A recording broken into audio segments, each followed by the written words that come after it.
Get out of my way, you bastards!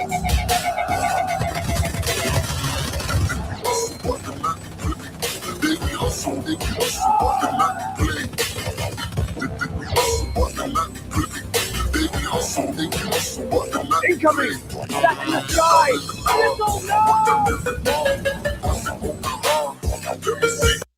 What's up, everybody? How's it going?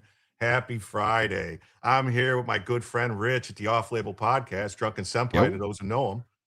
What's going on, man? How you doing tonight? I'm doing good. Doing good. We're going to have Davey joining us later on tonight, too. Oh, that's awesome. I always like to have Davey around. He's simple, but he's good. Yeah. Well, we can have a lot of fun together with our conversations. It gets a little bit off the rails sometimes, yes, but we have fun. Hey, American Dreamer, how you doing tonight? Good to see you. Karen O, good to see you. Jay Schwartz, Doc, what's up? What's up? Spats, what's going on? What's new? What's the deal? What are we going to talk about tonight? Anything good?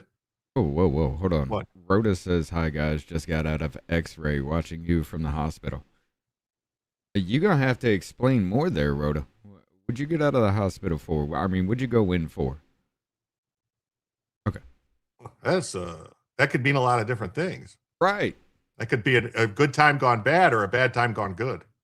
I mean, she is an older woman, so it is kind of like a health issue at that point if you go in for that. But oh, definitely. Yeah. Definitely. Sorry about that. That just came. No problem. That's how we roll here. We just interrupt and just talk. That's how it goes. I do it all the time. So anyway, everybody, you guys know how it works here. The people that are on Rich's channel, you're going to have to just deal with my ridiculous spiel here for a second. I apologize, but go right ahead.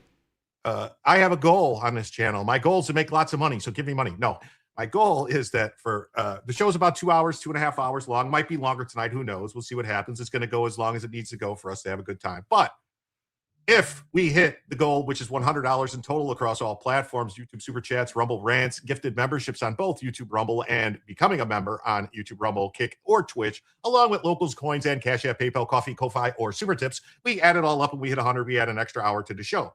And then for each additional $100 that comes in, we add an additional hour to the show. So the show can be as long as you want it to be. 2 hours, 3 hours, 4 hours, 8, 10, 12. As long as Rich takes enough, Adderall with me, we'll be here forever. Dude, it is Friday. All I got to do is sit here. So let's go. All right. And look at that. First one of the evening. You have to give one gifted membership from American Dreamer. Thank you so much. So that means Sorry about that. That means that we are now just $94 away from adding a first additional hour to the show, and just $44 away from Bellavision, which Bellavision, yeah, I forgot to say Bellavision. When we hit 50, we activate Bellavision. She's just sleeping right now, just getting ready. It's been storming here. Oh. Or if individual donation of $25 or greater comes in, then we activate Bellavision automatically. Let's see who got that gift of membership. It says Nate. Nate got the membership. Thanks. Good to have you, Nate. Let me start that goal. I forgot over here on YouTube for 2 hours. Go ahead if you want to have anything you want to say. I will say this though, your little people would call it a grift kind of situation, and let's just be honest, it is. But it's a grift that puts you to work. Oh yeah, it's just like, hey, I'll go my time, I'll do this show for. You want my time? Pay me. Yeah, I get it. I love it. It's an actual work ethic kind of push for that, which means you doing what you do and everything like that. You have a plethora of information to go through, so you can fill that time if you need to. Hands behind your back. You've been raided. Thank you to all the raiders coming over from Rob Gavea, watching the Watchers. It's great to have you. I think most of you guys probably know my co-host this evening, Rich. I'll play nice this time because I'm on a different channel as well. All right, there you go. Catherine K, good to see you too. Ken Krause, good to have you. Brenda, good to see you. So the first story that I had lined up for this evening, we're going to bounce back and forth. I'll do a story, you do a story. 1 second here. Rhoda says, I've busted my butt, fell off my porch. It's pretty high, broken wrist, and waiting to see what's broken in my back. Oh, cool. Damn. I hope it's not like your, what does it call it? Coccyx. That's bad. That's painful.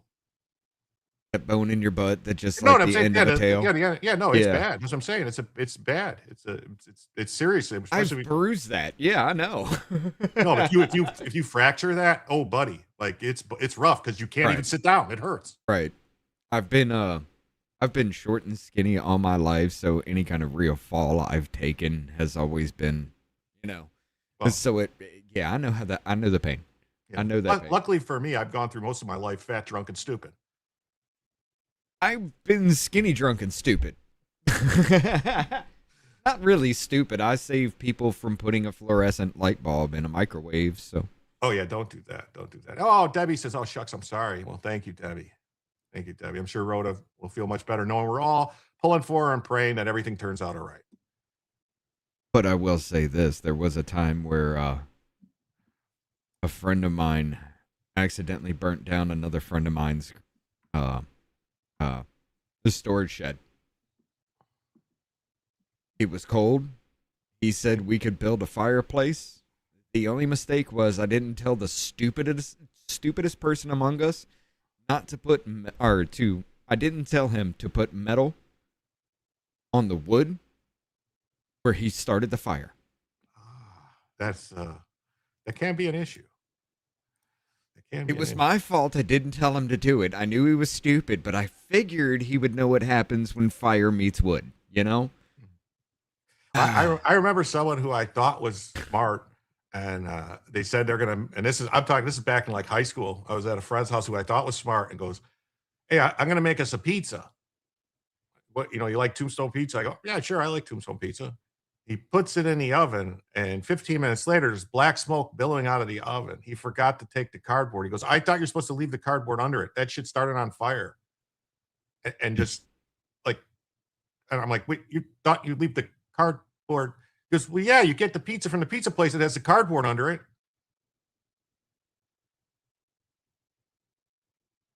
See, this is why I rage out against stupid people a lot. This was a person who got like A's and B's in school. That's what I don't understand. It's like, that's the whole thing about Street Smart, Book Smart, like common sense wise, it's not there. Yeah. The processing power could be amazing, but if you don't have the neurons to make those connect, it's kind of a little bit of a lag time. And that's where common sense comes into play. Yes. Ken says, this is not a grift.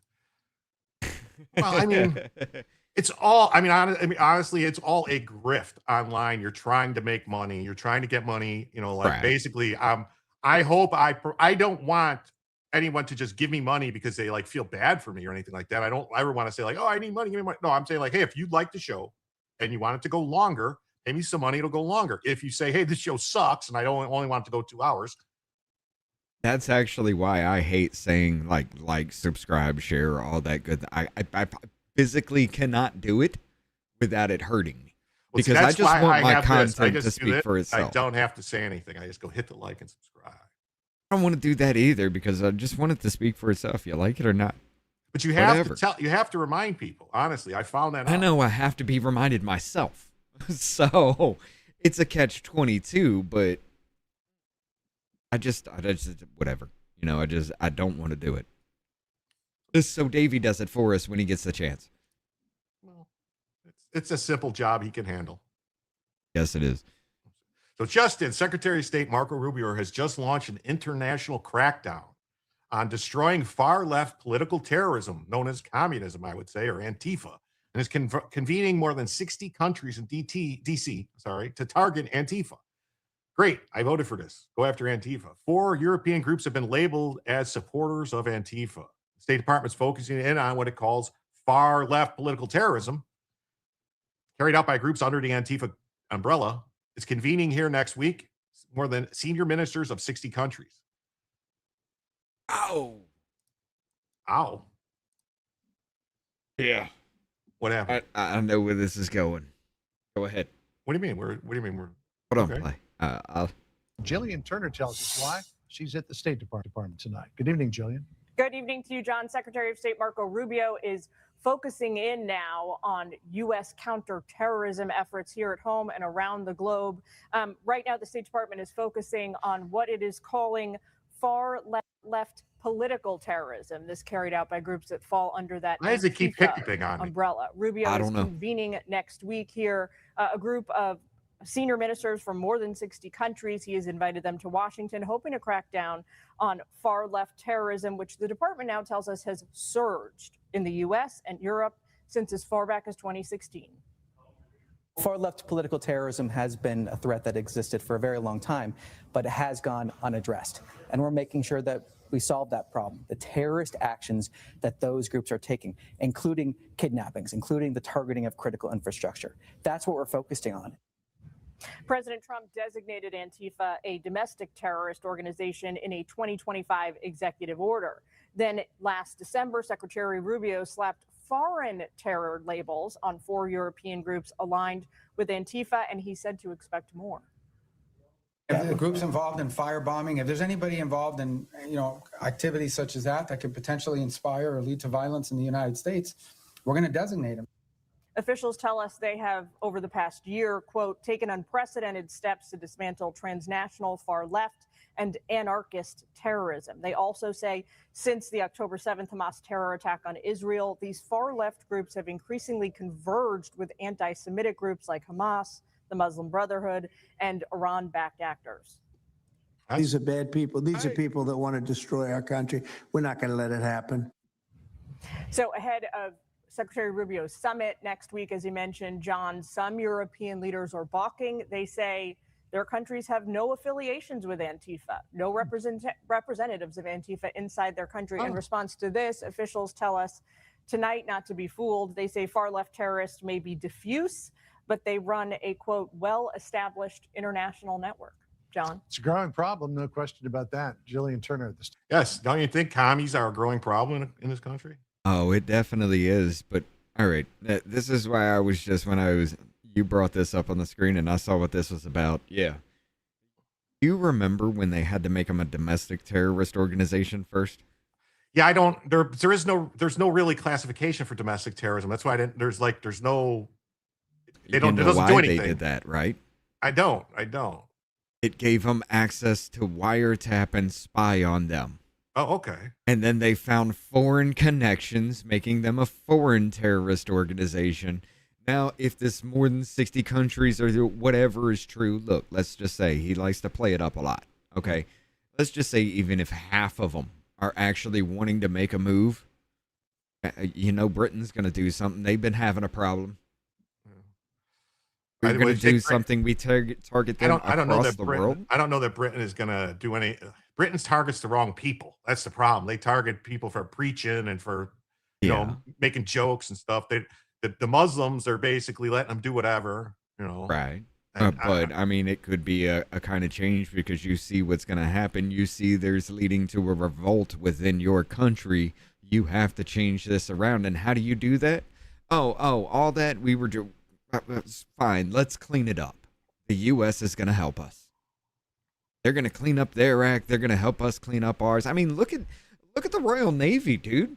Oh, it's terrible. They got no Right. Navy left. They got no Navy They've left. got nothing left. I just sat there and we played a little short. You know, when we did the Rumble Cut, we played a short where they were trying to wrestle one dude to the ground to arrest him, and they couldn't do it. They drop the nightstick. The dude picks it up, beats him with it, and then drives off. And they're just like, meh, whatever. I'm just like, all right, come on. Minnesota. What do you mean? No, these are countries, foreign countries. They're saying they're going to get 60 countries. They're going to bring their representatives in. I mean, they know for a fact Antifa has ties with Cuba, has ties with other South American countries where they're going and training and doing stuff. They have ties to the Palestinians. So, you know, like Germany, Sweden, Sweden, where else? Belgium, all these other like European countries, they have other groups and things, and they're traveling around and they're doing stuff. So I don't know. I mean, All I got to say is if we're actually doing something about it, great. We need to definitely be doing that because this is something of our own creation here in the United States, not Antifa as a whole, but the cells that have been able to fester and grow. That's our own creation here in the United States. But see, the problem is they're not redirect to what? I don't want an Operation Fast and Furious with them either, though. Oh, no. Well, that's the thing. That's what they were. Did you hear about the stuff they were doing with the fentanyl under Biden, right? They were letting the fentanyl come in in New Mexico and all this stuff like that. That's same shit, Fast and Furious. Like, all right. These groups, basically, they're connected with DSA, you know, and they're connected with the liberation, the social revolution. Liberation Front. Yeah, Liberation Front, and it was like the Party of Socialism and Liberation, PSL or whatever, Party for. They're communists, the American Communist PSL. Party, Revolutionary Communists of America. But we do have laws on the books to target communists. Communism is not allowed in the United States. It's illegal Yes. to be a communist in the United States. That's one thing that they're like, oh no, communism? Yeah, we can ban that. But Jim, it's not communism, it's socialism. It's the same thing. Yeah, to us, we know. But to the idiots, it's a new different word that I can just make up and just like, okay, socialist, you know, fascism. You know, if anybody says, if you say, what is fascism, define fascism, and they start off with a far right ideology, you know where they got that from? It's from the left, from the communists. No. There's only one source that actually says anything about it being some kind of ideology, and that's Wikipedia. Everybody else does not say it's left or right. They just go into the details about it. Only Wikipedia says far right ideology. So if they say that shit, you know full fucking well where they got it from. I'm sorry. I mean, the difference between fascism and communism is communism had a committee. And fascism was one leader. But if you look at actually like, really, if you look at the Soviet Union and you look at like China, it's one leader running it. So technically it's all fascism. Right. Yeah. But I mean, if they try to throw that's one thing that really gets me because it's something I really noticed because everybody's like, oh, it's a far right ideology. Well, where are you getting that from? You Google it, Wikipedia comes up. First thing. And that's what it says. Nazis were the National Socialists. I mean, they were socialists. I'm sorry. But no, they did. They took over all the businesses and they put their people in charge of them. Democratic Republic of North Korea. Yeah. The People's Republic of China, PRC, you know. Every time. The Islamic Republic of Iran. It is what it is. They'll never get it, though. They never see it coming every time. And I've always asked myself, like, growing up, learning about these things, I was like, how can people be this dumb to not see it coming? And then I'm just like, I'm surrounded by idiots on a daily basis. Speaking of being surrounded by idiots on a daily basis, what's up? Oh. You know what, Jim? That was the perfect way. I heard that and I go, Jim better say, one of you better say, speaking of idiots. What's going on? Hi, you guys started early, huh? Well, Rob ended a little early, and then we figured you'd be a little later. It was all right. No, we were talking about you. My ears were ringing, so I get that. And then, Yeah, hey, we look at this. just- We got a $10 super chat from Fletcher Boy. Thank you so much. And with that, Fletcher Boy, that means we are now just $84 away from a first additional hour and $34 away from Bellavision. Hey, David. What up, Rhoda? How you doing, madam? She's not doing too good. What? She took a fall, broke her wrist, and she might have broke her butt. We're Sure. being nice. We're on Jim Tells You stream too. Sure. She might have fractured her coccyx. That's a Well- better way of saying it. well- Yes. We'll say she just took a fall. Oh. Oh. I wrote it. But yeah, for everybody that doesn't know, here on Off Label Fridays, it actually kind of meets up well here with Jim. We're just starting this thing where it's just unless it's some kind of big news. Fridays is where news goes to die most times, but unless it's something big, we really don't. Have much. It's hard. So we just Yeah, grab you know, things from the Discord. Surprisingly, some days are better. Like some days, they're like Tuesday, Wednesday, Thursday lately have been just no problem with news stories. You find them like crazy. Like I've noticed the weekends have been rough. Like a Saturday, it's like looking, and all of a sudden, like we're like, screw it, I'll just do a show, and this is all of a sudden, bam, bam, bam, bam, bam, a bunch of news stories pop up. Right. I mean, just like our show, we had what 2 stories last night, Davey. That's all we had time for because we were just going off. The 2 stories that we had were huge. You know, I mean, it wasn't like the Grand Platinum one, which we didn't even finish all the stuff that happened, and then it was Candace Owens, talking about the maroon shirts all over the place. So it was like. Oh, it was stuff to talk about, but like our chat throws stuff into Discord all the time, and sometimes we don't get to some of that stuff. So I'm just like, hey, why don't we just do Fridays with whatever the Discord has on?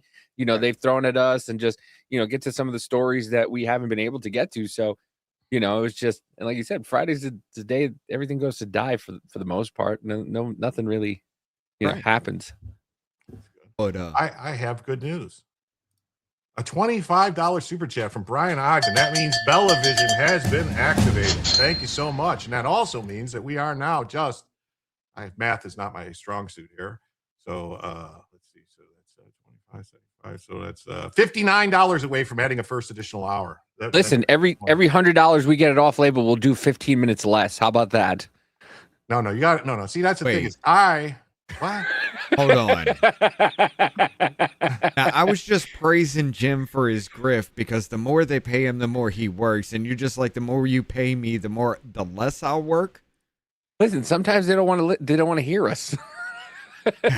So, You got a point. I mean, just shut up. You can just Here, pay have us the to night off. Just they're interested in what Jim says. I mean, sometimes you can just pay me to shut up. Oh, I guess somebody That might be a good thing for me, though. You know what? Just somebody super chat, just shut up, Richard. You know don't say what? shit. I think that's what we're gonna do. For every $20 that we get, Rich won't say anything for 5 minutes. That's gonna be our new Friday. Every $20 we get, Rich will stay quiet. We'll have to put a timer on, and Rich can't say a word for 5 minutes. Thanks, Jim. No problem. Here's What a a Davey muse. 25. No. So anyway, somebody Can in we Rumble. talk about the time frame, please? What time frame? A 5-minute time frame? What do you mean? Why? $20 5 for minutes for every $20? Yeah. Yeah, you're just gonna have to do the show. Okay. You just sit there and look pretty. So Dizzy mute my- D over there on Rumble gifted 5 Jim Tells You memberships. Thank you so much. So if you haven't gotten a membership on Rumble, head on over to Rumble, pick yourself up a membership on Jim Tells You. And thank you, Dizzy D. With that, that means we are now just $34 away from adding a first additional hour to the show. Look, we're putting you to work tonight. All right, let's go. Let's go. All right, let's get into this story here. So Dave, have you heard about this, about the Antifa stuff? Which one? That they're having a meeting with all the 60 countries coming in to talk about Antifa, to target Antifa around the world. No, I did not. Okay. Yeah. Mhm. And like I said, before we get into this, like we were talking about here with Jim, you remember when they made him a domestic organization to spy on him? Yes. I told you that. Yeah, but they Then couldn't do anything because it needed to be international in order for them to actually do something about it. And then made it a foreign terrorist organization because they found ties, and here we are today. What are you gonna do? I mean, look, we started the cartels. We gave them everything. I don't want this same situation again, but go ahead. That's no problem. I mean, a lot of people don't realize that about the cartels. Like, the reason they went after Escobar is because he got too big for his britches and wouldn't work with them, the CIA. He was working with the communists and not the bright people. That's who, he was. We wanted someone that was going to work with the actual Sandinistas.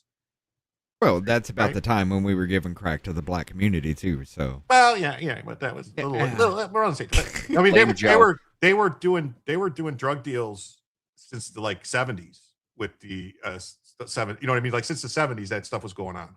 that's like passing a law to give crack pipe to the homeless. Okay, you can't complain about it when you do it. You know what I'm saying?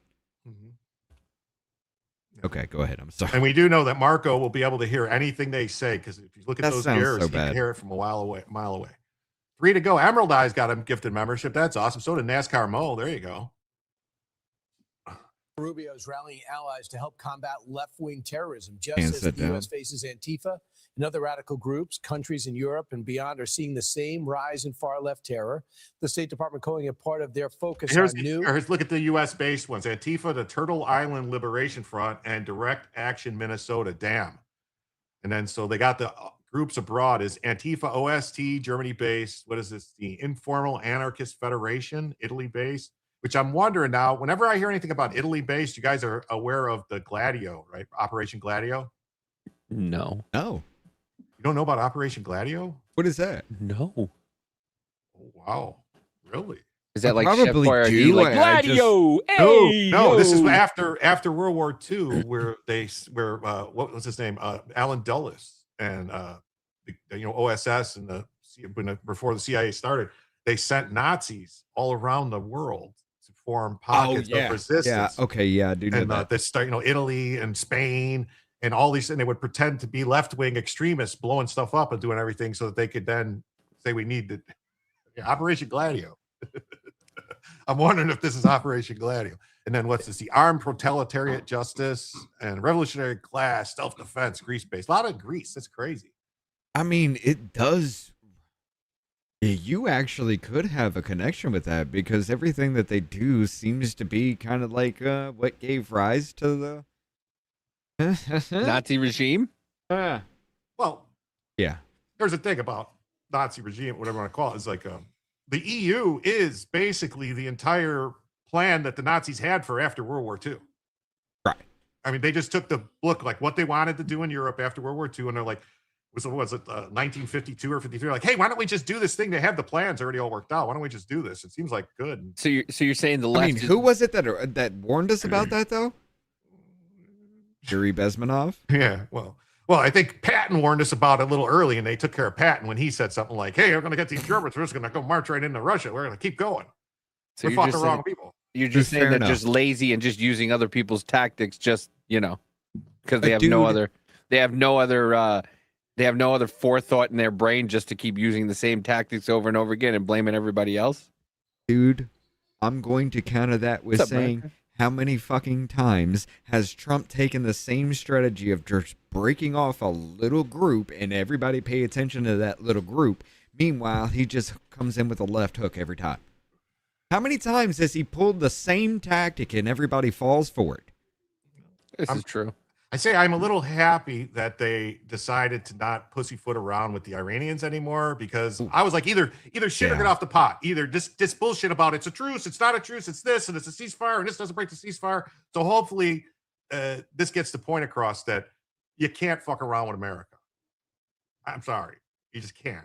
I just, like I said, I think it was the last time we spoke. I do love the fact that Trump is actually, maybe by force, and it could be wrong however you want to cut it up, but you have to remember our country gave this stuff away, our manufacturing, everything. It gave it away And now, how else are you going to get it back? They're not going to. Okay, you want to buy it back? That's going to be expensive. So what are you going to do? You're going to take it by force? Cool. Now where are we set? Didn't gas prices drop? Well, that's the thing.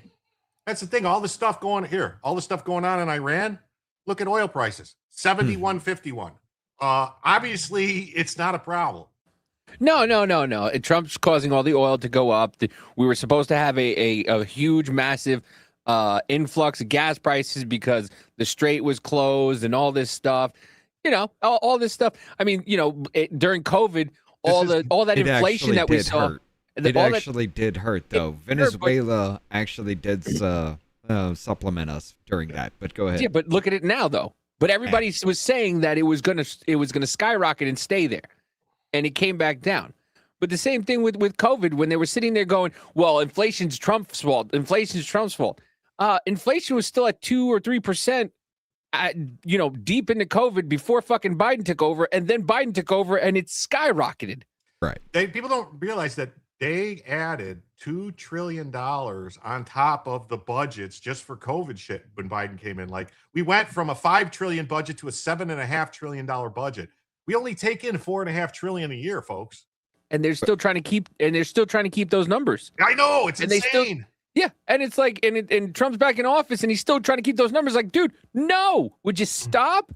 We just watched the debt went in like what 6 months? It went up $2 trillion. I don't. It's insane. Like, where is this money coming from? Where is this money? And then the fact that they're the news is happy that we're being sued by other countries and happy we're giving back money to other countries for the tariffs. Like, what country do you have an allegiance to?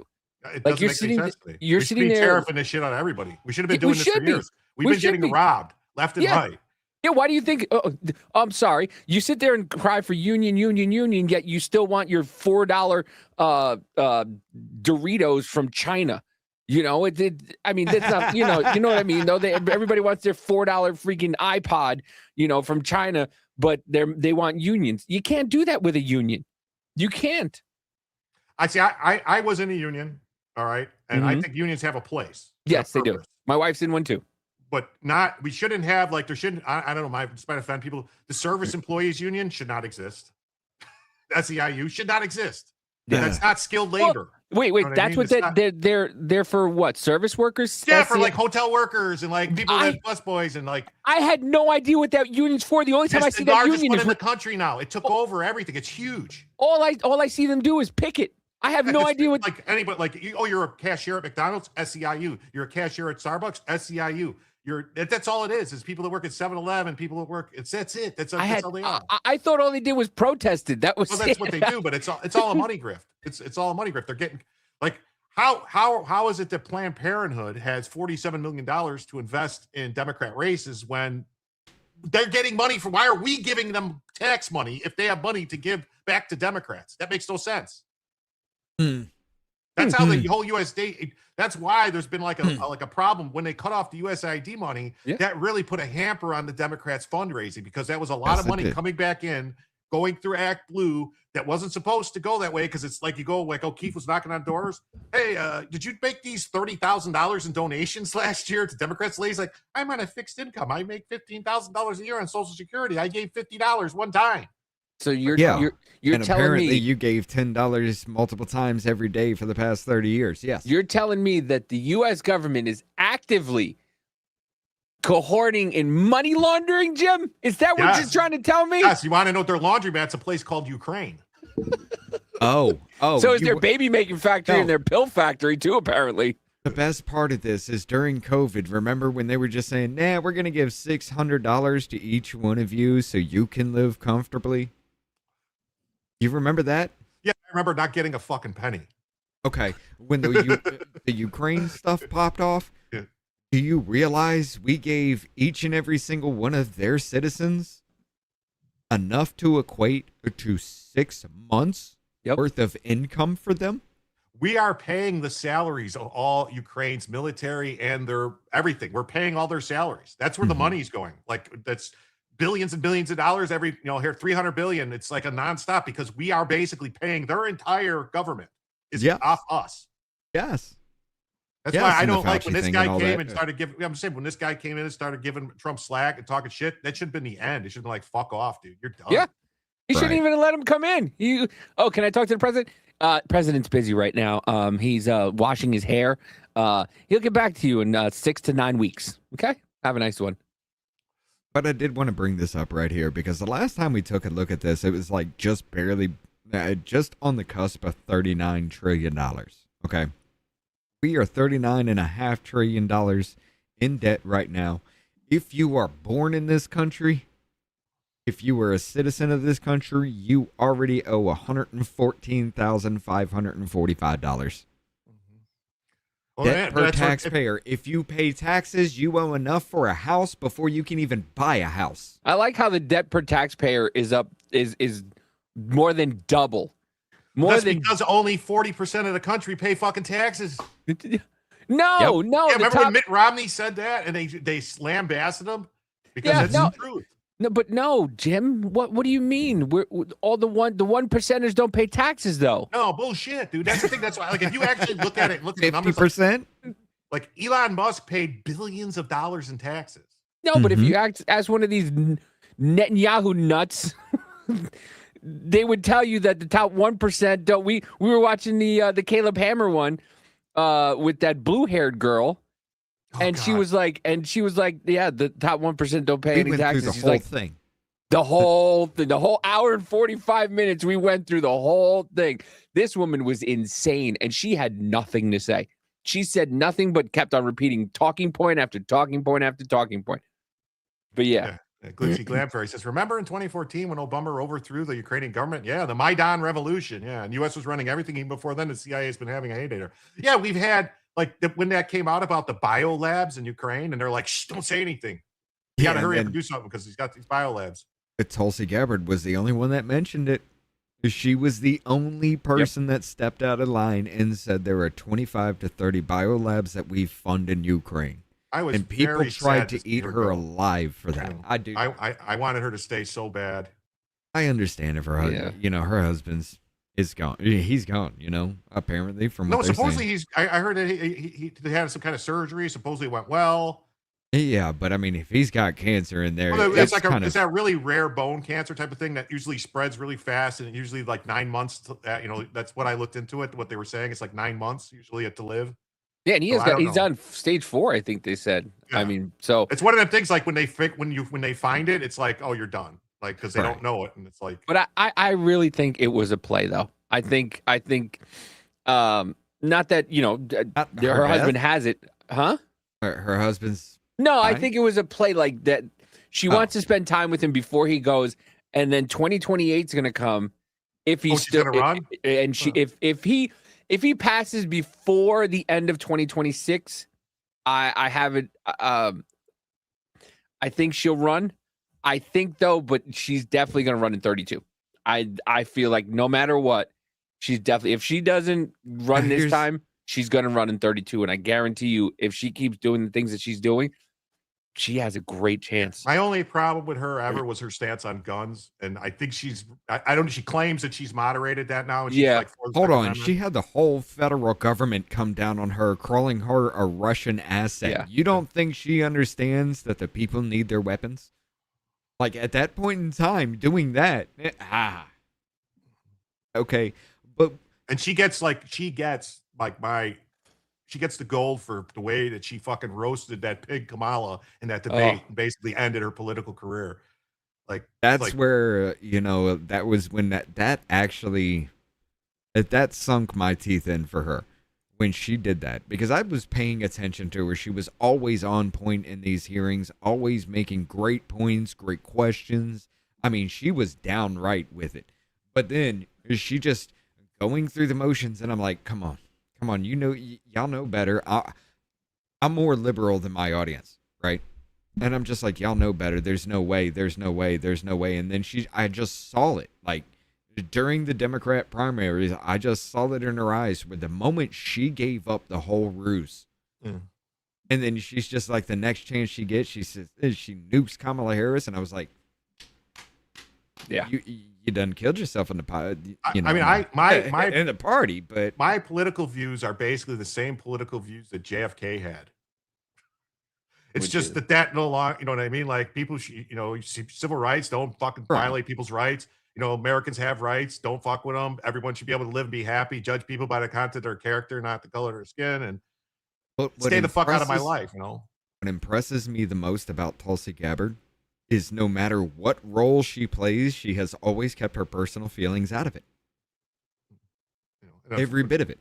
Yeah, so I mean, that's the thing though. Like today, I'm like, if JFK was alive today, he'd be a Republican. Yeah. Yes. He'd be a right-wing extremist. Yeah, that's what I'm saying. That's the thing. Like JFK's positions. I mean, think about it. Bill Clinton in '92 was saying the border, you got to have a border wall. You can't come in. If you're illegal, you got to go. Like these were not like right-wing positions. Do you think they would have compared JFK to Hitler? Probably. That person doesn't have a that person has a penis. That's a man. Excuse me. I know full well. Don't ask me how. What's up, Spud? But yeah, I think a lot of those like Rich is a 90s liberal. He's a lot of 90s liberals are now considered what Trump and Tulsi are. That's why I'm just like, okay, here's the thing. I don't care about gay marriage. I have gay friends. Nope. I've got gay relatives. I don't give a shit. But leave kids alone. Yep. That's it. Just leave kids alone. And that was the exit point that was missed. And that was the only thing that would draw us back from what we are experiencing now. But here's the problem: was the exit point for they knew this was coming. Everybody knew this was coming. They've been talking about maps for 20 years almost now. They've been saying, well, a minor attracted person. No, excuse me, a what?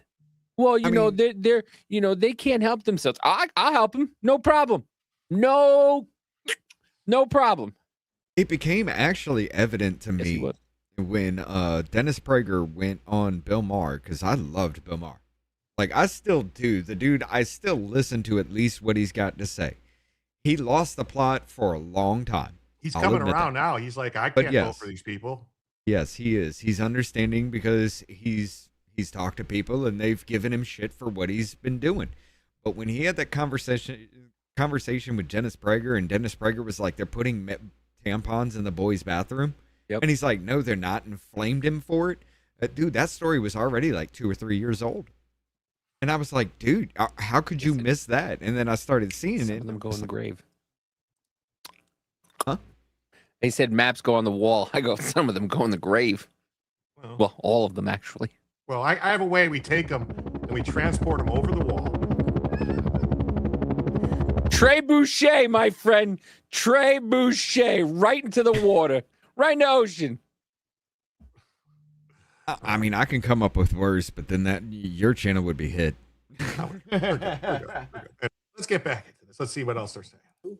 And emerging threats. Former State Department anti-terrorism senior advisor Rubio. Okay, so that's that with that one.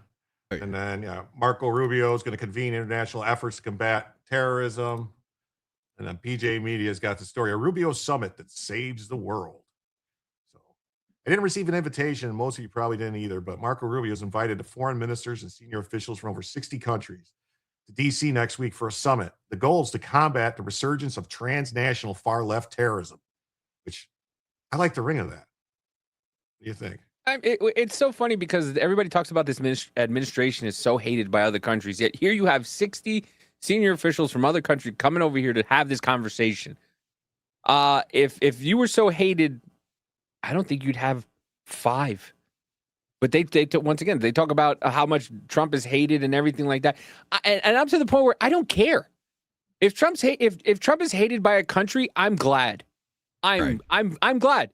I'm sick and tired of being friends with all these people who do not want anything but handouts. That's not what we're here for. We're not here to govern the entire world and govern every nation. No. You don't like us? Okay. We'll turn you into a parking lot if you try some shit. Too bad. I mean, that tends to be our way. Especially with Iran messing around here again.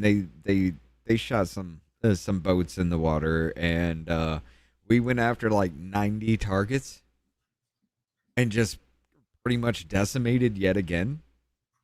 I don't know Well, we how took many down times we we took have down to a do bridge. We're taking down bridges and power plants now, from what I understand. So, oh that. well. Oh, yeah. FAFO, Apparently, we buddy. hit what they were building like a nuclear facility to keep up the ruse. I do believe that.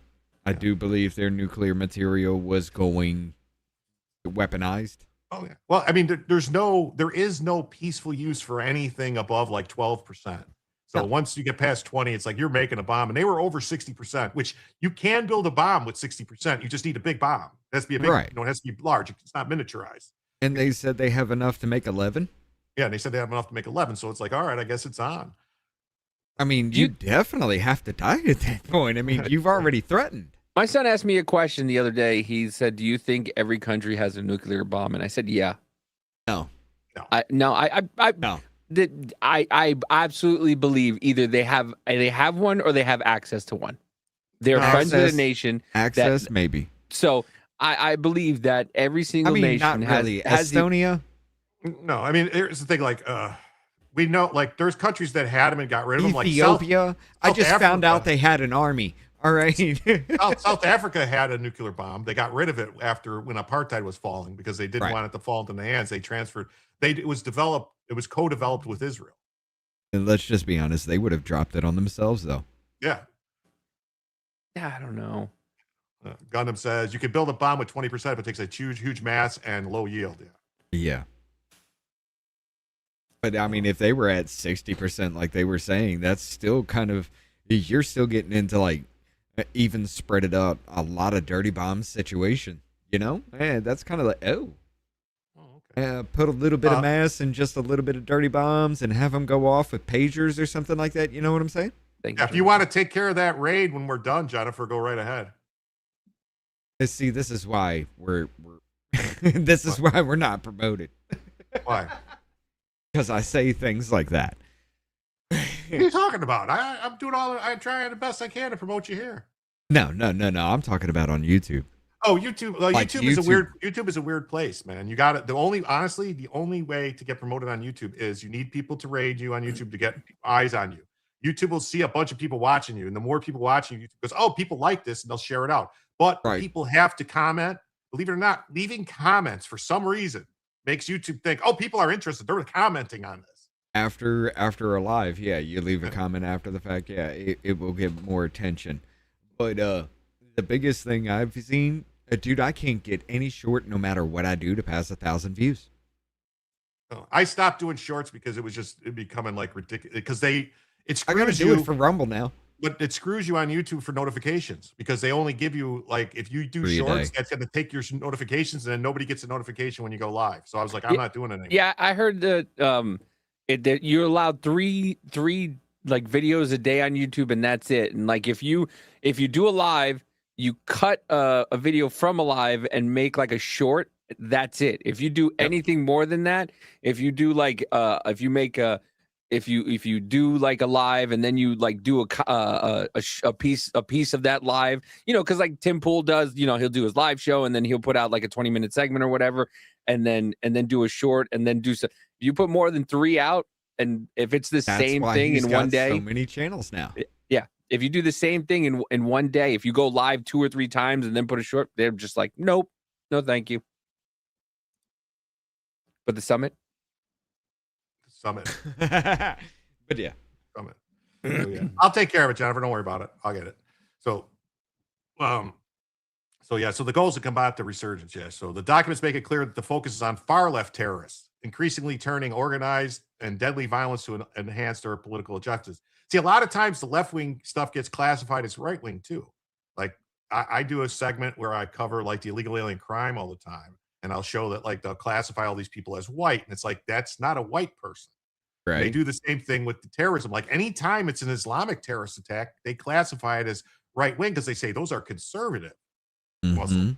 It's just the same thing with any kind of like hate thing. It's already white supremacy, so that's already right wing for everything. Yeah. So anything that's anti-Semitic, they classify as right wing, even if it's Muslims.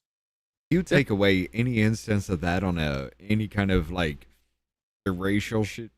Well, they do the same thing with Hispanics. Violence Anybody who's falls got dramatically. anybody who's got a last name that's the Hispanic, they just automatically go white.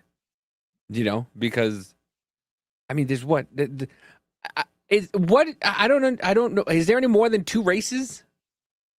Like you got the Indianapolis 500 and the Daytona 500, but that's about it. You got the Native Americans.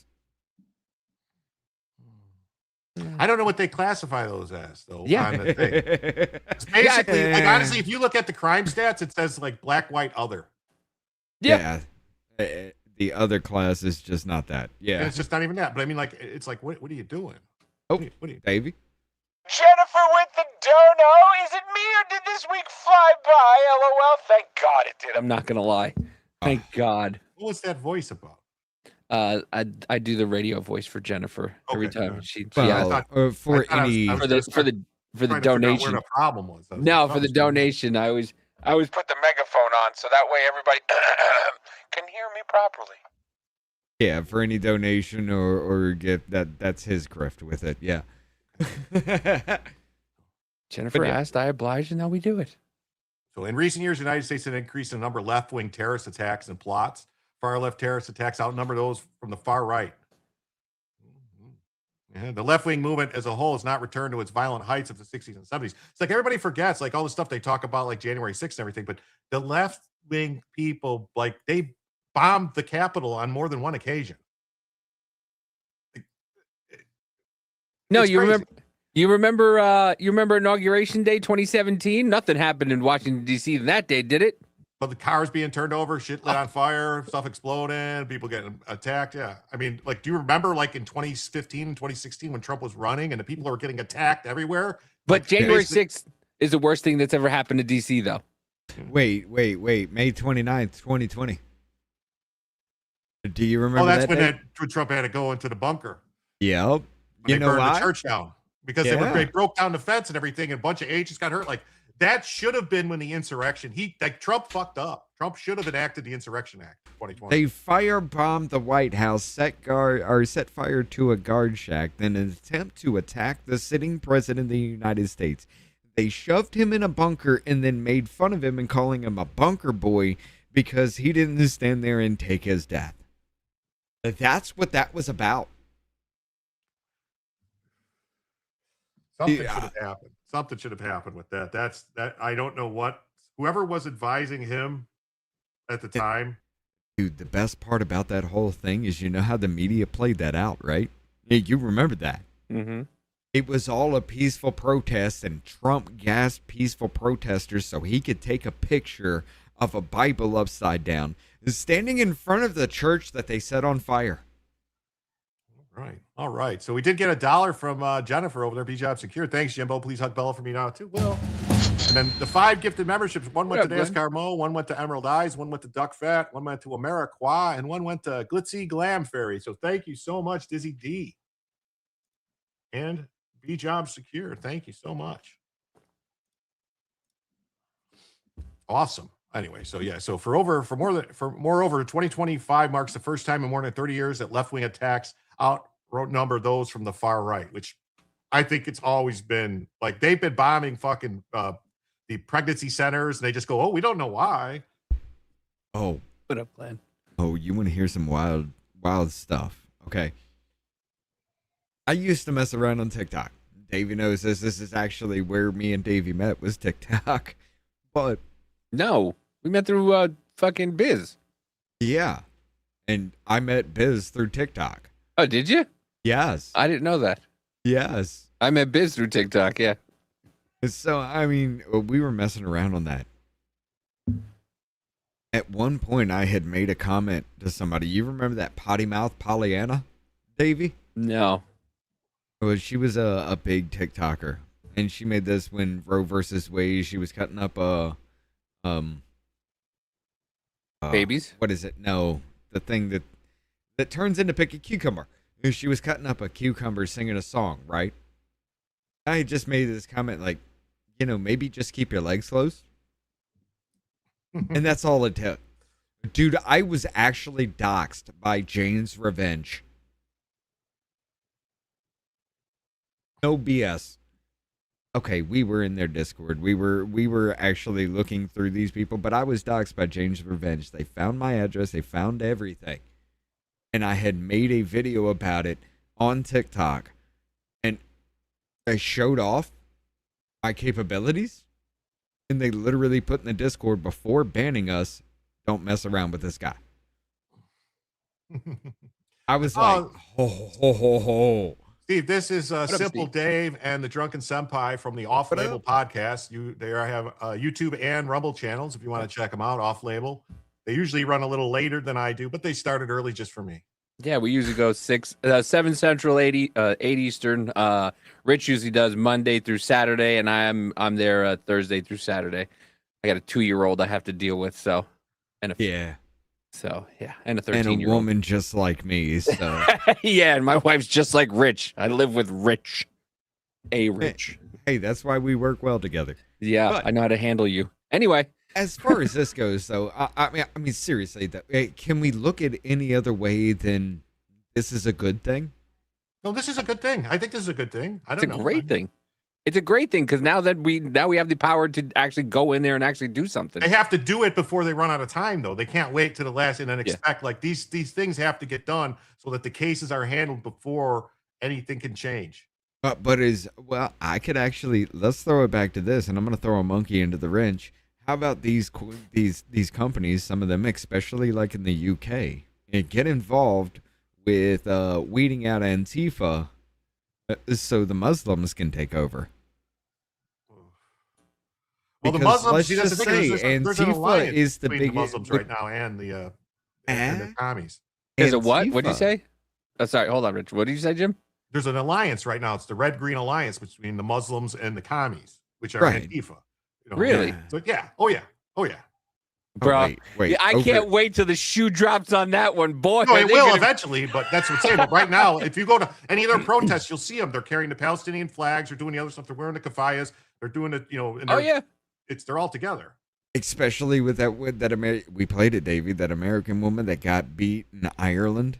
Yeah, that guy they was murdered. Oh, we don't talk about that story tonight. Okay. Okay, Well, we'll get to that catch later. that later then. But yeah, as far as that goes, look, it would give the UK precedence to do so because you're not really attacking the Muslims at that point, though. You're not. You're attacking white people. Yeah, but I Antifa is nothing but white people.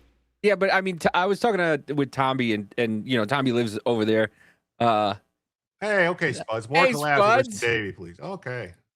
I was talking to Tommy because you know Tommy lives over there, and he said that you know Keir Starmer's gone, and Keir Starmer was just there to start what's going on now, and the new guy that's coming in, he's there to just finish it. So they're about to be just overrun. Well, the new by guy all this. said he's going to be like, "Oh, we were wrong. We were wrong for not taking a bit more forceful position on the Palestinian subject. So we're going to have to go full anti-Israel now." It's like, oh, okay. So that like, so you're full anti-Israel now? Like, what does that Wait a mean? minute. Okay. So we were wrong about the Palestinian thing. We got to go even more Palestinian. Yeah. Yeah. Well, UK's you know.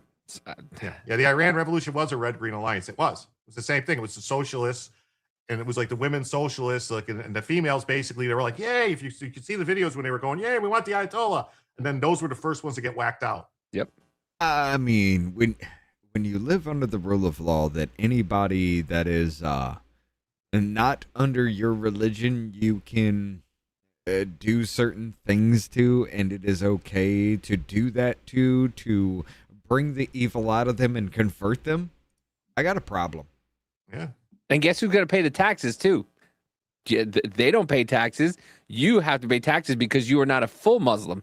Right. Right. You have to pay the jizya. Yeah, you have to pay taxes for not being a Muslim. I'm sorry, say that again. Jizya. It's called the jizya. That's what it's called, the jizya. They Jizz? can use jizya. Yeah, it's a jizya. Yeah, somebody came up with that term as soon as they when they were playing with some Bachabazi boys. Hey, jizya. I'm pretty sure that's how it's pronounced. Jizya. The jizz. All right. Then they I can gotta use pay the jizz. That's you gotta it. pay the jizz, and then you can use the taquillas on you. They take your tacatitos on you, and they lie to you. That's how the Mexicans are involved. Yes. I like you, Jim. So anyway, so it says, unlike the highly structured far left groups of the past, like the Weather Underground, the fucking what was it, the Symbionese Liberation Army and all that stuff, that these things still exist. The Black Panthers are back and better than ever. Modern far left anarchist extremists rely heavily on decentralized cross-border networking that's often organized online. So both U.S. and European intelligence agencies have pointed to growing coordination between decentralized Antifa and Antifa-like networks.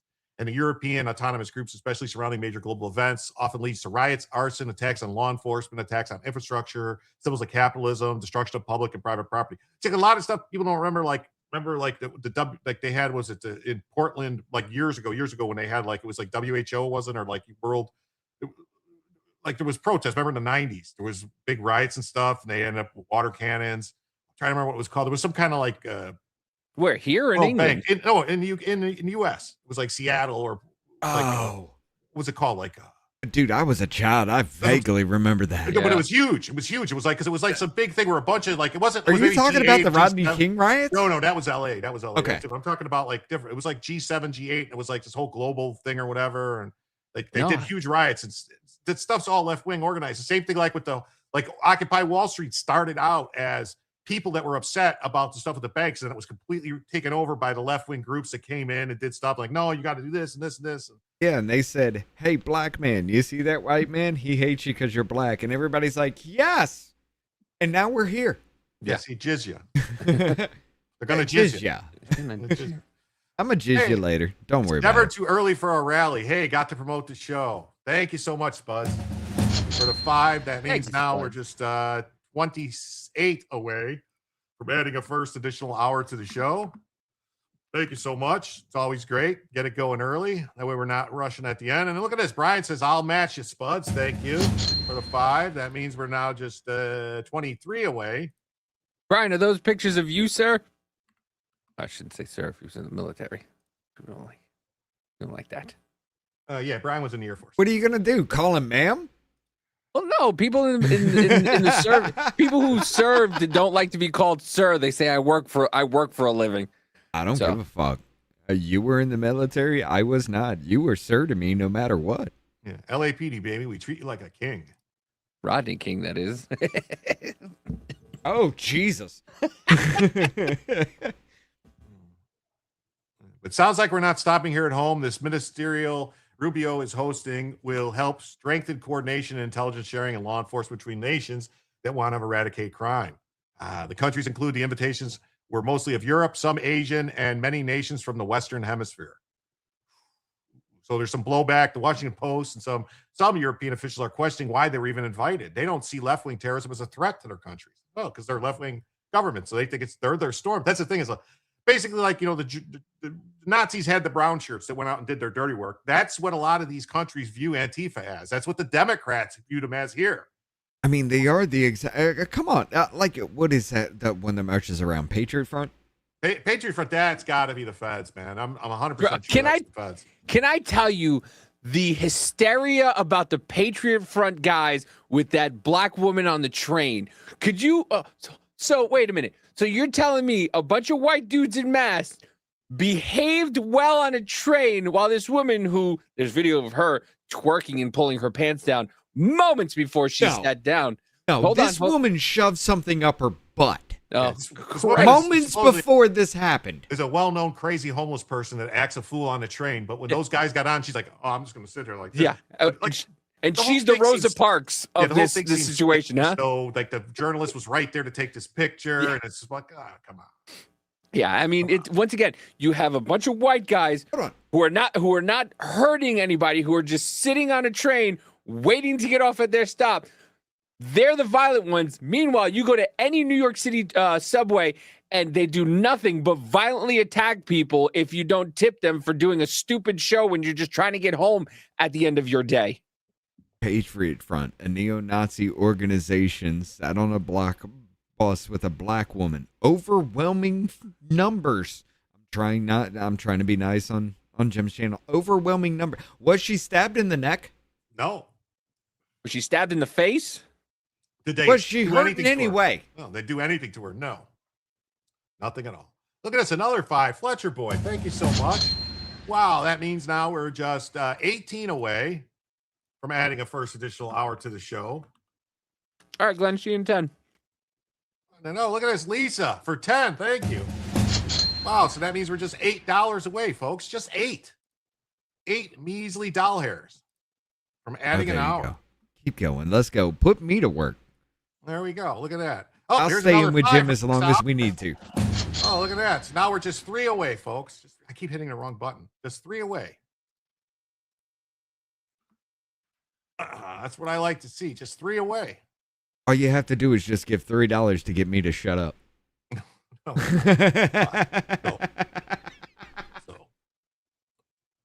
So Tommy Pagatti says that far left terrorism is an age-old threat. It's reemerging with strong transnational links because the threat has not always been adequately addressed in the past. Each engagement, designation, and security assistance program creates the compounding effect supporting counterterrorism measures at home and abroad. It sounds ambitious, yes. It's about time someone treats left-wing extremism and chaos as a transnational threat. So that's good. It'll be interesting to see how they do it. All right, so you got your first story ready? You want to go to that one? Yeah. We can do it. My Go favorite ahead. bounce Hit back it and up. forth. Bounce back and forth. All right, hit it up. Ladies. I don't have it pulled up. As I'm saying, you got to share it. Wait, share that tab. I'm sorry, I forget to hit that now. In OBS, I don't have to do that. But, Okay. ladies and gentlemen, yeah, look, I'm going to be completely honest with you. At this point, it doesn't matter anymore. You gave that up when you got a cell phone. However, these cameras, these flock cameras and everything, with the tracking people, they're actually giving AI, they're giving data to these places to keep a lookout on people. Okay.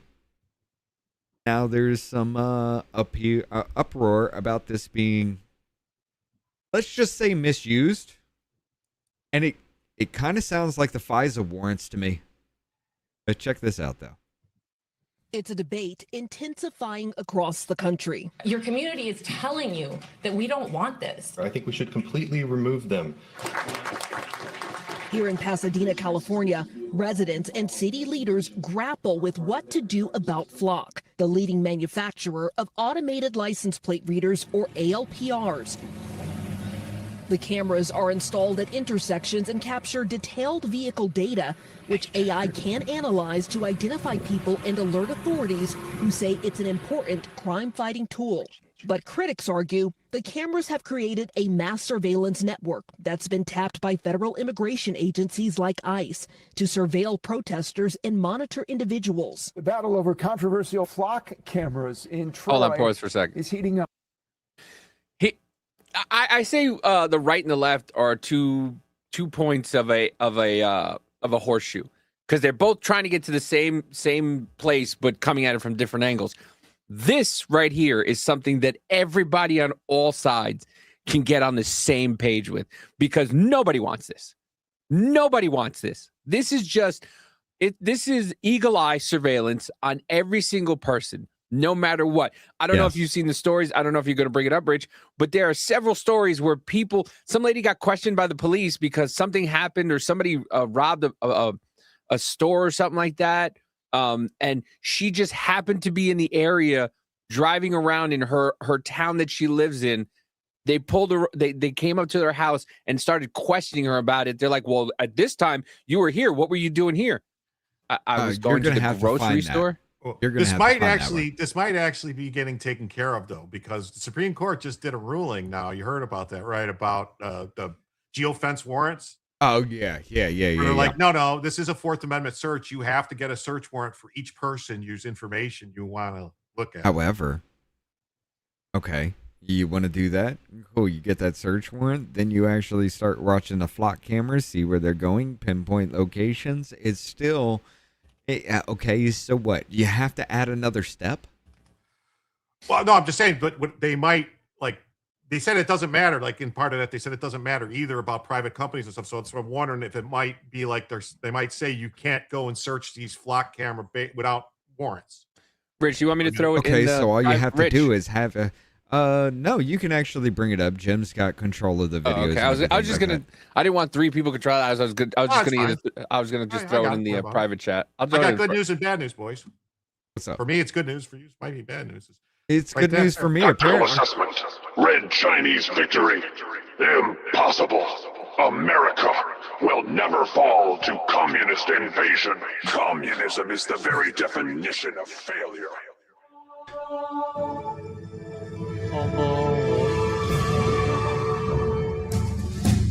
And with that, we got our first additional hour, folks, with the 3 from Brian Ogden. That means we're now $100 away from a second additional hour of the show.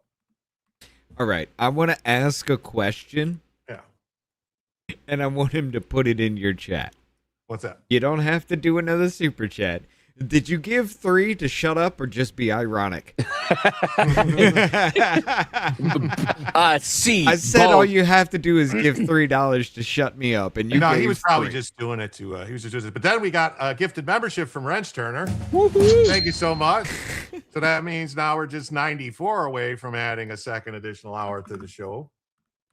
All right, we'll get to that in 1 second, because we also got a $10 from Derek over at Frames and Rhythm. Says, "Great Steve, boys." So that means now we're just $84 away from adding a second additional hour to the show. Okay.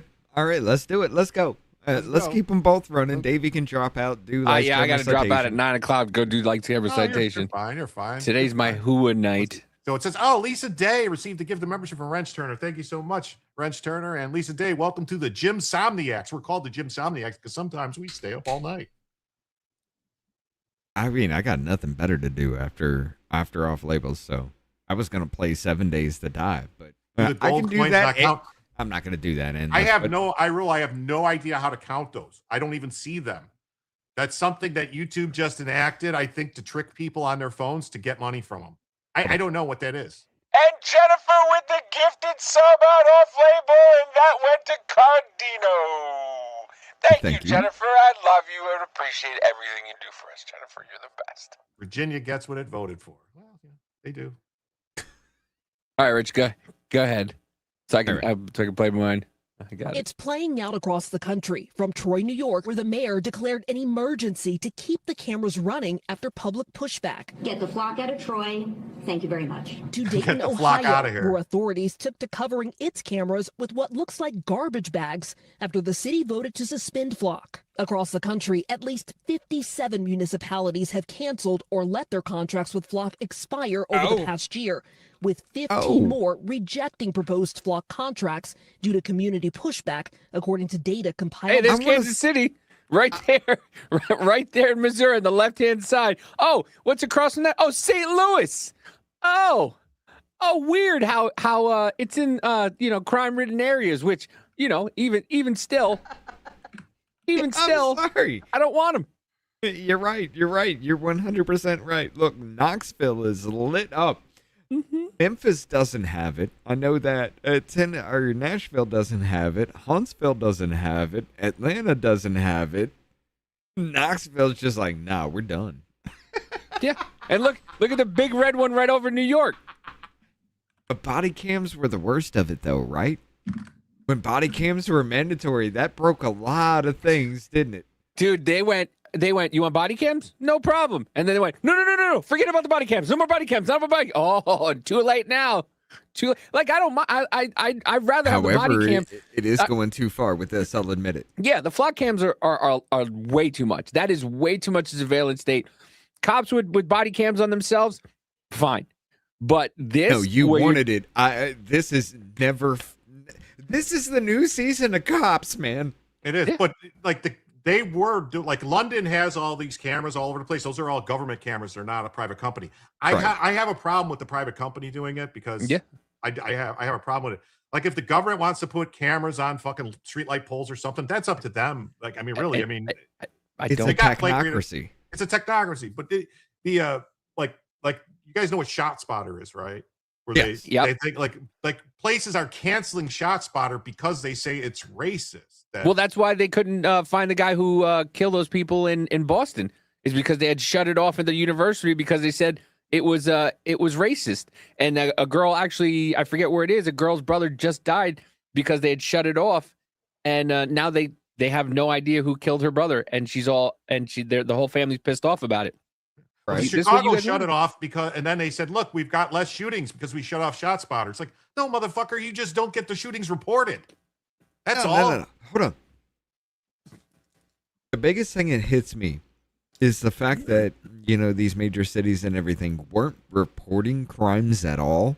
And so our FBI statistics are incredibly skewed. We had Chicago, New York, which means LA, we're not reporting at all. It's worse than what we actually have on record. Yeah, and then they were changing, that's what DC got in trouble, and they're looking at prosecuting them and going after them because they were changing it to laws to crimes. So don't put this, make it this because that doesn't get reported to the FBI. Yeah, it's what was it? Felony assaults. Felony assaults were downgraded to misdemeanors, so they were no. They were everything was downgraded was technically a felony assault because felony assault was not reported on the FBI's crime anything statistics. big for what was that, DC or New York? It was DC. New York just flat out just didn't prosecute people. We saw that when Alvin Bragg was in the news, when he first came in and everything like that for his first year, where he's just like, oh yeah, crime has dropped, and they're like, yeah, that's because you stop putting people away for these crimes or stop reporting these crimes. Yeah, Flock does sell its data to police departments and local facilities, and they have a contract with ICE. But I honestly, Ring camera. Here's the thing, Ring doesn't. Ring gives it away willy nilly. If they ask for it, they'll give it to them. Yes, but it's all that's honestly that's all in your contract when you sign it with Ring. Basically, that it you is. agree to it. That's why I'm a closed loop fucking system. The only thing that there is any kind of charge for was me buying the software to run my cameras internally. That's it. I have no charge, no monthly recurrence. I sign no contract with my security at all. Everything is recorded in my house. I have up to at least 7 days on 8 fucking cameras of recording before it overwrites. Yeah, but that's the only way is if you have a hardwired system that you have your own internal drive for it. Everything else, I know where I am, motherfucker. We've had this conversation. Well, yeah, I mean, you literally fucking cameraed your whole neighborhood. Yes. Rich installed cameras in all his neighbors' houses. They were like, hey, your camera system. You think you could do that for us? And Rich was like, yeah, I can. Look, all right, here's what happened. Me and my wife are the only white people in this neighborhood. At one point in time, there was another white family. We live in a black neighborhood. Half this neighborhood is owned houses. The other half are Section 8. All right? We live off in the corner of absolute nowhere in this whole enclave, the subdivision that we're in. Okay? I have on camera a video proof as 17 different drug deals that went out on the corner of my house. Did you freeze? I think he froze, or maybe he's paused for dramatic effect. I thought he was doing that for dramatic effect because he does do that sometimes.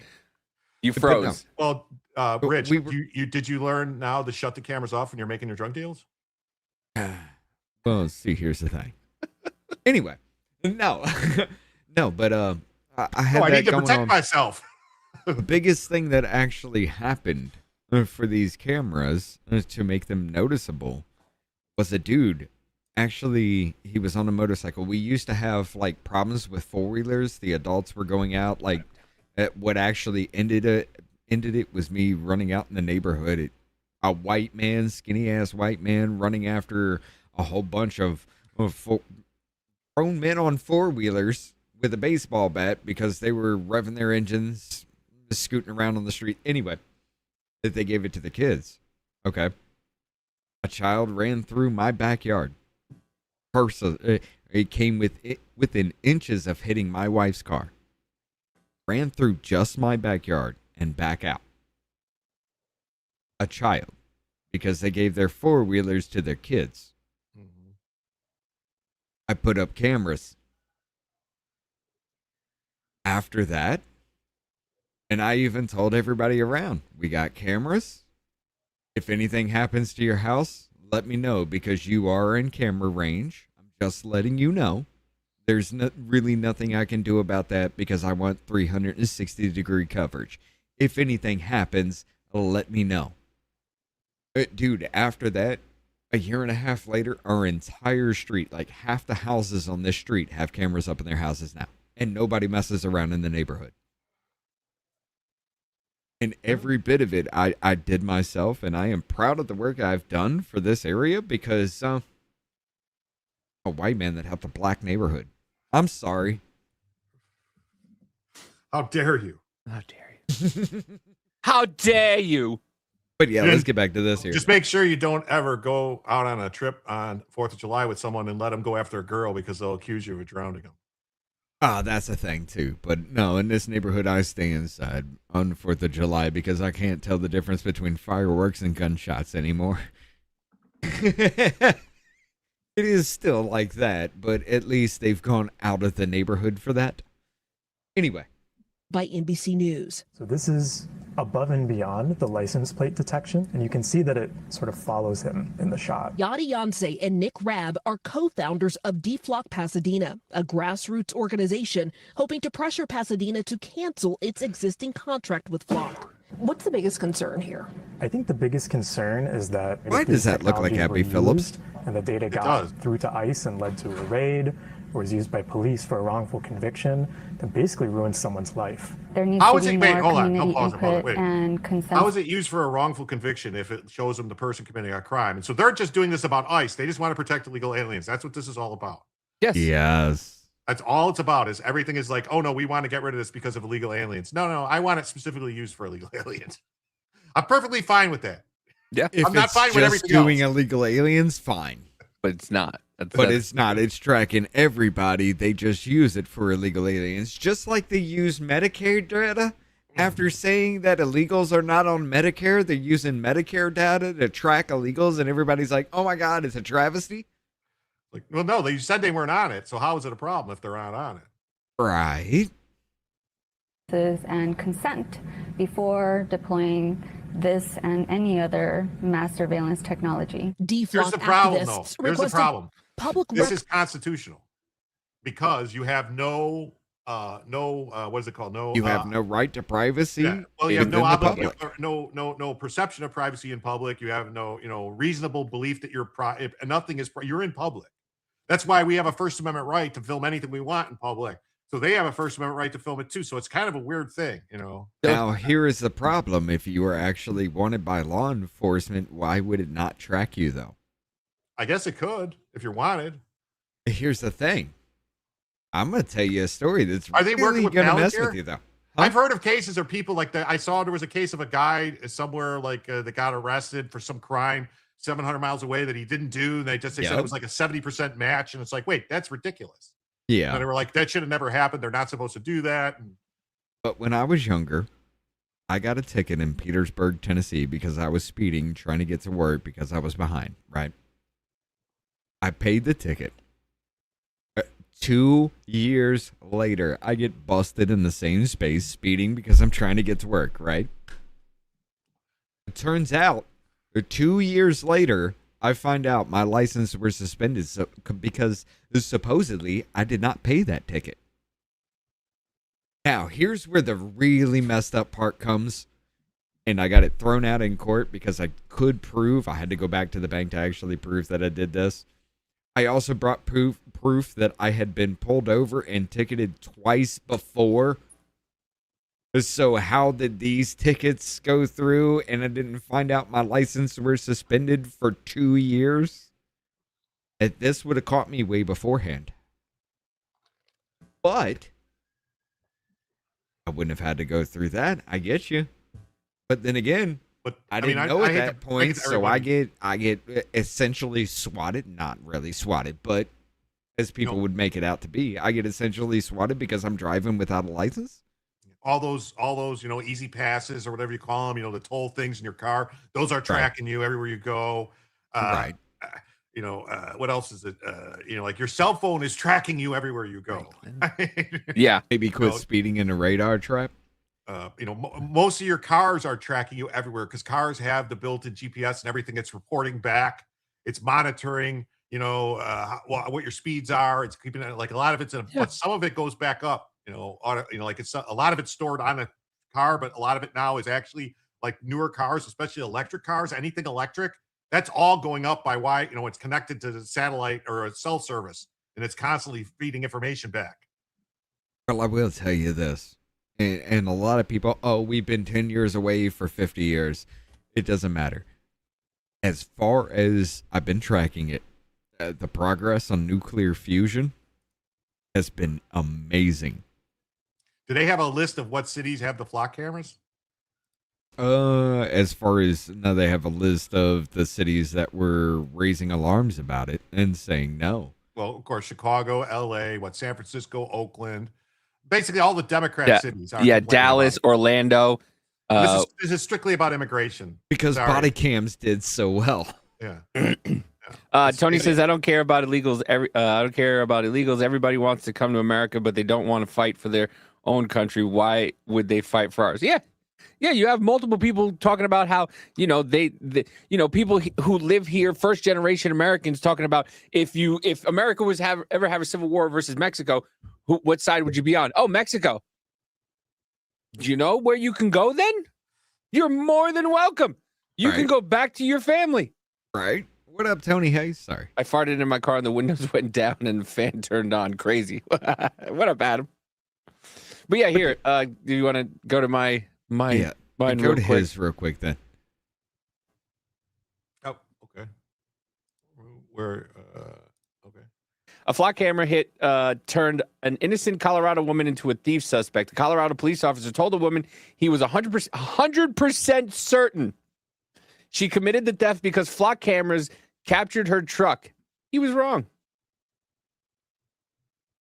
We have cameras everywhere in that town. You can't get a breath of fresh air in or out without us knowing. Chrisana Elzer learned the power of flock firsthand. You were in town from 11:52 until 12:09. They have the exact times. You were in town between this time, so you're guilty. And by the way, this is not a government agency camera system. This is a private corporation being used by the local municipality. Yes. So did the cameras have her stealing something on video, or no, it's just her car was somewhere? Oh, we'll get to that one. We'll get to it. Exactly. Like I said, nothing gets in or out of the town without us knowing. When a Colorado police officer showed up at her door holding flock snapshots of her truck. And here's when you left at 12:09. That's when you left town. To get? No, to stop at Ridge Trail. Wait a minute. And take a package. Well, there's no shushing. I don't need to be. I need to know where this is. The first thing he pulled out on the body cam is that flock picture, the clear photograph of your car. But here's your vehicle in the neighborhood many, many times, apparently casing houses, because you just can't drive through for work or visit other businesses. You can only be casing houses. It is her. It is 100%. It is locked in. There is zero doubt. I wouldn't have come here unless I was 100% sure. 100%. It is certain. It is on. What are you 100% sure about that she was It's her driving car? through town? Do you have any pictures of her taking things? Do you have any videos of her committing a crime? What was her crime? Driving in through town between a certain time. On video, you're obviously welcome to go to court. Chrisana was charged with stealing a package, but it wasn't her. The porch pirate was somebody else. Multiple times you tried to show him your video evidence. He didn't want to see it. Even when I called him back, he said, that's not my job. You looked at a time of a crime. You saw my vehicle entering in the flock. I'm sorry, the hairstyle is different. Her hair is dead and flat. The other's woman was actually alive, like she was younger. Yeah, and the other woman had was more brown in the middle. Just give me 1 second, guys. I got to take care of something here. How you doing, King of Biltong? What's going on? Let me go to the bathroom. What up, Anton? Says hello, Jim, Tavy, Senpai, Dog. What's up? What's up, everybody? What That's up? right. If you guys feel a little peckish, you need a little protein, you feel a little hungry, maybe something snack, something to get you by, a little something. Well, check out King of Biltong over there. You can buy some meat from Anton at www.biltongusa.com. If you use promo code Jim, you'll save 10% off. Get those 8-ounce bags. They make excellent gifts. Also, if you like a little spicy, try the peri peri. If you like a lot of hot, get the Ghost Reaper or Ghost Pepper or Reaper. I'm sorry. They also have other snacks, cookies, cakes, and candies you can get from all around the world. Chips, all types of stuff. really good. They have the drawers and the cabanasi. I can't. I don't know. Language is not my first thing. But anyway, check it out and make sure you tell them Jim sent you for 10% off. That's www.billtongusa.com. Tell them Jim sent you. I need a code too. You gotta get these guys a code, dude. And let me tell you, I told Anton was on Jim was on Third Railify the other night, and I told him he's ruined American candy for me. The candy, I will pay whatever it is to get candy from the other countries. He's ruined it. All I can think about is the candy from Biltong USA, and his meat. Meat is great. Yeah. The meat is so good. So good. Speaking of flock, okay, I'll pull that up.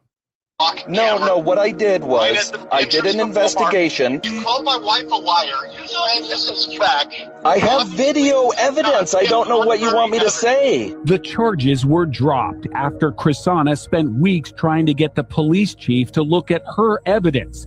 Time-stamped video from her truck and a neighbor's doorbell camera showing she wasn't at the scene of the crime. What does it say about where we are that you feel you have to have more cameras than the police have in order to make sure you can prove yourself innocent? It sounds like it flipped the script to you're guilty until you prove yourself innocent. Without a flock camera, that detective would not have been at her door. By his own admission, he pulled out the flock picture of her car. Do you want to apologize to Chrisana Elzer for what happened to her? For the police misusing the tools?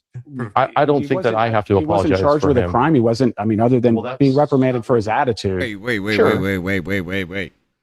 For the police misusing the tools, well, wasn't it you as a private company that gave that information away, leading to the misuse? Well, the information was just that the car was there. There was no information that showed her stealing the package.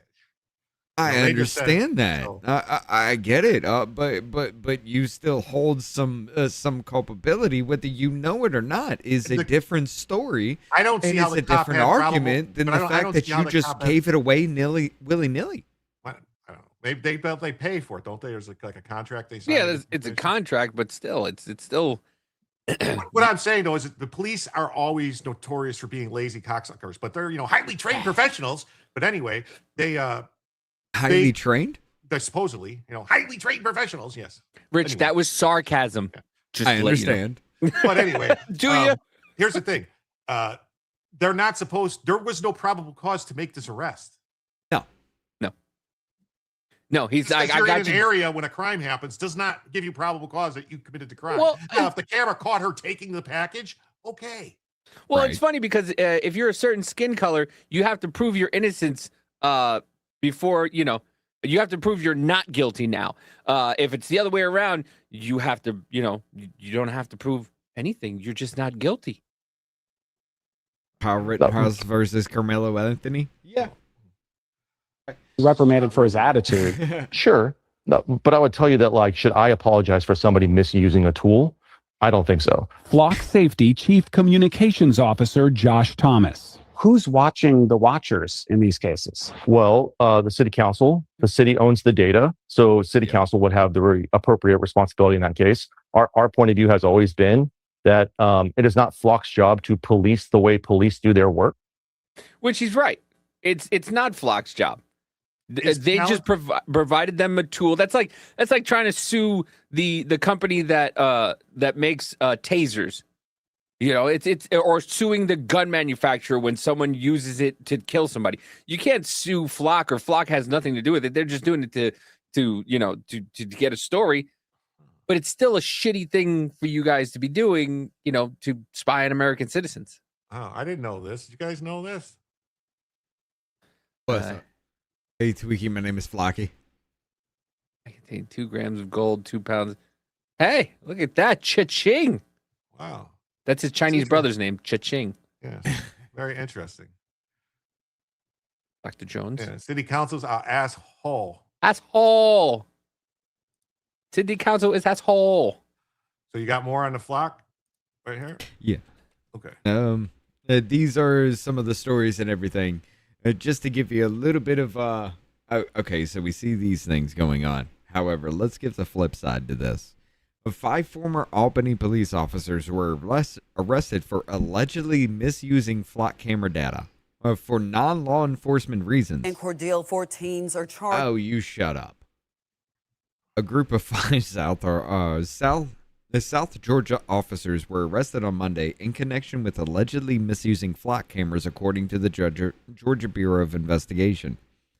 According to the GBI release, 5 former Albany Police Department officers were charged with allegedly misusing license plate data in the flock cameras. I don't know why you got to repeat it 5 times. This bothers me. They have to make it certain amount of words. The AI fucked up when they wrote this article. That's why. Either that or it's just a ploy. If you hear the same thing 3 times, just move on because you get it. Yeah. The GBI said the Albany Police Department asked to investigate these officers after they made an internal audit flock license plate reader, whatever, blah blah. I'll be right back. Check this out. In the release, they noted 5 former officers were arrested on Monday with the following charges. Tatiana Davis, 27, was charged with 5 counts of misuse of license plate data and 1 count of violation of oath. Jay Jackson, 2 counts and 1 count. Nicholas Richardson, 11 counts and 1 count. Brittany Smith, 23 counts, 1 count of violation of oath. Isaac, 24, was charged with 2 counts, 1 count of violation of oath. Basically, what they are doing is actually, like the FISA warrants, they're tracking people that they know. Just because they can. And again, why do I say that? A second Milwaukee officer charged with using flock cameras for stalking. And down in Milwaukee, a second Milwaukee police officer has been charged with misusing. I don't know. Is that low? Stalk 2 victims. The detective That's a max sound I can bring. was assigned to investigate another officer misusing the cameras, but he was doing the same thing. Christina Van Zelst has more. 51-year-old Tayrongi Chapman is charged with misconduct in public office and misuse of a GPS device. Wait, He's a detective Harambe? for Milwaukee. His name Harambe? Yes. Oh, wow. Harambe Jackson. Wow. Harambe. Harambe. Police with 22 years of service. Chapman has been suspended since March 13th. Chapman, Harambe Police Chapman, first okay. became aware of serious allegations of criminal misconduct, saying Chapman was assigned to investigate Officer Josue Ayala for abusing the flock system to track an ex. Which way, Ayala Josue? pled guilty in June.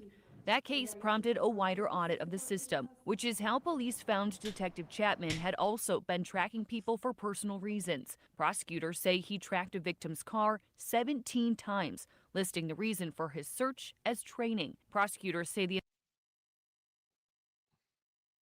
It's training to search the same car 17 times? Which victim? Like, see, now this makes me wonder, honestly, this gives me like bad vibes of where like people that were like victims of crimes, like, because there are corrupt cops and crooked cops that are not just doing it because they want to get laid or whatever, that are doing it because they're helping gangs or people that are trying to find witnesses to kill them. And so they can track and be like, hey, this is where this guy goes, and let them know. So this scares me a little bit. Fair enough. investigation deepened when a victim found a physical GPS tracker hidden under their car without a warrant. That was subpoenaed. Okay. That's why I didn't want to say anything. Okay, so yeah, this was a little. So he was. Why are you tracking a victim like that? Yeah. And traced directly to Chapman's purchase history. Documents show Chapman confessed to using the police database and the tracker for personal reasons. It's not clear what the relationship was between Chapman and the victims. Chapman is scheduled for an initial appearance July 17th. That first officer who pled guilty will be sentenced July 13th. And we've been covering the flock camera debate in various communities for several months now. You can find links to our previous reports in communities across Northeast Wisconsin within this story. Whatever, you get the point. I get the point. I wonder if they'll give them, just a fine like they did to that judge that let the legal out the back door. Well, we don't want to. Yeah, Dugan, backdoor Dugan. I wonder. So. Dude, no, our justice system needs an incredible fucking rehaul. Why? Why is the equivalent of janitors in our judicial branch, the federal judicial branch, able to say to the president of the United States, you can't do something because I'm butthurt? I don't know. I don't get it. So look at this. We got a $20 rant. Thank you so much from Emerald 765. Enjoy your show, Jim. Well, thank you so much. And with that 20, we are just that much closer to adding a second additional hour. That means right now we're only $64 away, folks, from adding a second additional hour to the show. Wow. Y'all are putting us to work tonight. Putting us to work. We got like another, we got almost another 2 hours to go right now as it is. And close to 2 hours to go as it is. I'm going to cut ours just normally, and then after the fact. You can keep it going. It doesn't matter to me. Do what you want. Yeah, that guy looks tired. We're what's the word I'm looking for here? We're very, easygoing here. Look, I worked all day. I sweat my ass off pulling cables and terminating low voltage and getting networks up and running, okay? I still do this because I'm here. However, I will say this El Nino shit is just, dude. I love how the fact that they're actually speaking about El Nino instead of climate change. And I will say this. Hold on. Tony Hay. Davey's not here. Tony Hay with the gifted subs here on YouTube. We got Lisa45 coming in. No Jabski. Oh, we got Jackie back. The Pothead. Hyper Fantasy Handbooks. 313 Stud. Lower. I'm sorry. I'm going to murder that name. Lower Male Hot. A Gen X Boomer. AK Robbie. The Mirror Man. Welcome. But yeah, sorry. No problem.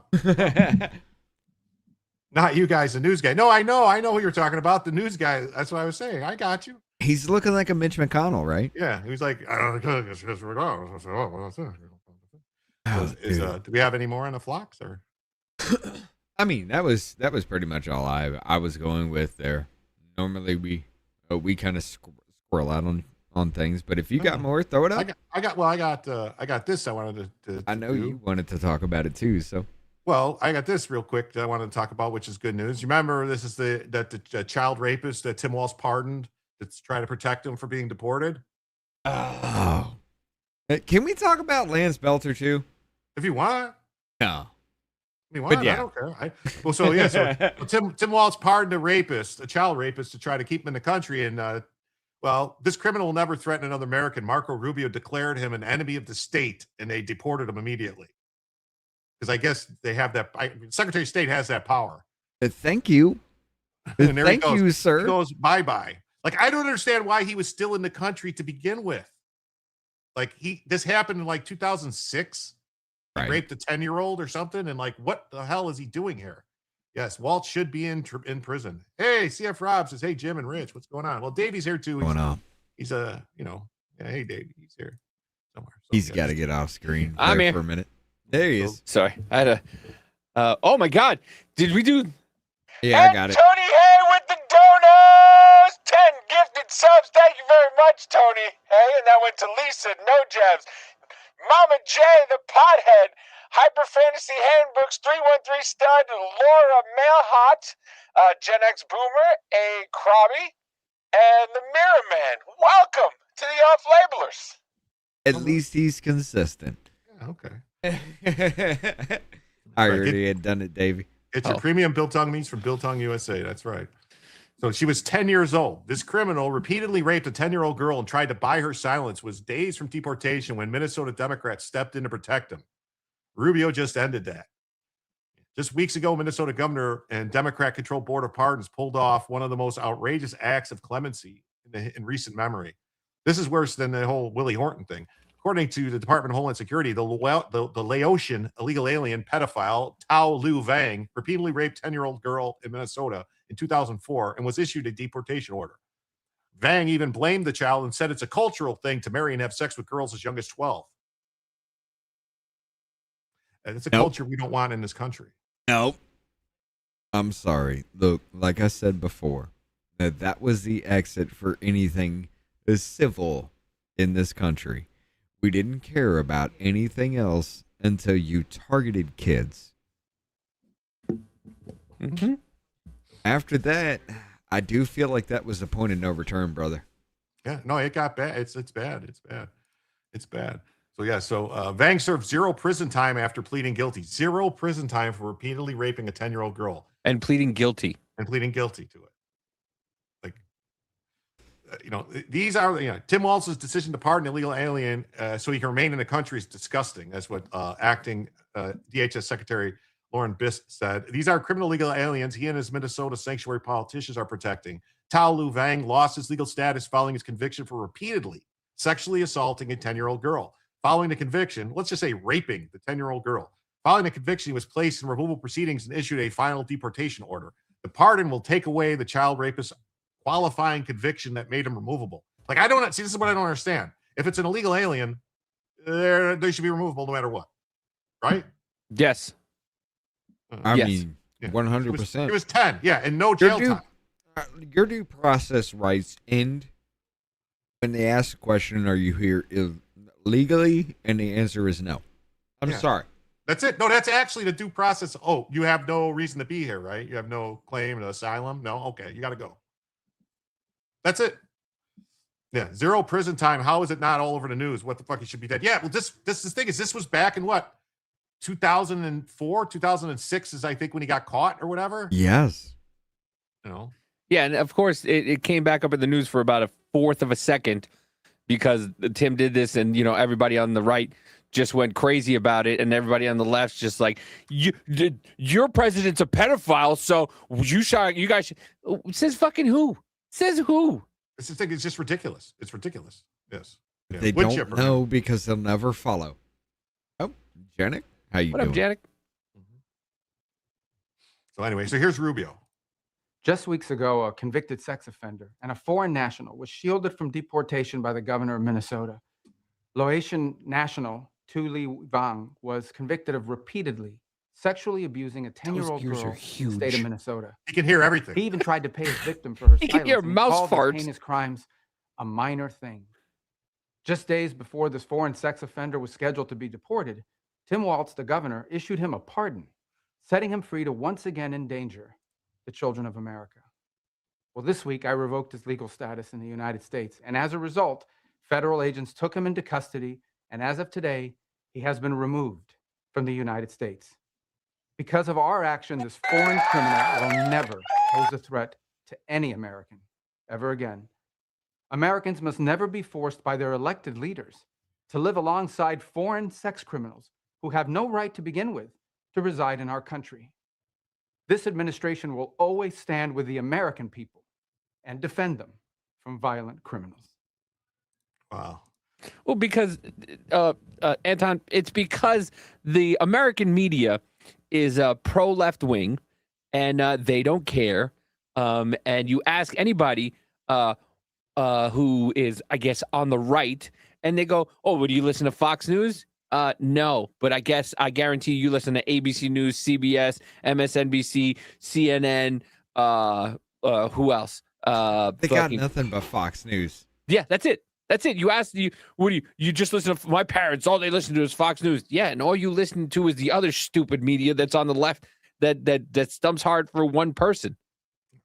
Fox News sucks. Yeah. Fox News is horrible. I'm going to tell you right now, CBS is way better than Fox News now. Barry Weiss is actually trying to be fair. Yes. Actually trying. Yes. And they hate it. They hate it. They want her gone. Yeah, they want her gone. They all, even what that douche that just got fired, the 60 Minutes guy. Yeah.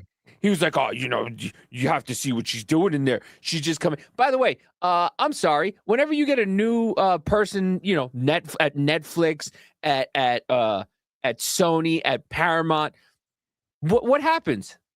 Oh, I got this project I'm working on. Oh, new ownership came in. They scrapped the project. They come in and clean house. So that's what she did. She came in, cleaned house, and that's her right to do.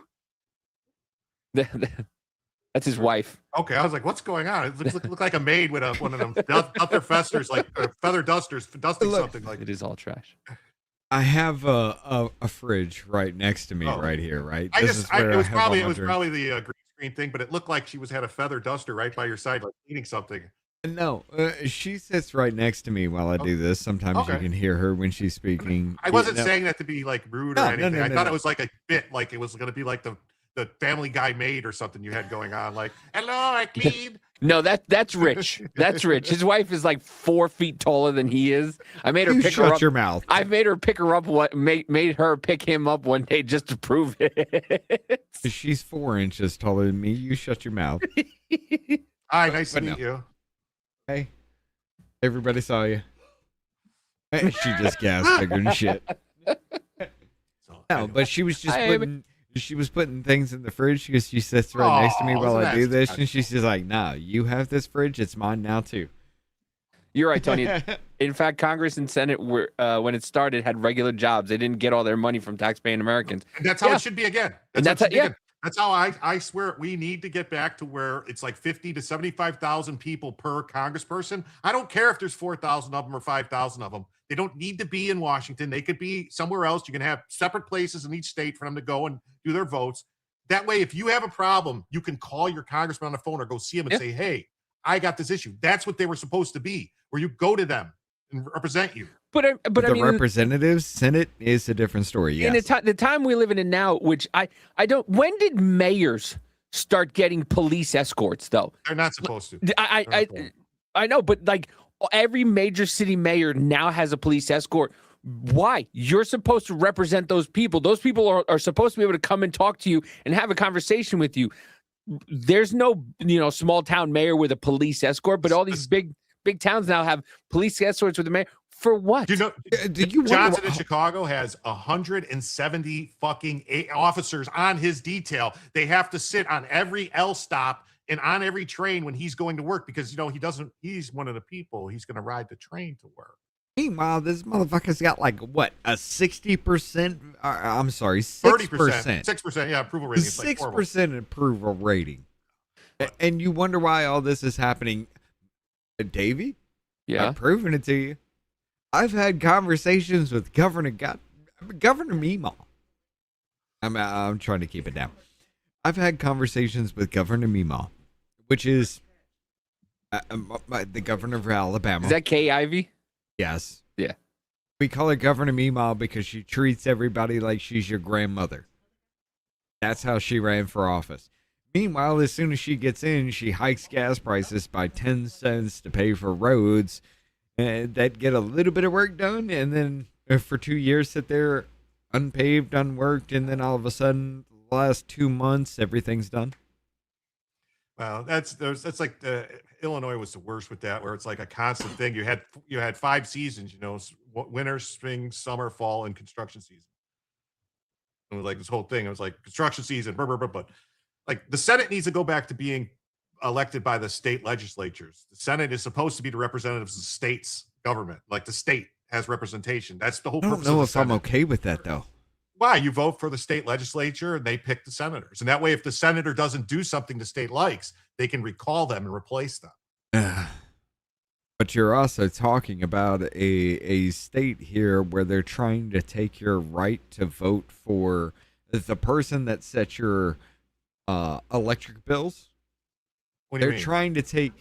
They're trying to make that an appointed position and not an elected position.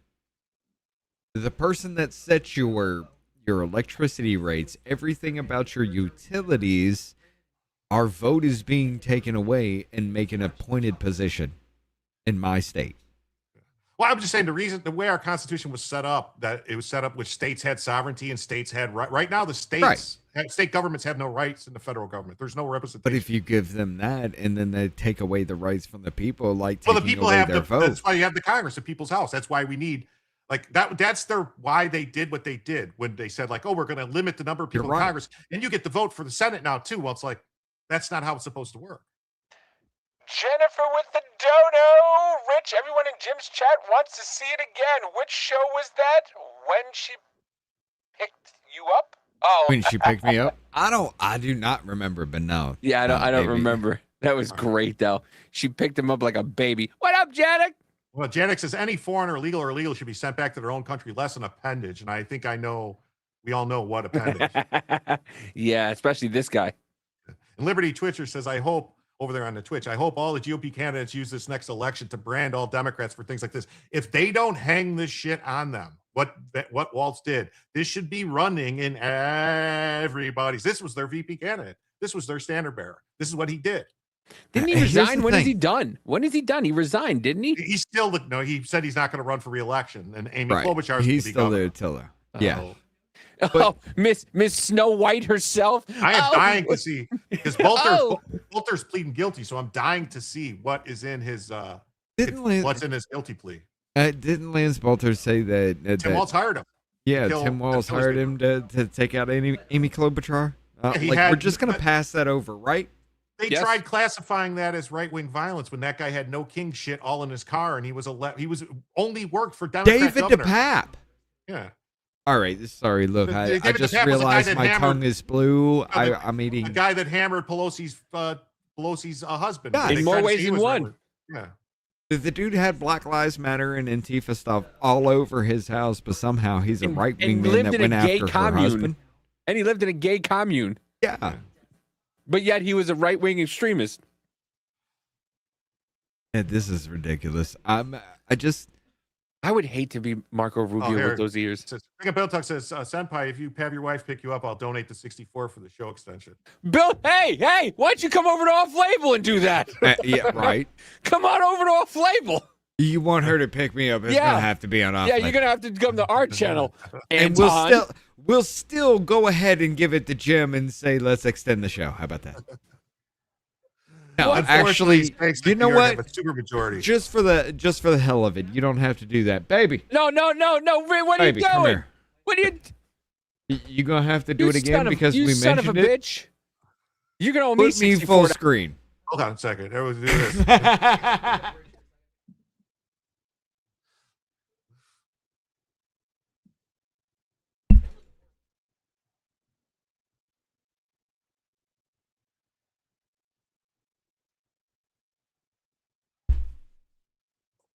Wow, that was loud. She did not seem happy. That was She did not seem happy about that. See the way it was done. I had her pick him up like a baby though. It wasn't just picked up. She had him cradled in her arms because I said Rich was like a baby to her. You are straight up bullshitting right now. No, I'm not. I'll find it. Don't tempt me. I'll find it. She cradled you like a baby. See, this is what I do. I mean, look, my wife has 4 inches. Like, there was at one point, there was this thing where I had grabbed a, we were doing I was going to photo make a op thing. joke when you said my wife has 4 inches. I was going to say, no, don't be that mean about yourself. It's 6 at least. Yeah. Well, okay. I'm 5'6" and a No, half. you're not getting my joke there. Hold on. I'm 5'6" and a half. It's But if I sometimes- say that, I sound like a child, so I just say 5'7". At this point in time, look, he already did it anyway.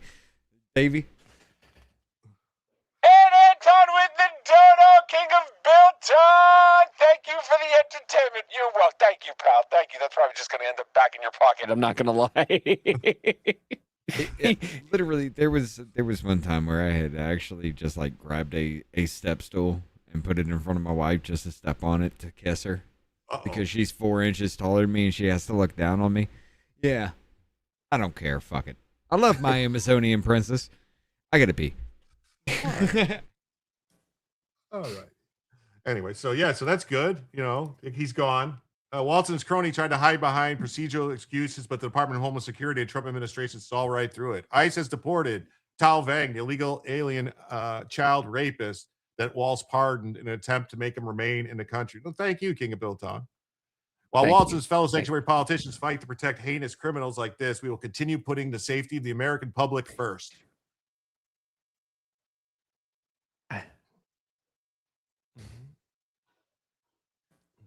This is horrible, horrible, horrible. Yeah, I mean, I don't get the outcry of people who just want people to come into our country and then they go to, oh well, white men do this and white men. Okay, so deal with the white men, deal with the black men, deal with all the men who are doing shitty things. Deal with them. Let's not have people from other countries coming in here and doing stuff and then just giving them a reason why we shouldn't deal with them. Okay, deal with the criminals. If you're not from this country and you commit a crime, you can go. Goodbye. Send them away, send them back, and let them do their own crimes in their own countries.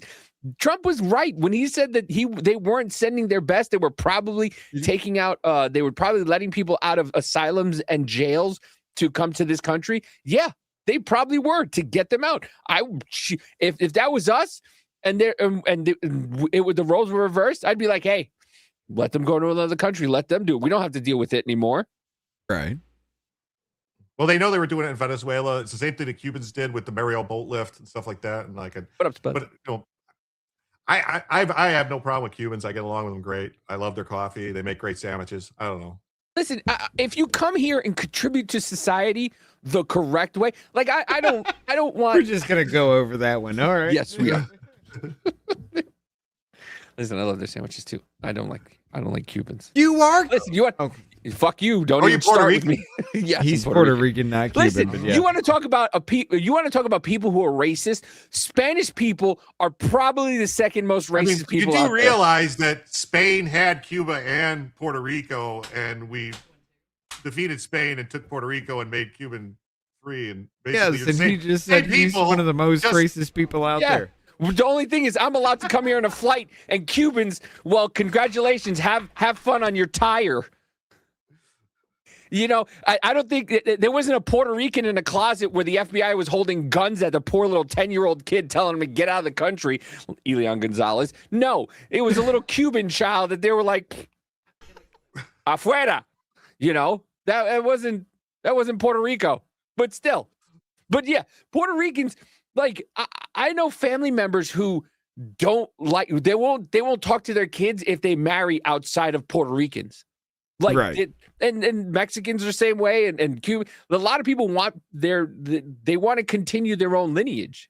So we've hit the off-label hour, ladies and gentlemen. Greg says I'm in the 555 club, 5.5 foot tall, 55,000 a year, and a 5.5 inch penis. Girth is everything. There you go. Yeah, buddy. So you got a beer can, like a tuna can, like a.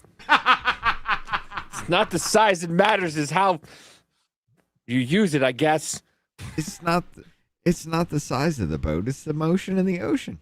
It's how deep she can take it. Anyway, but I mean, it's not a India takes the first prize. Yeah, I mean them like no, they smear shit on themselves for their festivals. All right, no, hold on, dude. I just saw a video of I don't know if it's real, Jim. but I'm sorry. I call them street shitters, man.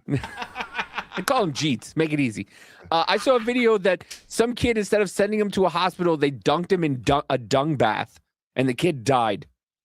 Well, like, I mean, they just you want people to come to a country and assimilate. You go to any other country. We were playing it yesterday. Some black lady from Alabama went to Poland to buy stuff because it was cheaper, and she's like, they're racist, and all they do is they were sitting there talking about me in Polish, and then and it's like. Yeah, because everybody else in every other country is racist except for the United States. Yes, there's some symbolism of racism in the United States, but not as bad as other countries. Some lady went to Ghana, moved to Ghana, and she's like, I don't want to be here no more. They ain't got snacks here. I gotta fight with lizards. You know how big lizards are?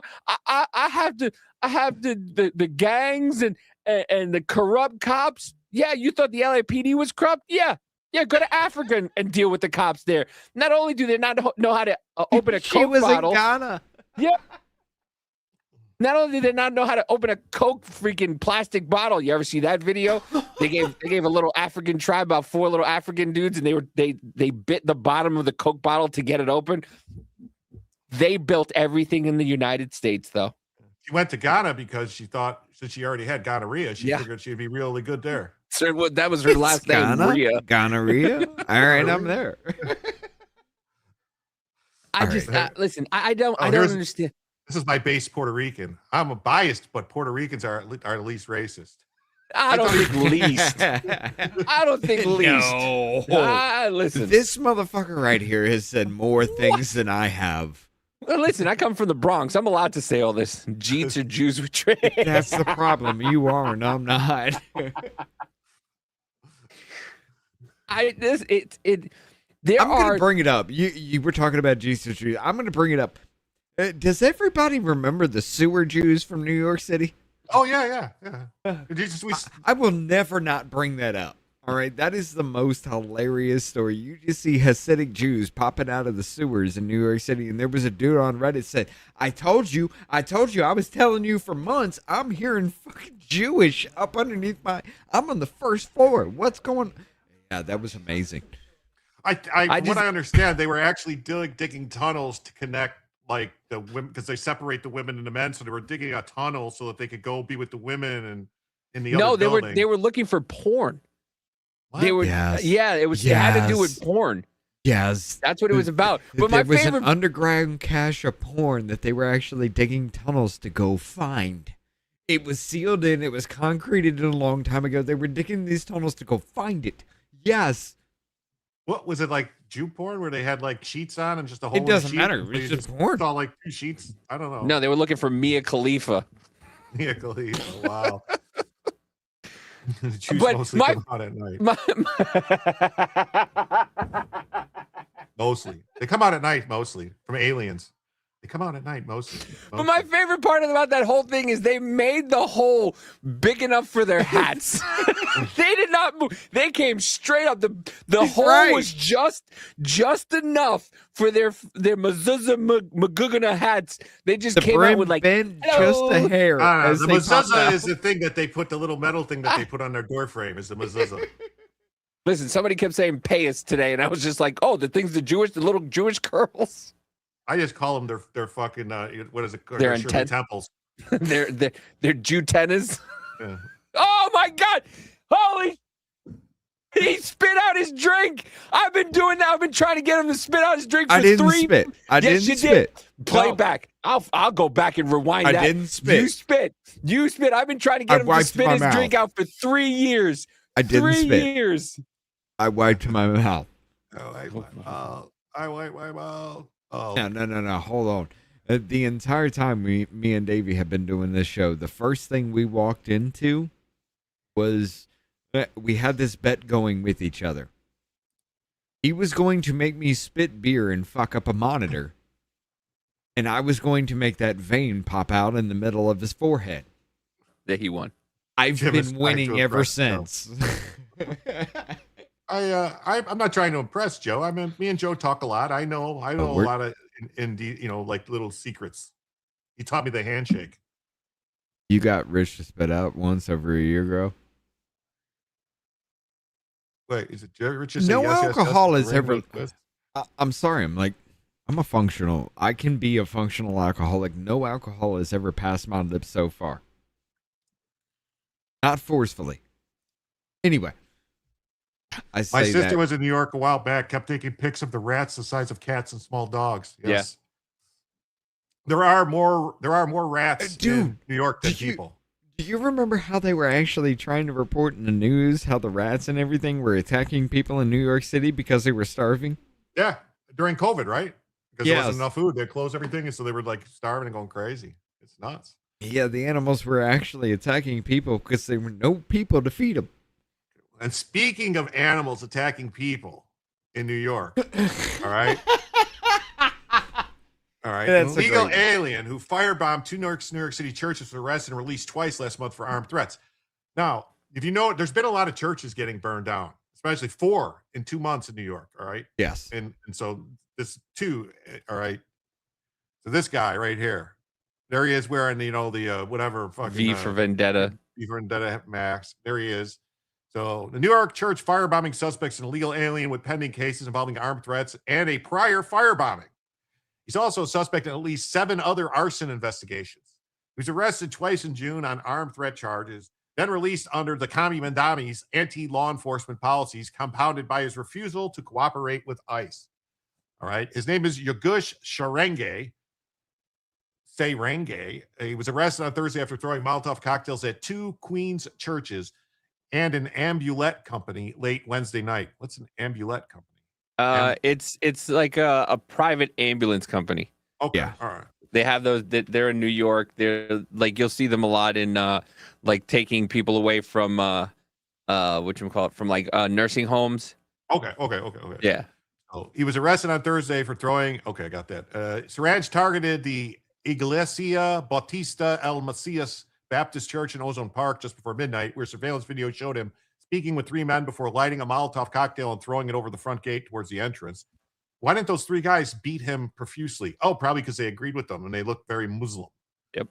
Serenge then walked less than a mile to the Kingdom Hall of Jehovah's Witnesses, where he allegedly threw a second Molotov cocktail at the entrance. Investigators determined he also threw a third Molotov cocktail at the exclusive Amulet Service Transportation Corp. This is crazy. Officers arrested him at a nearby deli. They're supposed to call it a bodega. It's called bodega in New York. Yeah, bodega. Yeah. And according to prosecutors, he told investigators, "I had 2 more in my bag. I was going to finish the job." Like, why is he here? Well, so he just Do you not admitted remember the Allah Akbar over the shoulder one? Oh, I do. Yeah, that was and then the guy was trying to defend him. Guarantee you, this guy doesn't do more than 5 years. Admitting. That's part of the problem, though, is that's why they say the lies about illegal aliens don't commit crimes as much as Americans, is because a lot of them, they don't get they just go, okay, drop the charges, we're deporting them. Yeah, remember those 4 Mexican guys that attacked the New York City cop and then were out giving everybody the finger as they walked out of the courtroom? It doesn't even matter about that because they don't ask about citizenship. No, none of these places do. They're barred from asking about citizenship. They're told they can't. You can't do it. They'll get in trouble. I mean, that does raise the question: how much of our crime is actually illegal aliens at this point? Well, the only way you can really tell, honestly, is to look at the prison population. 40%. Yeah. 40% of the federal prison is illegal aliens. Yeah. How is that possible? That it's such a small What are we number? talking about? State and everything else has a different story. But yeah. But federal prison, 40% is illegal aliens. Texas, it's 32% in Texas state prisons are illegal aliens. So you have to figure that's just the people that are doing time there. Mm-hmm. Not the ones that they say, okay, just deport them. Mm-hmm. It's got to be. Then a pretty again, big number. that also could be like driving on a.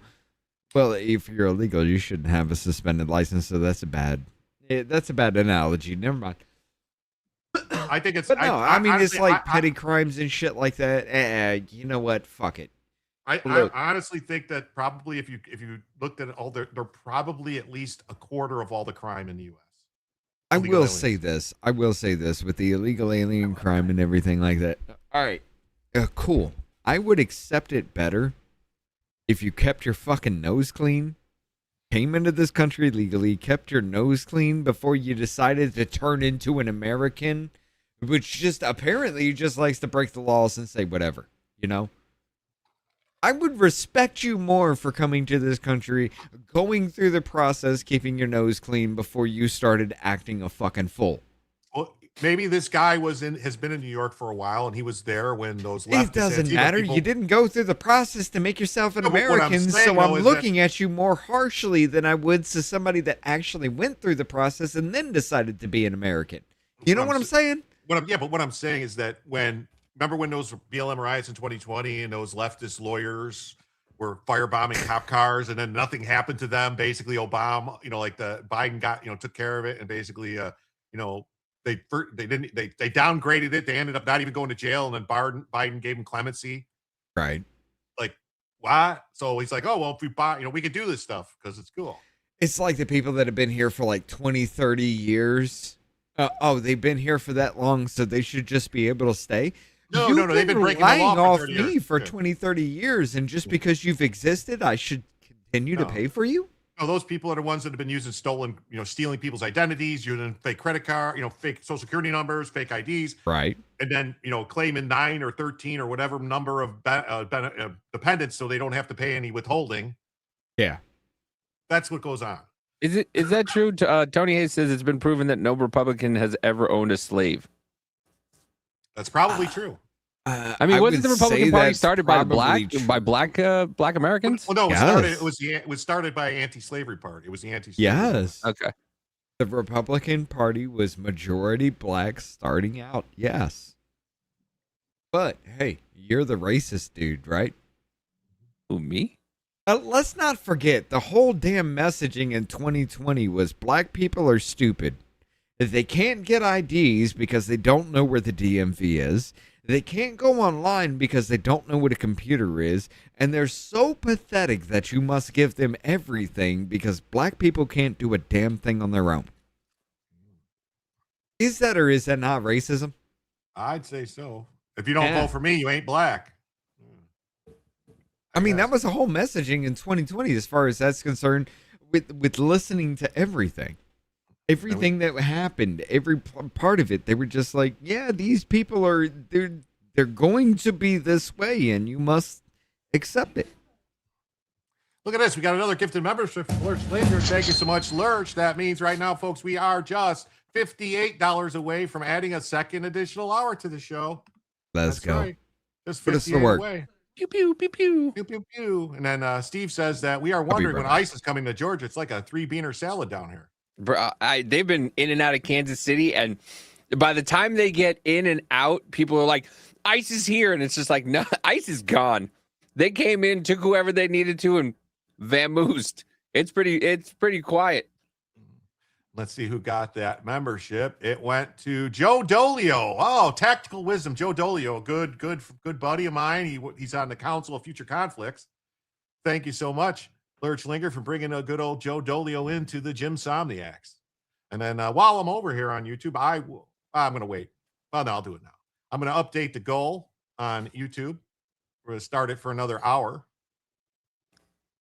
and see how it goes with that. We'll start another goal on YouTube for 1 hour. We'll go 10 super chats for $10. Oh, no, I can go 20, 10, 20, 10, yeah, $10 super chats for an hour. I'm losing my mind here. So, and we'll do it like this. We are, what are we at? 50 something? 50, I should have looked at this before I went over here. We are currently $58 away. Okay. Okay. All right. Start that. There we go. Boom. All right. So it's on the YouTube goal if anyone wants to see it. And there we are. Jim, I donated 64 earlier. You got the extra hour, and I donated 20 on Off-Label. I didn't see a wait. Did you donate it on? You did. Oh my Lord. I didn't see it. I'm so sorry. Holy crap. Oh, look, he's trying to. Assessment. Red Chinese victory. Impossible. America will never fall to communist invasion. Communism is the very definition of failure. I didn't know you did that. I'm sorry. Thank you so much. Wow. Thank you. So that means, folks, we got an extra hour. I'm going to fix that on YouTube. I'm going to set it for 2 hours. Why do that? So that means 64, 58. So that's that $6. So we're $94 away from a third additional hour. Look, he tried to Jew you out of your money. I did not. I didn't. No one said. I did not. No one said. I usually have people that say rant when a rant comes in, and nobody said rant, so I didn't know. Now I'm gonna go fix it on YouTube. I am so sorry. Thank you so much. I didn't. I'm a terrible person. I'm a horrible person. You know who never forgets? Off-Label Podcast. Humble Jim from Bill. Okay, thank you.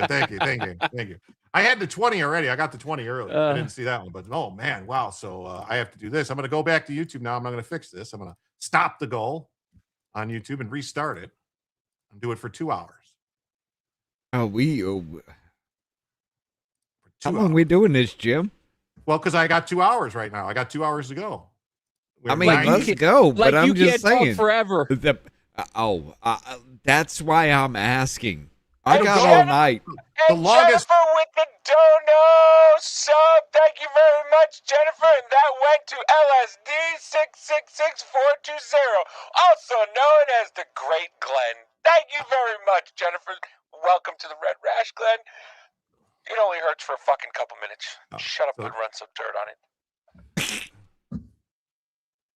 Okay. I said I will donate 64. If somebody I added 20 on Off-Label because Davey asked. Okay. Sorry, I didn't. Off-Label got my back. I'm sorry. I didn't know.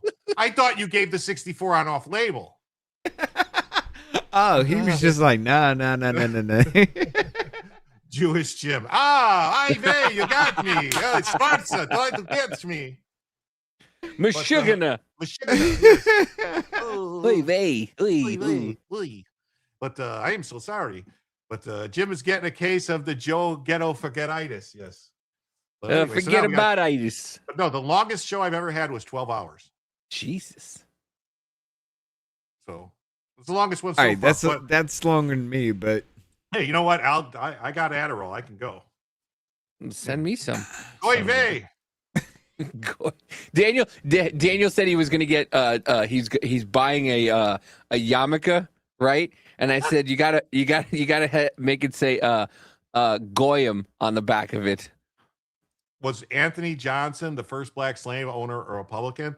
No, I don't think he was a Republican. I think he was a Democrat because he was the guy. Yes. Wasn't he the guy who funded this? No, wait. The guy who the biggest funder of the Confederacy, the guy who spent all his money and went bankrupt funding it, was a black man who had the largest plantation in like South Carolina or North Carolina or something like that. Like, I They don't know never his talk name. about him though. No, we never talk him. Oh, his sons all went and fought for the Confederacy. Yeah, they don't talk about him at all. You know, and then you quote Martin Luther King, and then they tell you you're white, you're not allowed to quote Martin Luther King because European. Just shut up. Just shut up. Do you guys do this every Friday? We might. It's up to them. We could do this every Friday. I don't care. I mean, y'all want to make fuck around Fridays here on Off Label with Jim? We can do it. I mean, that's right. What's it say? Jim tells us all what here? Everything. And whatever you want to know, Jim will tell you. I have lots of opinions. Yes. So it said federal authorities had already identified Syrange before the church attacks in connection with the June 25th firebombing of a smoke shop on Fulton Street in Brooklyn. Prosecutors allege he threw an incendiary device described in a criminal complaint as a green glass bottle wrapped with screws and containing air, rocks, and ignitable liquid and other materials into a store while wearing a Guy Fawkes mask. Everything is co-opted, right? Jennifer with the dono. What are Jimbo's thoughts on Antarctica? Jesus, Jennifer. Jennifer is obsessed with Antarctica. Obsessed with Antarctica. Have you ever just taken Jennifer with the dono again? You said it's fucking Friday. We did. But Jennifer is obsessed with Antarctica because if you let's go, brother. I'm down. Definitely. My thoughts on Antarctica, it's a strange place. I think Antarctica, I'd like to see what's under the ice. You know what we should do? We should find that maybe next Friday, show Jim where that thing came from in Antarctica, that heat wave. You know what? Well, fuck it. It's fuck around Friday. Me and Jim got some time to play, right? Sure. Brother, let me find it. Hold on. Just set it up, Davey. What Antarctica or because I don't know where the thing that you had. The Antarctica anomaly that lit up and everybody's I'll do the Google Earth. And Spuds with the dono. The Choctaw fought on the side of the Confederacy along with their slaves to keep it. Okay. Jim, bring this up. There you go. Check this out. This is what started the whole thing. I'm sorry, I hit the mic. This is what started the whole thing with Jennifer with the Antarctica thing. Check this out. This was a long time ago, May 1st of 2024. Mysterious underwater anomaly resurfaces off Antarctica. Hold on. We're not going to play the music or anything, but let's go back to this. Check this out. Look. This right here was NOAA fucking data. Yeah. All right. In NOAA data, this has happened 3 times. 3 different times in NOAA data that they have registered 80 foot above sea level. What do they think it is? Now, check this out. Hold on. This is in the water, right? Yes, this is in the water right off the coast of Antarctica. This is maybe it's a secret Nazi base. It's resurfacing to get more air. Well, we don't know yet. Hold on. What I will say is the first time it looked like just a blob, right? The second time it comes off the coast of Antarctica and spreads out all across the Atlantic seaboard. The third time it actually looks like an explosion because it dimples the fuck back in. Jennifer with the dono, Google Earth Street View, where you can find it, Davey. I got it. What is it? Gas or something? They're saying. Here's you the want me to thing. put names up, or you got? Hold on. NOAA data is reading this as waves 80 foot above the sea level because it's the only way that it can actually register what it's seeing. It's microwave radiation. Oh. Literally microwave radiation spread throughout the Atlantic City. And this is when you really play with them and things like that, the weather modifications, they registered a 4.5 degree increase in the Gulf of Mexico not too long after the second incident. And Jennifer with the dono again. Antarctica amazes me because it's the only treaty all countries part of it actually adhere to. Why is this? Well, it's a place. It's very inhospitable, Antarctica, from what I understand. Like basically you can't be outside for very long. You'll die. It's that cold. So if you go to my thing real quickly, let me show I'll find the actual video for that. But go ahead, hit him up. So you saw where his was.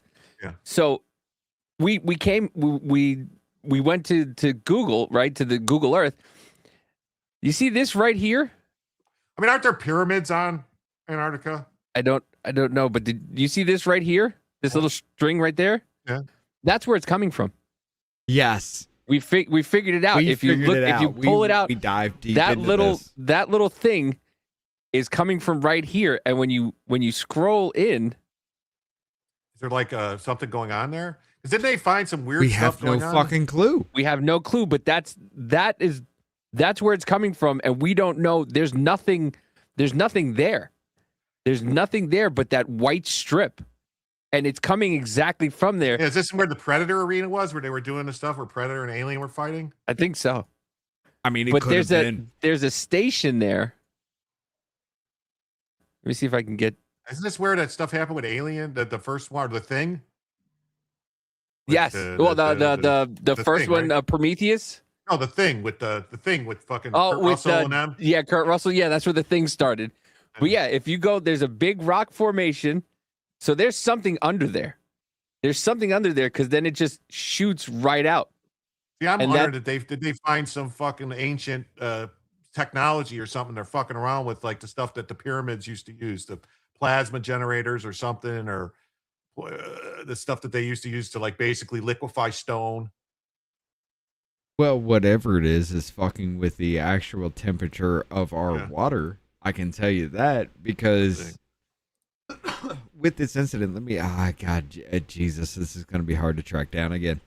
But yeah, with this incident in the Antarctic, literally, they registered a 4.5 degree increase in the Gulf of Mexico itself. And then all of a sudden, it's super fucking El Nino a couple of years later. It's no longer climate change, it's super El Nino. And this was, I gotta find the video. Hold on. Let me take a look. It was very strange that little white strip right there just leads all the way from inland all the way out there, and that's where that pulse came from. And what it did is it heated up the ocean, and then what was it, last year or the year before, when all of a sudden it started to get really warm and we got all those hurricanes and everything like that. Yeah, it's just very weird that Well, I've heard stories about stuff where like massive gas bubbles or stuff come up from the bottom of the ocean and basically can envelop ships. Like it'll basically be like a gas bubble will come up, the ship will basically sink into the gas bubble and then get covered in water. Like ships get swallowed that way. It can happen. Yeah, I'm trying to find those buildings, Jennifer, because there is like you get little pockets of stuff like this, and there is. It's probably caused by the Stargate in Antarctica. I saw a documentary. TV series about it. There's a place, and I got to find it. Maybe I'll stop sharing for now and look for it. But there is a place where there's tanks built into the Mitch McConnell says aliens are involved in this. Well, Mitch McConnell's dead. But anyway, they look like they're big, I guess, water tanks, but they look like missile silos. Probably are. Who So knows? I'm like, I thought we're not supposed. I don't know. I mean, we weren't supposed to militarize it. I thought we're But not. it's all controlled by the militaries. That's what's weird thing. Yeah, and you're not allowed there. Some guy got arrested because he flew over Antarctica because he was trying to fly over all 7 continents or something like that, and he ended up getting arrested. And Jesus. you can't street view almost anything here. Oh, here it goes.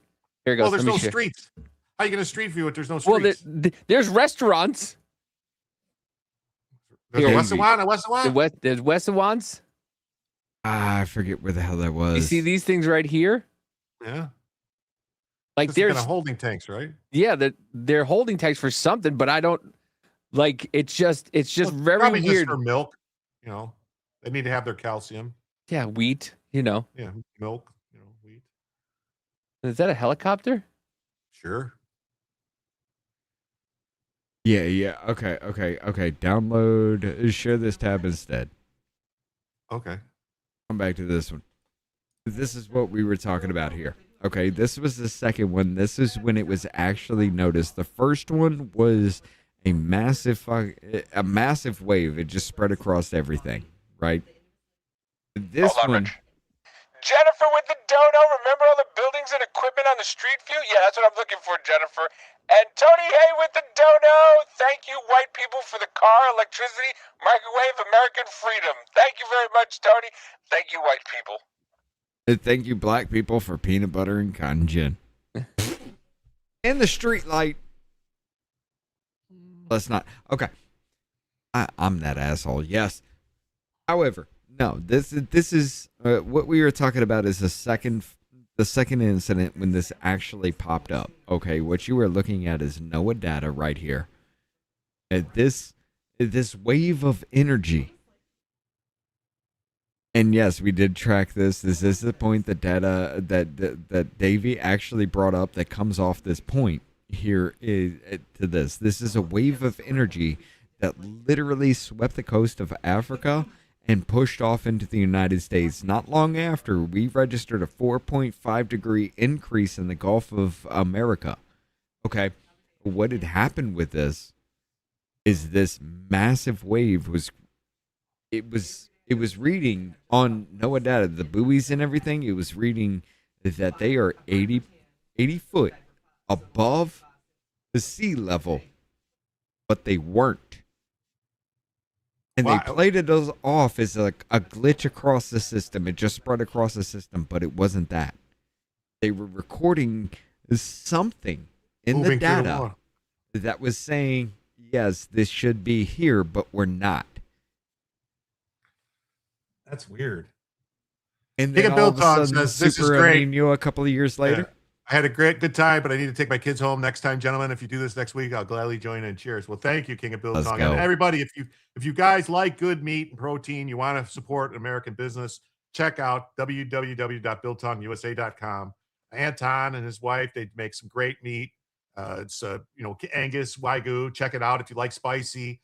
Peri Peri's got a little heat. It's more like a barbecue, but it's got a little heat. You want spicy? They got the Ghost Reaper. They got the Reaper and Ghost Pepper. I keep combining them. They're two different ones. They've got other stuff, and they got candies, cakes, cookies, snacks from all around the world. Use promo code Jim for 10% off. Let's see if they actually have video. But yeah, it actually spread across the Atlantic Ocean as far as that goes. But I mean, if you're messing around with the temperature, here we go. Look at this. Watch video. Look at this, dude. And what's their explanation? I've never even heard of this before. It's some kind of different energy. That's the only way that the NOAA data was actually registering this. Is the only way it could spit the When did this information. happen? 2024? Yep. Was it 2024 or 2020? Yeah. Yeah, May 4th, 2024. 2024. This was earlier in May, or earlier in, I think it was February, actually. But yeah. I was wondering Watch if it was this ride. somehow tied to the solar activity or anything like that, because the South Atlantic anomaly is not too far off of there. So I was thinking maybe something poured in, like plasma or something got in. I don't It's know. directed, though. The first one, it was just like this big ploof and dissipated immediately. The second one was directed. The third was localized. You could actually see a point. There was a point right there in the center where it registered higher than everything else and then dipped back in. I think Davey froze, but it dipped back in like it was an explosion right there in the water. And again, let's not forget the Poseidon, the Poseidon missiles that Russia has. Could this have been testing of that? Could have. I don't know, man. Oh, it could have been. You think it was an underwater? Oh, maybe it was like an underwater nuke. The first one they just let go to see what happens. The second one they directed. The third one they localized. It's possible. They do have underwater nuclear torpedoes now. Yes, I found it. They Rich, can by the sit way. there forever without even being activated until a moment's notice. Yes, It's the McMurdo McMurdo I didn't even station. have it on the screen. My bad, but This is what we were looking at before. Look at all those, I guess, water filtration. I have no idea what they look like. They're missile silos, and you can get actually there. You can't see the hospital, but there is some street view, and it's kind of it's just inside somebody's building. That's wild. Looks like a playroom. Yeah.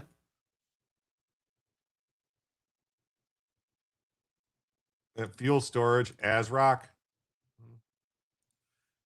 But it's got underwater sea volcano, maybe. But I mean, I don't know. That looks different than that. It's latent pre-Atlantean radiance, leftover quantum waves from their lost tech. Hancock will eventually explain it. I'm thinking something. This is just all building material. What about the Antarctica Water Park? There was a massive underwater nuclear testing program back the U.S. Navy staged. But this was in 2000. The first one was in late 2023. The second one was in early 2024, and the third one was, I want to say, late 2024, early 2025, somewhere around there. I don't remember exactly, but yeah. This is freaky. Like, we should know. I should know more about this. This should be something we should have more information on. I know. And we stumbled on it accidentally. Like, we were talking about it, and I was looking at it, and Jennifer had said something about Antarctica, and I'm looking at it, and I'm like, that coincides. And then I just put it on there, and that little white strip was just like exactly where it came from. I'm like, you think they're trying some shit? Like, because it's exact. What is the white strip though? Is that just I thought if there was like top secret shit, they had it blacked out. Well, You know what I mean? Like, that's what bothers me with it, though. What is the what? Oh, okay, yeah. Let me pause that for a second. That's what bothers me. What is the white strip about? Because everything else is just a approximate image. But why did you take that strip? The white image right there is something that we definitely know exists because we have video of that. We have images of that. Why just that strip in that area? Which seems to coincide with the 3 anomalies that we saw off the coast of Africa and Antarctica. Wow. Hold on. It's fucking weird. Wow. Jonah just sent this in. It's a longer clip, but I'm not gonna just check it out. See what this is about. He said it's called.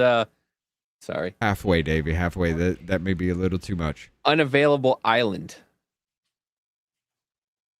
Exact location, which is kind of tricky to find, but there is Little something louder. here. So one of you guys told me to check Right out there. the Colony Islands, which are way under New Zealand, really close to Antarctica. However, when I was zooming in, I couldn't help but notice this little island way on its own over here. So this video is not going to be about the Colony Islands, but instead about the journey of figuring out what this thing is, if it's even a real island, and if there's anything there. So the first thing I'm noticing about this island is it's way on its own. Just skip through it to see if they actually show the a lot of data. the coast of Antarctica. Also, Davey. when you zoom into this thing, Just the skip through it to resolution see if they never actually show the data.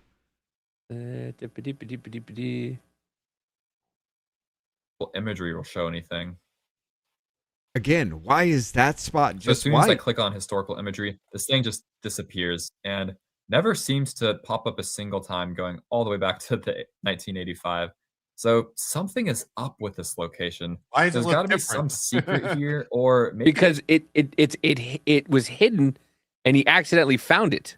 Yeah. And then now he's trying to look find up Area 15 in our Area 51 in Google Maps. Yeah. Okay. Yeah. Well, Yeah, I don't. It's just wild. We know nothing about it. No, and we're not allowed to know anything about it. And it just makes me suspicious that all of a sudden everybody's got a treaty for it, yet we're not allowed to. It's been around for a long time. Yeah, I know, but why? Why would there be a treaty that nobody's allowed to go there? Every country. No, people are allowed to go there. You need permission. Yeah. Why do you need permission, though? I don't know. They're worried about something. I don't know. What are they? I don't know. But it's probably under the guise of preserving something. But obviously Or they're not preserving safety. anything because they have equipment. But and didn't the buildings. Nazis go? Wait a minute. Didn't the Nazis go there and do a bunch of stuff during World War II? Like right before World War II and during World War II? Wasn't that true that the Nazis were doing a bunch of shit there? So maybe something was found there, and that's when they came up with this. We got to keep it a secret. Same thing like the moon. I don't know. Maybe there's. If Antarctica is off limits to every fucking country, right? Yeah. Wouldn't it be a great place to just do whatever you wanted to do?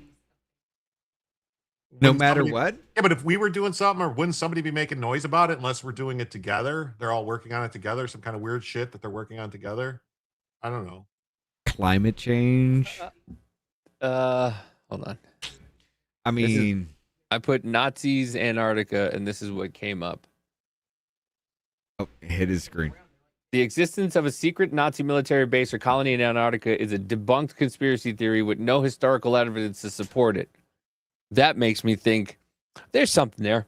Well, it says while Nazi Germany did conduct a scientific expedition from 1938-39 aboard the ship Schwabenladen, the mission's goal was to survey land for a whaling station to secure whale oil. Oh, okay. Really? I mean, weren't you for soap products and lie? Yeah, okay. Yeah. You were cooking people in ovens. What do you need whale oil for? I'm sorry. Was that it says too although dark? the Nazis did claim a region in Antarctica known as New Swabia, this claim was never pursued after the expansion returned, and the continent remained devoid of German military presence since. So there was German military presence in there during World War II. I mean, let's not forget they were talking about pyramids being found under the ice. Now, here's the thing, though. If you want to take it to that aspect, we also have to take a look right now, and this is a science portion of this, but we also have to take a look at the fact that the core in our planet is slowing down. The core keeps our rotation going, right? The 24 hours in our cycle. If the core slows down, that also weakens the magnetic field. What do we see? Isn't the North Pole just dancing around up there? Well, it's moving, but this is something that they know happens. That they know that the magnetic poles flip every so often. They're not sure exactly how often. Is it every 12,000 years? Is it every 30,000 years? Is it a small? Could there be something in Antarctica then that they're not telling us? Because now, here's existed? the question. There's a question too: is that people don't know? Is it Atlantis? Well, why? Why? Could be. Why is it that there's still ice in places along the equator? There's still glaciers, like up in mountains on the equator, and when they do testing in Antarctica and in the Arctic Circle, they get layers of tropical frozen, like it switches back and forth. Right. Like, is this like, I don't know, man. You know, like I'm a big fan of the solar flare guy. I love the Space Weather Newsman. You ever see him where he talks about the solar flares and different things? And you know, what up, Horizon? Yeah, we're getting hit really hard with that right now. Yes, which is it could lead to the increase in temperature and everything that we've been seeing. Climate change, whatever you want to call it. We are coming out of an ice age. It's going to get warmer. Yes, that is a confirmed fact. we are coming out of an ice age. The thing about the CO2 is all bullshit because they know that CO2 levels have been way higher in the past. The more CO2, the better plants grow, the bigger trees get. Where do you think those redwoods, those huge redwoods were so tall? It's because there was higher CO2 then. Right. We had giant plants, huge megafauna and all this stuff because more CO2, more oxygen. There's more plants, there's more oxygen. It's like the mesas that are supposed to be like the desecrated remains of giants. Yeah. Yeah. All right. And we. No, I don't know. I mean, I firmly believe that Atlantis was real, that it exists. Upon the horizon says hi in Jim's room. What up, Upon the Horizon? How you doing? And then also like that the pyramids and like the Sphinx and all that stuff was built 10, 15, 20,000 years ago by a different civilization that got wiped out when the floods happened. All right. The floods happened. Yeah. Can I take this to an almost blasphemous level? I don't care. Go ahead. Okay, cool. Talk about the Anunnaki or what? No.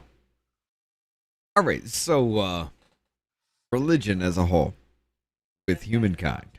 All right. Let's just see it. Let's take it to this level. Well, for me, let's take my perspective as far as this goes. Religion is nothing more than a means to keep humankind on a moral level. Because without religion, we would be the most violent things we have ever or will ever come across. And people could say the opposite, though. With religion, we are kind of the most violent because most deaths are due to religion.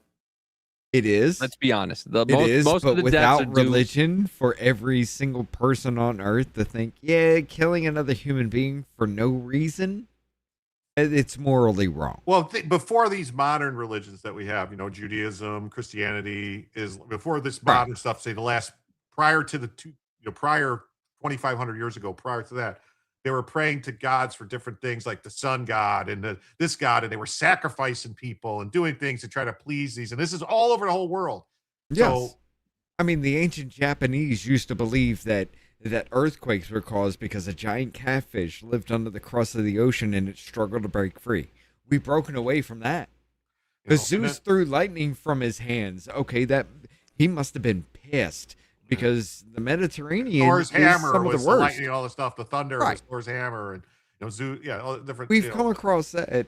Okay, so why should I not question a man walking on water 2,000 years ago? As far as that goes. Now, here's the thing, though.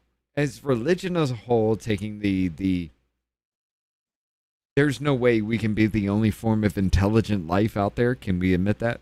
Yeah, no, I agree.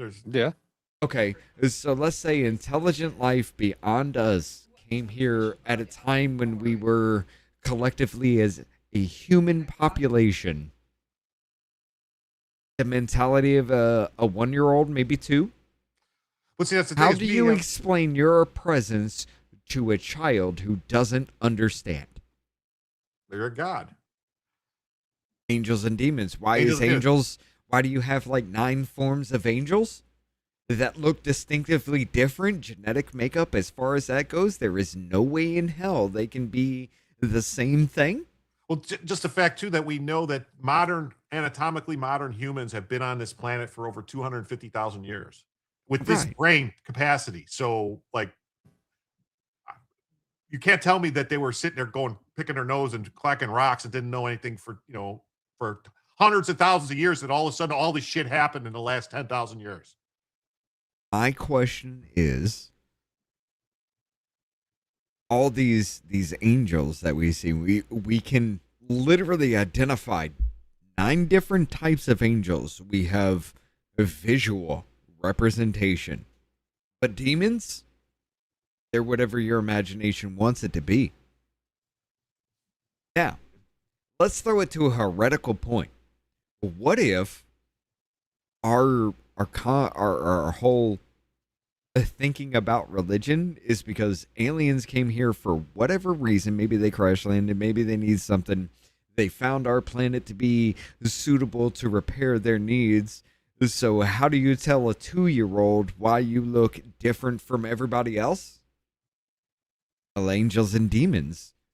Okay, so what are angels? Everything that's good. All the 9 different people that they are allied with we have representation of. Why do we not have a single form of demon? Why we actually can't look at some image and it's just a representation of everything? Maybe we haven't come across their enemies. Maybe.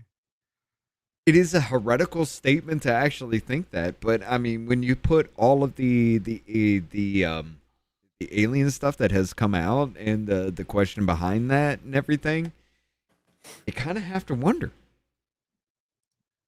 I mean, you got he's got his, you got the angels that are literally just like, they're rings of nothing but eyeballs, right? Yeah. That genetic makeup, that makes, whatever that makes that creature has to be different than the Nephilim who look like humans with wings.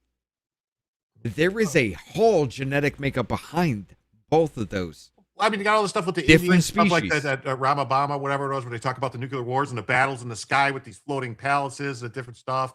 And then you got the whole stuff like the Anunnaki, the story of the Anunnaki, and then the thing about that one's actually pretty interesting. I'm not gonna lie.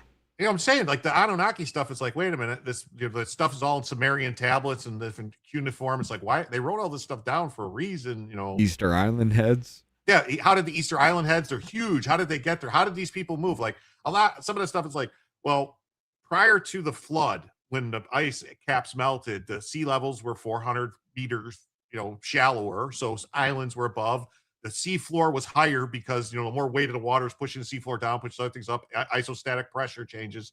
Right. But, maybe it was easier to travel around. I don't know, but why do we have different looking people? Like the thing about, like, they say, like, the story about how everyone came from Africa and they were all come from black people, and that the reason we are white is because we went into caves. That's bullshit. That would have took hundreds of thousands of years of evolution to lose them changes. Like the Anunnaki thing about why there's these different groups of people, the Asians, the Africans, the whites, the Hispanics, the different groups, is because that the different people set up camps and they made the people in their image.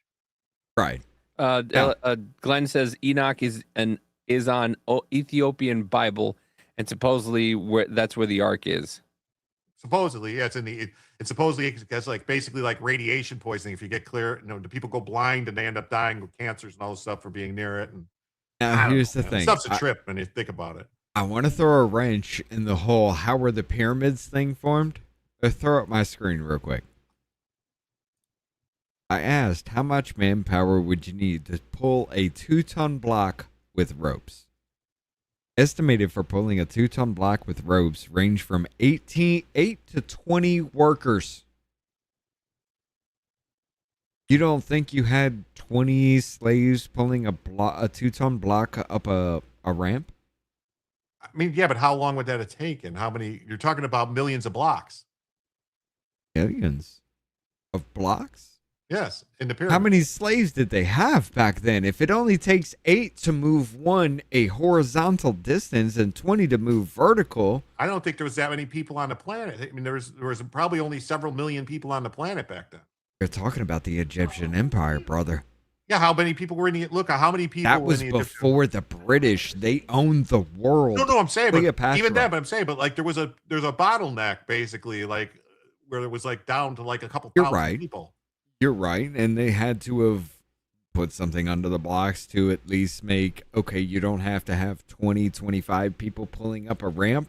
Look, Incline Ramp, a Japanese construction firm, experimented showing that 18 men could pull a drag of a 2.5-ton block up a 1-in-4 incline ramp, 18 meters per minute.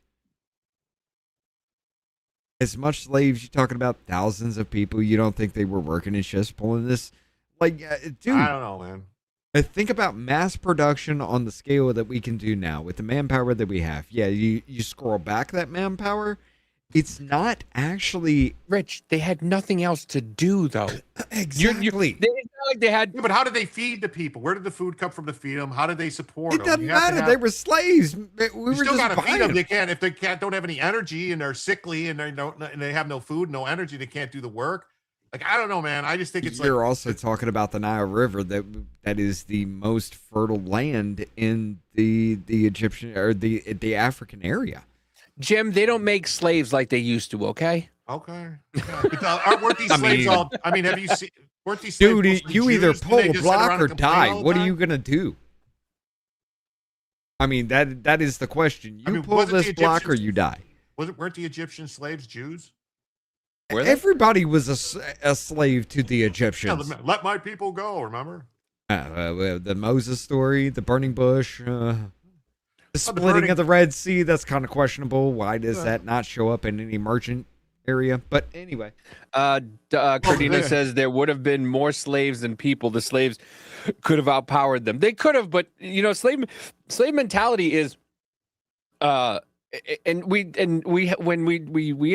were talking to Yoel and Marie, when Yoel's from Cuba, and he was talking about, because I was like, why don't the Cuban people just have an uprising?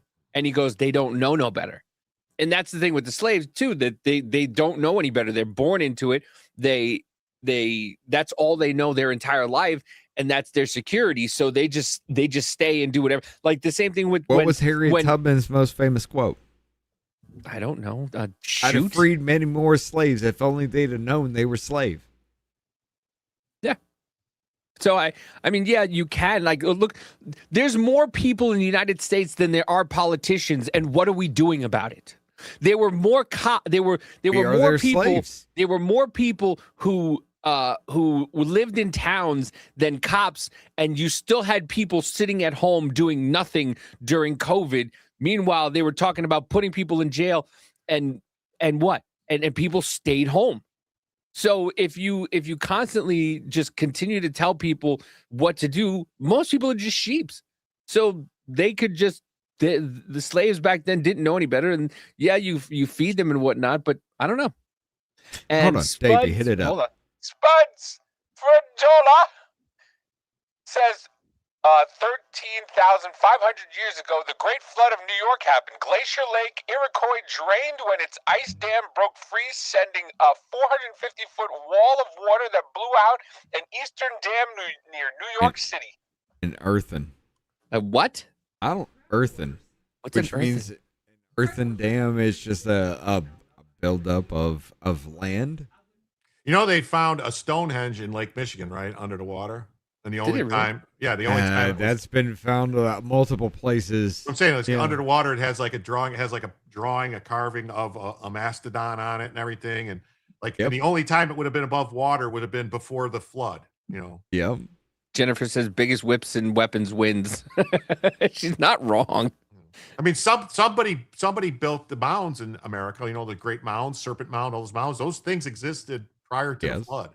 Yes. Somebody built those. The giant wall that they found in Montana, this huge wall that looks just like Machu Picchu and these other places. They found a huge giant block, megalithic block wall. Where? Oh, well, in Montana. Where in just somewhere in Montana? They found it just underwater or just? No, it's like there's just someone walking there, like it's right there. What the fuck is this? It goes for miles, like a huge wall. Like, why did they build it? No one knows where it came, what it's from.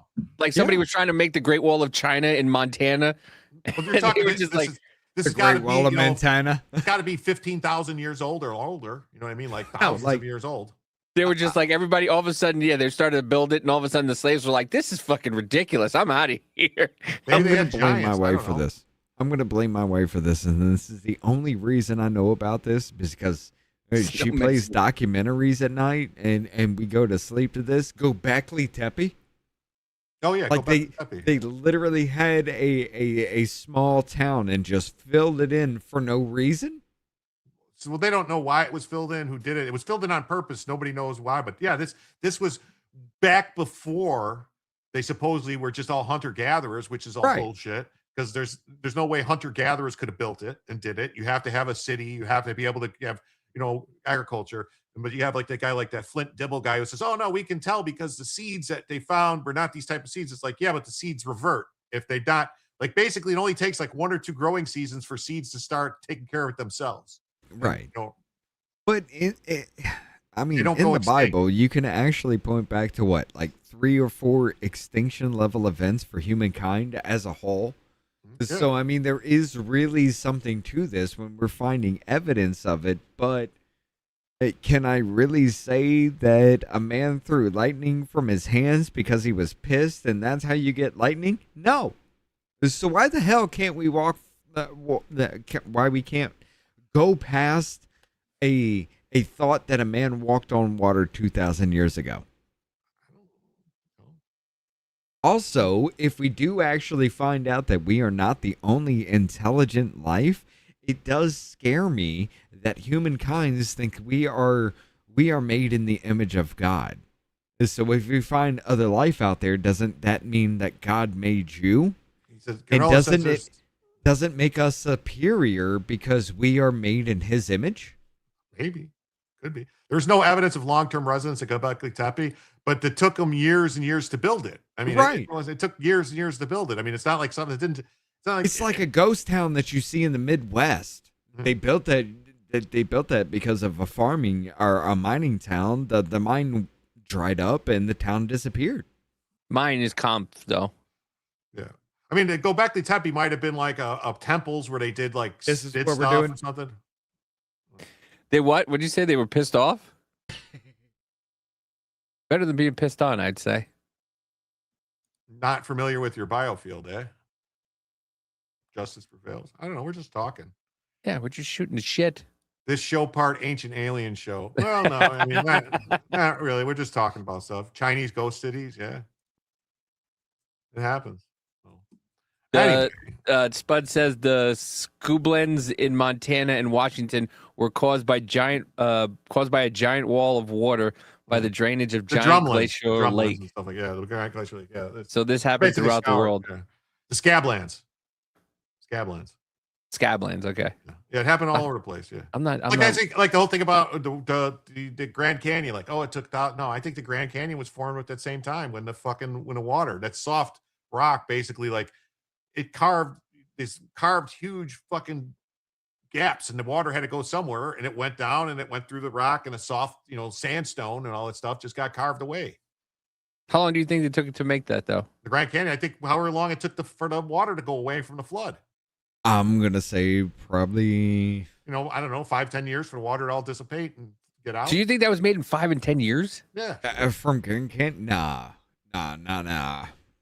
Probably about maybe 1,000, maybe a little bit more, because it has to eat away at it slowly. The erosion to that level, like I've seen the gutting of everything, like next to roads, next to everything. Yes, it can be disturbed. I get you. That definitely plays a different aspect. But when you're talking about the Grand Canyon, you have to talk about thousands of years, because that's not regular dirt. That's sandstone. That means things have to brush across it to break off little bits of particles every time something brushes across it. That means thousands of years that water and the silt and everything that was drug had to have crossed sandstone a lot of time to make the Grand Canyon. You don't think it was a lot of water? A 400-foot wall of water came rushing through when just basically start cutting through, and then once you get like a little crevice or crack, and it starts opening it up more and more and more and more, and it just goes like crazy. You cut through, not in that kind of time frame. No, you cut through. Yes, you create a crack. That crack would widen over time, but not within a couple of years, because that would take a massive. That would be a tectonic plate opening within just a couple of years. For that level, it would have to take thousands of years of a small little stream, literally going into a river, waterfalls, yeah, but look everything into that. Look at how wide the Grand Canyon is. So it had to have been a lot of water going. It was a lake. Not like a. It was a moving lake, kind of like the Nile River now. And then all of a sudden, because things differ within our climate, that the rivers just dried up in the ends where that lake would form, and then the river itself just died off, kind of like California Lake. Yeah, they found evidence of mining in Michigan, copper mining prior to the flood, during the Ice Age and stuff like that. Right. There's evidence. There's some mine in Africa, a gold mine that they claim has been mined for over 20,000 years. I mean, logically, you can explain away every bit of this. Religiously, you can explain away every bit of this. The real actual problem comes when science and religion meet together to make an undeniable fact. And that's what everybody really, that's a divide with humankind. It really comes down to science and religion. Religion explains away everything that you can't.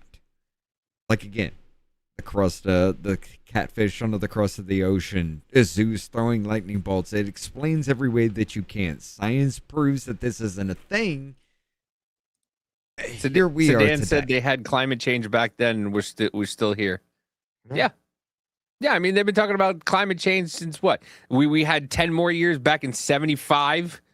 Yeah. Then 10 more years in 85, and then 10 more years in 95. And Greta Thunberg came around and said, "We are all going to die." Yeah. Says the impact around the Canadian Shield segregate metals over a huge area. Historians have suggested North American Indians never hit the Bronze Age because of the huge surplus of copper available. Was it bronze, copper, and tin? Right. That would be. Wouldn't that be during the Bronze Age collapse at that point in time, though? I mean, there's a lot of things you can. Why Bring did the that Bronze? back up Why again. did the Bring that why back did- up. Why did Hold the up. Bronze Age collapse all around the world at the same time? Exactly. The impact. My wife made me pay attention to that, and I never really listened. I half-ass understand the Bronze Age collapse. I'm not gonna lie, but yeah, that You know, it would make sense. Like certain things would make sense. Like about that time, yeah. you know, what disease, some kind of catastrophe, you know, comet strikes, something, you know, solar flares, radiation, you know, who knows? I mean, there's weird stuff in the history. If you start looking at things, you know, weird things painted on cave walls. It's like, why do they paint these things on the wall that look like plasmoids that you would see in the sky if we were hit with plasma from the sun? Oh, I'm actually gonna go ahead and say, yeah, I have nothing to back this up. This is just a theory. The shit that we're finding in Antarctica, the shit that they're talking about, is actually Atlantis. could be. It was the advanced civilization at that point in time that was buried under a massive flood. Why? Because our poles shifted.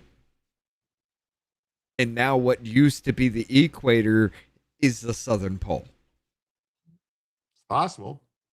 Quite possible. So anyway, back to this clown. He says he also faces two pending state cases, one in Manhattan alleged he threatened someone with a metal knuckle knife on June 12th, and one in Queens, he waved an axe at a man, threatening to cut his head off. Oh, these are the people they're fighting to keep and they're protecting. A magistrate judge, Laura Ashkenazi, wow. Jew? Well, I don't know. Very strange. Ordered a syringe held without bail. Miranda described him as a citizen of Guyana living in the United States illegally. Sarange disputes this in court, saying he has a DACA renewal case in progress. Oh, well, he's not you don't qualify for DACA if you're committing crimes. No. Detectives are also investigating whether Sarange is connected to a string of thefts of religious statues in the area.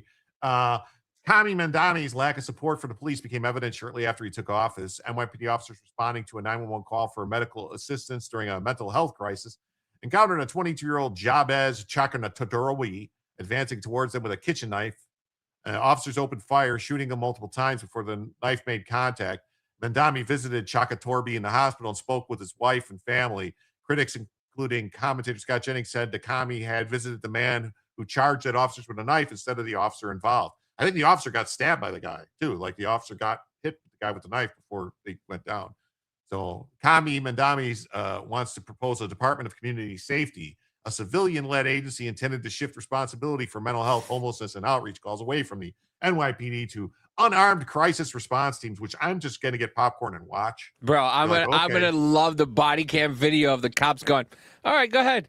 Go try. And the guy just gets out and starts stabbing people.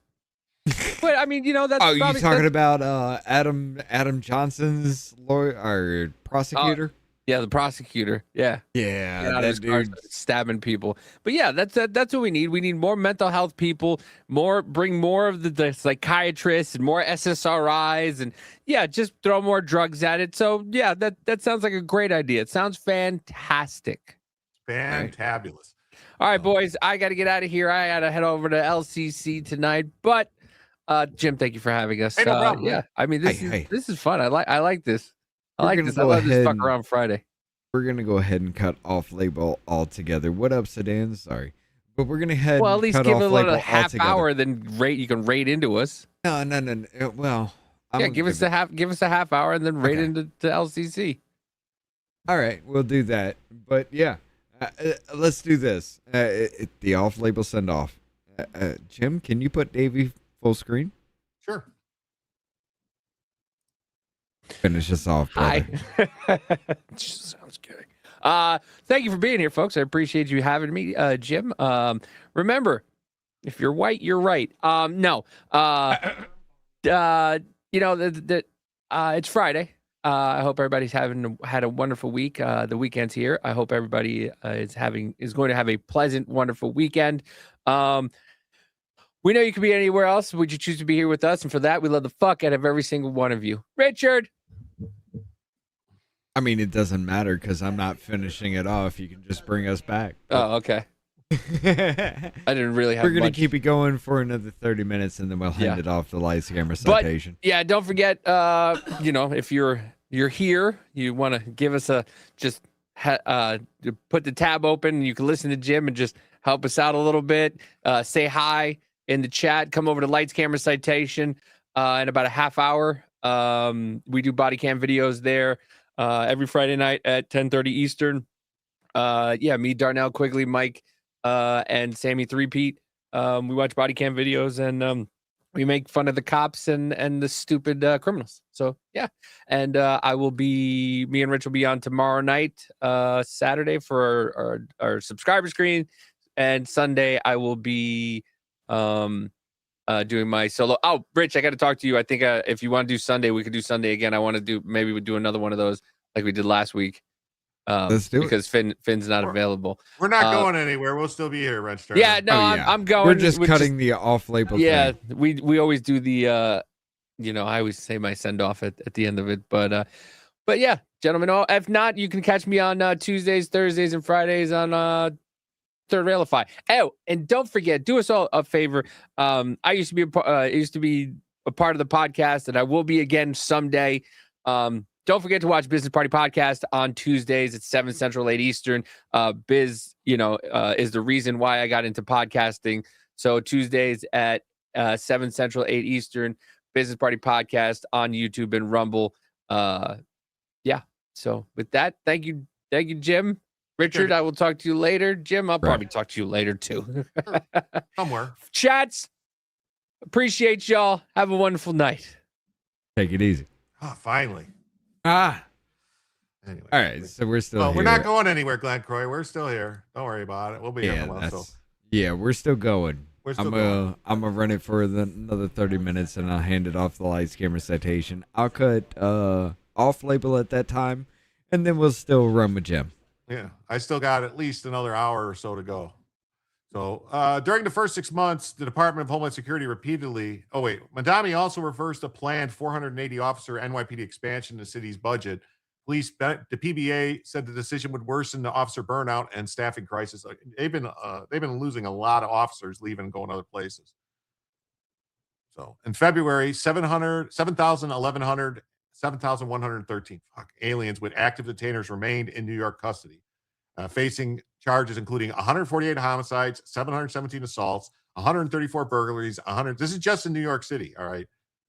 7,113 aliens with active detainers in their custody, 148 murders, 717 assaults, 134 burglaries, 106 robberies, 235 dangerous drug offenses, and 152 weapon offenses, and 260 predatory sexual offenses. Like, this is crazy. And I mean, I don't know what's the crime. How many murders are there in New York a year? But if they have 148 we murders, don't know because they're not reporting correctly. I mean, murders can be brought down to. Thanks, Glenn Croy. What is it? What is it when you actually kill somebody, but you don't mean to kill somebody through your inactions? A manslaughter usually. Manslaughter, yeah. Some murders can be downgraded to manslaughter, just because. So we don't know. So Yeah, so and one of them was a Dominican national convicted of sexual assault, an Ecuadorian national convicted of rape, a Chinese national convicted of kidnapping a minor for ransom, an Israeli convicted of child sex offenses, an Indian national convicted of homicide, a Venezuelan Tren de Aragua gang member convicted of assault, and a Guatemalan national convicted of assault. So the case of Jose Posada Hernandez, a 4-time deported Honduran national with 15 prior charges, was arrested for attempt murder after allegedly shoving an 83-year-old veteran onto subway tracks. Wow. This just keeps going on and on and on. Of course, man. Of course, because look, let's just be honest. Have you ever seen that document? What is it? It's a UN document. Oh yeah, the one about the repopulation and bringing up people. Yeah, I think I showed you brought it up that, last right? time. Yeah, you brought it up last time. Yeah. Like, if you're seeing that kind of thing, does this not all kind of make sense? Yeah, I mean, they did tell you not to have children until you had a stable future right after World War II. And there was a boom in population that they couldn't control economically. It caused the depression after the World War. They couldn't keep up with the jobs. Hey, don't have kids. I don't know. I mean, I personally think the depression was caused by the Fed, but whatever. It's the same thing. Really, they said they needed to do that because, to protect the economy, because, God forbid, they can't control the economy and have some kind of issues. And then they got this whole thing. And then all of a sudden we have the worst economic collapse in U.S. history. And then we brought in the women in the workforce. Right. Yeah. Yeah. Sorry, ladies. I know, but it's true. Y'all weren't supposed to be in the workforce, and we know it. Sorry, John, I'm catching up on the video. The Moai statues on Easter Island that are in the grass are twice the height of what's visible above the ground. Yeah, they're huge. They're giant. It's not just heads. They're giant statues. They're full statues. Just the heads are what's visible. How did that? Yeah, they buried them. Did they bury them, or did the ground, or did they naturally get that way? Like, is it like some kind of years, like landslides or something? Like something happened to cause a massive landslide and covered them? That's questionable, especially when you're talking about the poles flipping and everything like that. Some of the stuff I've seen says maybe they were they're basically, that's where they tumbled and fell to these locations they're finding them. Like they were actually sitting somewhere or being moved somewhere. Or I'm sorry, you telling me they tumbled all in a perfect line, sitting straight up? No, some of them are sideways, some of them are different angles and stuff like that buried. I get you, but they tumbled in that location? No. I don't know. They were placed there. For what reason, we don't know. How they got buried, I can't really say. Could it have been something like if they did it just because, or it was some kind of catastrophic event? We don't know. Honestly, we don't. But it is weird to actually think about as to why humankind did every bit of what we did for seemingly no reason. I don't know. I honestly can't believe that, though. Got a Pittsburgh church destroyed in a massive 3-alarm fire. Police arrest the man on scene. This is happening all over. Oh, I haven't heard about this. What's up? Yeah. Tell me about this. A vacant church overlooking Pittsburgh's Mount Washington neighborhood was heavily damaged Tuesday evening after a fast-moving 3-alarm fire tore through the structure, ultimately causing its roof to collapse as firefighters battled the scene. Emergency dispatchers received reports of a fire shortly after 6 p.m. at the former Grandview United Presbyterian Church on Grandview Avenue. Fire crews arrived within 4 minutes, but encountered an increasingly complex blaze that spread rapidly through an aging building. Assistant Fire Chief Matthew Davis said the structure itself has made the firefighting efforts especially difficult. One of the big things is the size of the structure and the complexity of the structure. So multiple floors, different angles, different walls. Over the years, buildings changed, so we were chasing fire throughout the building. As we were finding things, more fire would pop up behind us. One firefighter was transported to the hospital for heat exhaustion. Officials say no civilians were believed to be inside the vacant church as firefighters battled the blaze. Police arrested Colton Norman at the scene. Authorities said officers initially took him into custody on an unrelated outstanding warrant before charging him with obstructing emergency services, obstructing administration of law, and providing a false identification to law enforcement. Police have not publicly identified the outstanding warrant, and they have not charged him with starting the fire. Officials say additional charges could be filed as investigators continue to determine the cause of the blaze. So Brendan Straka pointed out on X that the missing person bulletin for a 23-year-old endangered autistic adult named Colton Norman, who appeared similar to the man They watched post millennials not independently verified a missing person was the same. Fire quickly consumed the structure. They thought it was a car on fire. It looks like a church. Church already been condemned by the city. So this could have been somebody doing it just to get rid of it. Who knows? But, yes, but you also have to think of the whole point. Like, Christianity has been under attack in this country for decades. I get it. Oh, totally. I'm not that big of a religious person. The Charlie Kirk assassination woke me up to the spiritual aspect of it all. I get you. Number one, Christians have been under attack in this country forever. However, when you take a look at this incident, you also have to take a look at the incidents. Like, you remember that dude who drove the truck into the church and started shooting up because I believe it was his ex-wife or something was in the car? Oh, yeah. Something about his ex-wife and they were keeping his kids away from him. Yeah, you can't look past that fact and just say maybe this is that kind of same situation. Well, you don't know. You don't know. That's the thing. We don't know the information. You don't know. You just have to. What do you? Could I say this could be attack on Christianity? Yeah, I mean, if a mosque were to go up in flames, wouldn't everybody be pissed? It's just patterns. Why was it vacant? It wasn't an insurance job. Who knows? I mean, we've been having a lot of churches being I'm not bought. gonna lie, probably. It could be an insurance job. You don't know. It's just there's been a pattern. Like it started like the big one was in France when Notre Dame. Was it Notre Dame? Oh, when Notre Dame was set on fire? Yeah. Yeah. I mean, that was, and then it tries, oh, it was this or that. And then there's been several in New York City that like been started on fire. And it's weird because these fires only happen once you get a certain percentage of Muslims there. And all of a sudden these fires start happening in the churches. I mean, you can't look past that aspect of it either, too, because when Muslims actually start taking over predominantly Christian areas, shit like this happens. Dearborn, Michigan, for example. Yeah. And then they do other things like they start doing the call to prayer and other stuff. I have a problem with that.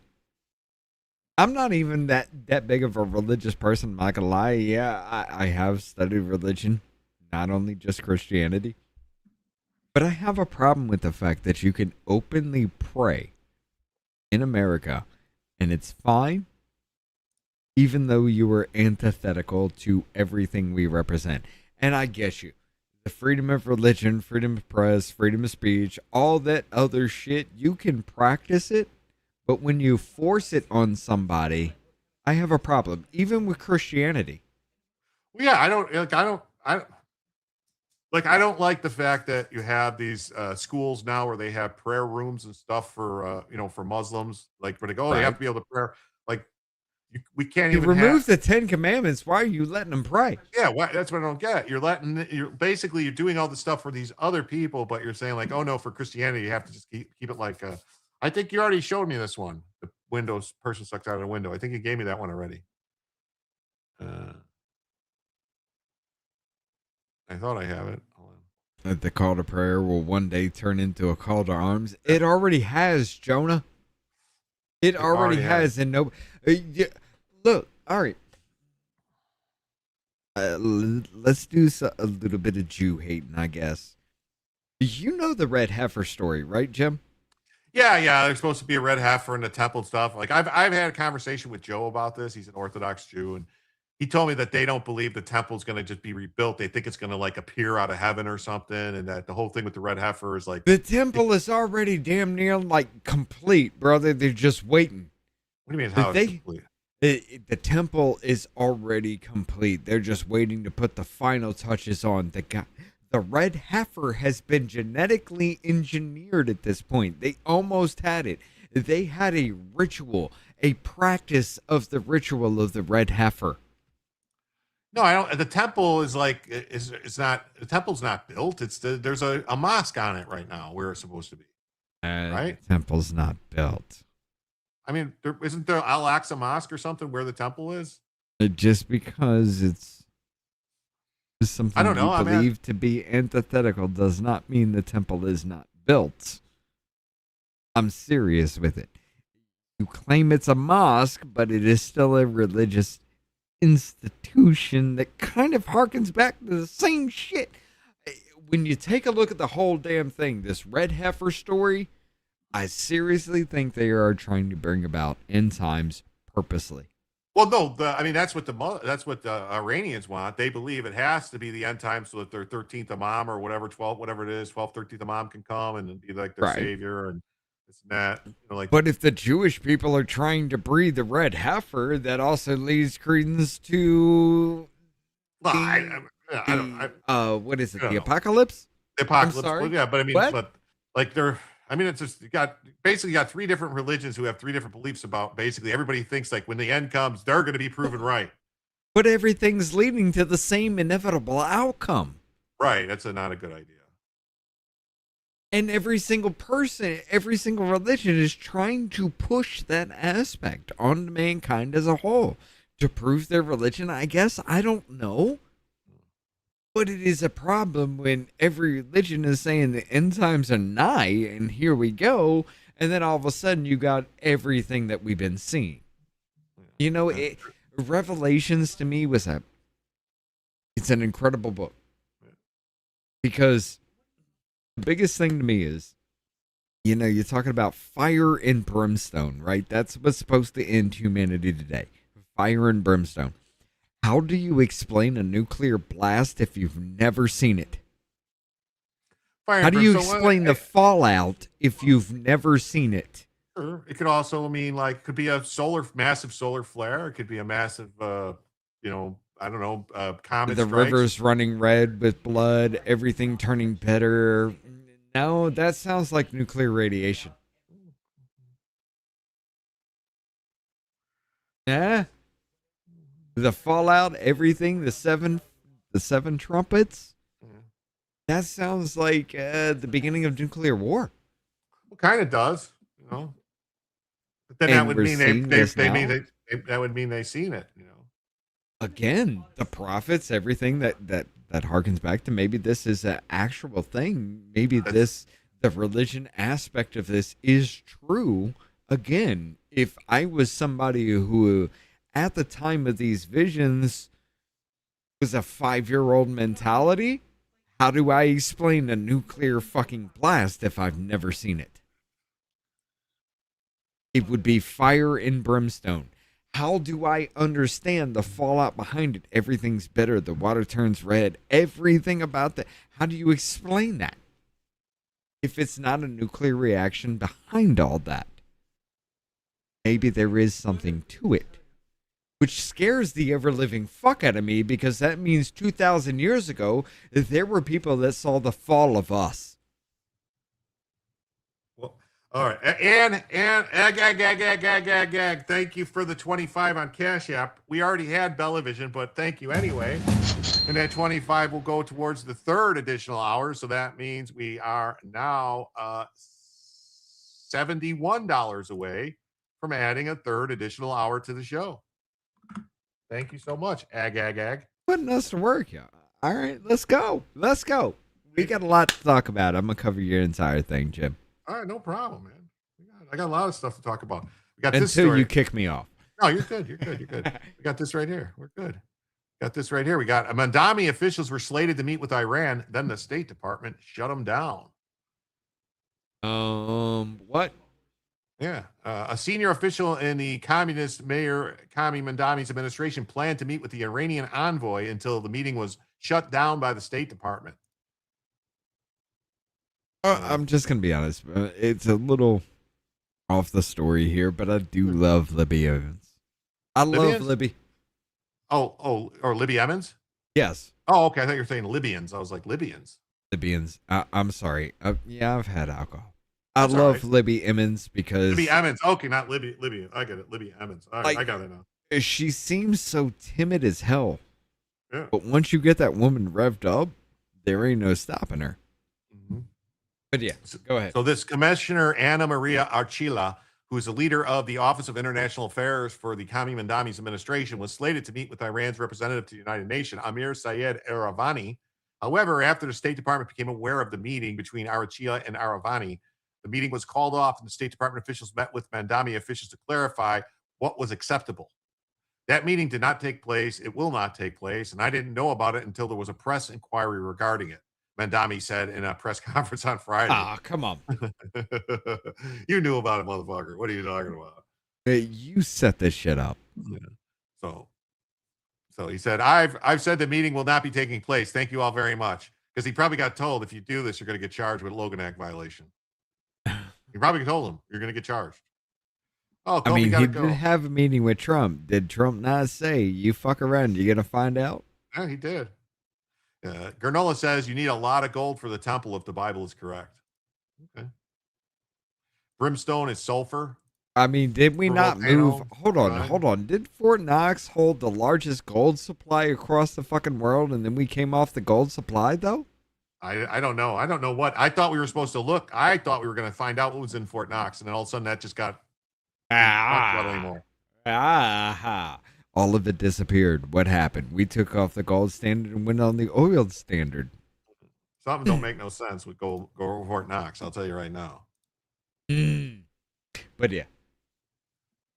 So in a statement to Fox, the State Department said, we appreciate the mayor understanding the value of diplomacy and for his decision to cancel the meeting. It's unconscionable that a New York City official would even consider meeting with an Iranian ambassador, a man who consistently works to undermine U.S. interests and whitewash his regime's crimes against the United States, our allies, and Iran's own citizens. The move is the second time in recent weeks where the Trump administration has intervened with the Kami Mandami's administration to stop them from meeting with foreign contacts.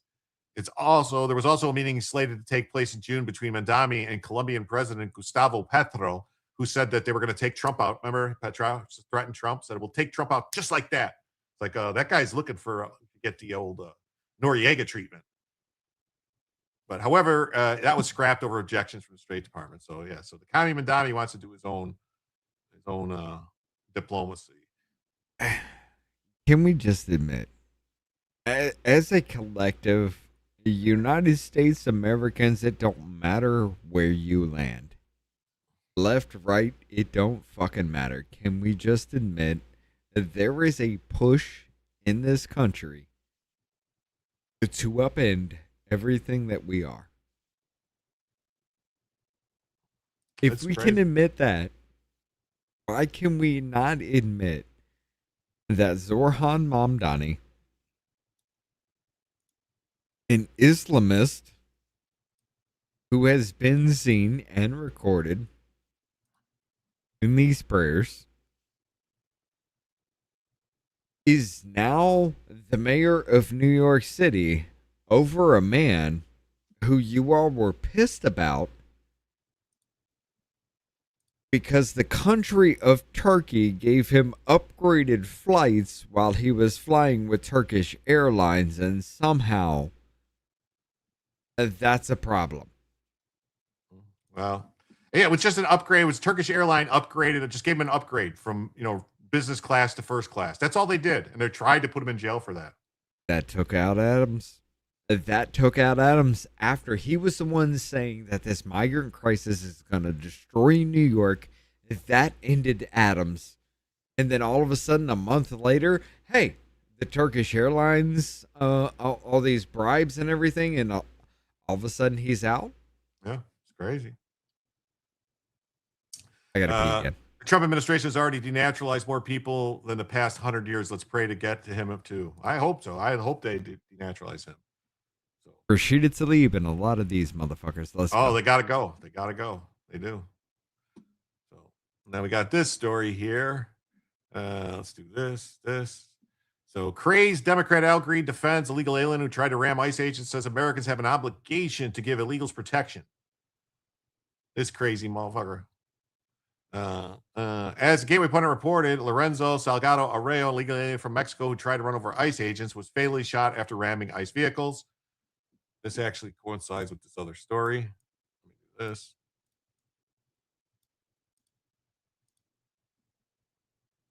So we'll get this other story after this. So lunatic Al Green went out claiming the legal alien belongs to the Constitution. He says, Mr. Raul belongs to us. He belongs to the Constitution of the United States of America. That Constitution applies to him just as it applies to me. He should not receive any less attention from the Constitution than any of us would receive. So let's see. Here's a crazy Al Green. Oh, Jesus Christ. What? What the hell? Mr. Araujo, belongs to us. He belongs to the Constitution of the United States of America. That Constitution applies to him just as it applies to me. He should not receive any less attention from the Constitution. When you look Cro-Magnon, do not beat on your chest. No, don't do it. All right, go ahead. That I or any of you would receive. He belongs to us. He's in our jurisdiction. We have a duty and a responsibility, in fact, an obligation to bring justice to this cause. The guy got justice. He tried to run over a fucking ICE agent, hit someone with his car. He got justice. He got justice. I mean, you'd end up with the same justice if you did the same thing to me. Yeah. No, definitely. And I'm a citizen. Yeah.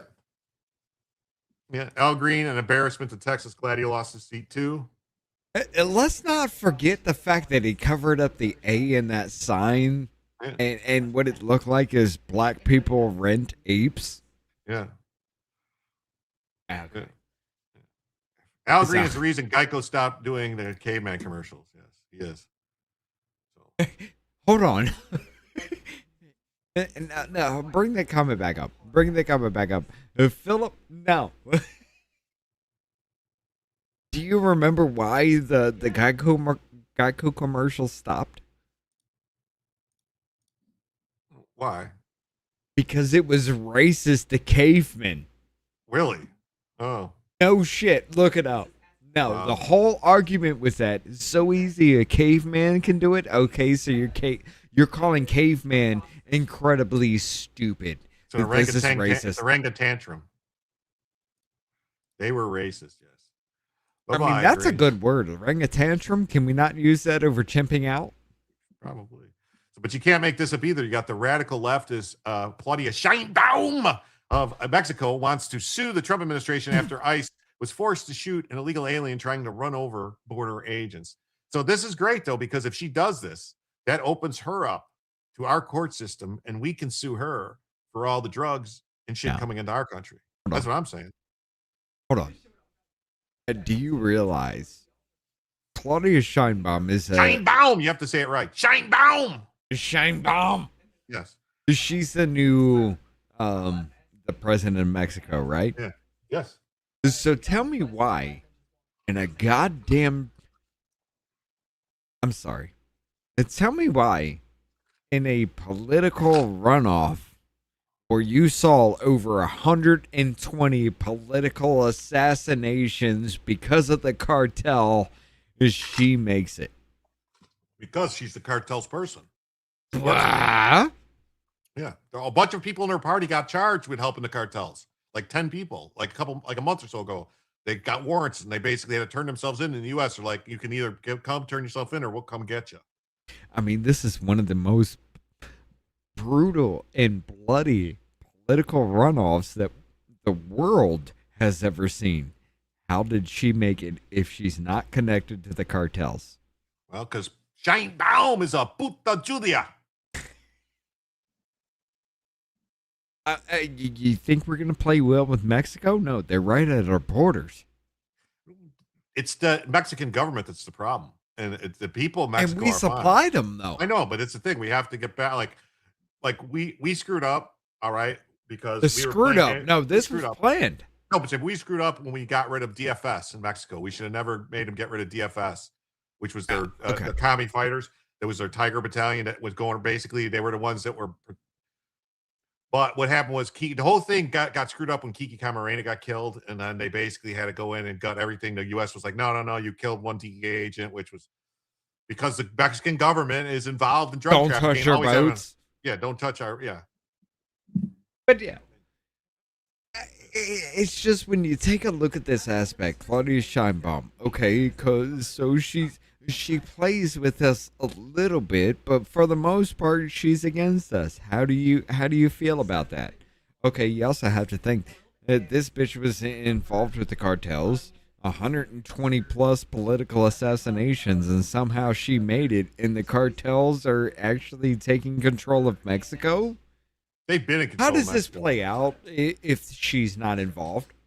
It doesn't play out. She's got to be involved, and that the fact that they haven't done, like, I don't know why we haven't just declared them a narco state and say, yeah, you're done, and we could solve it real quick. Venezuela, them bitches.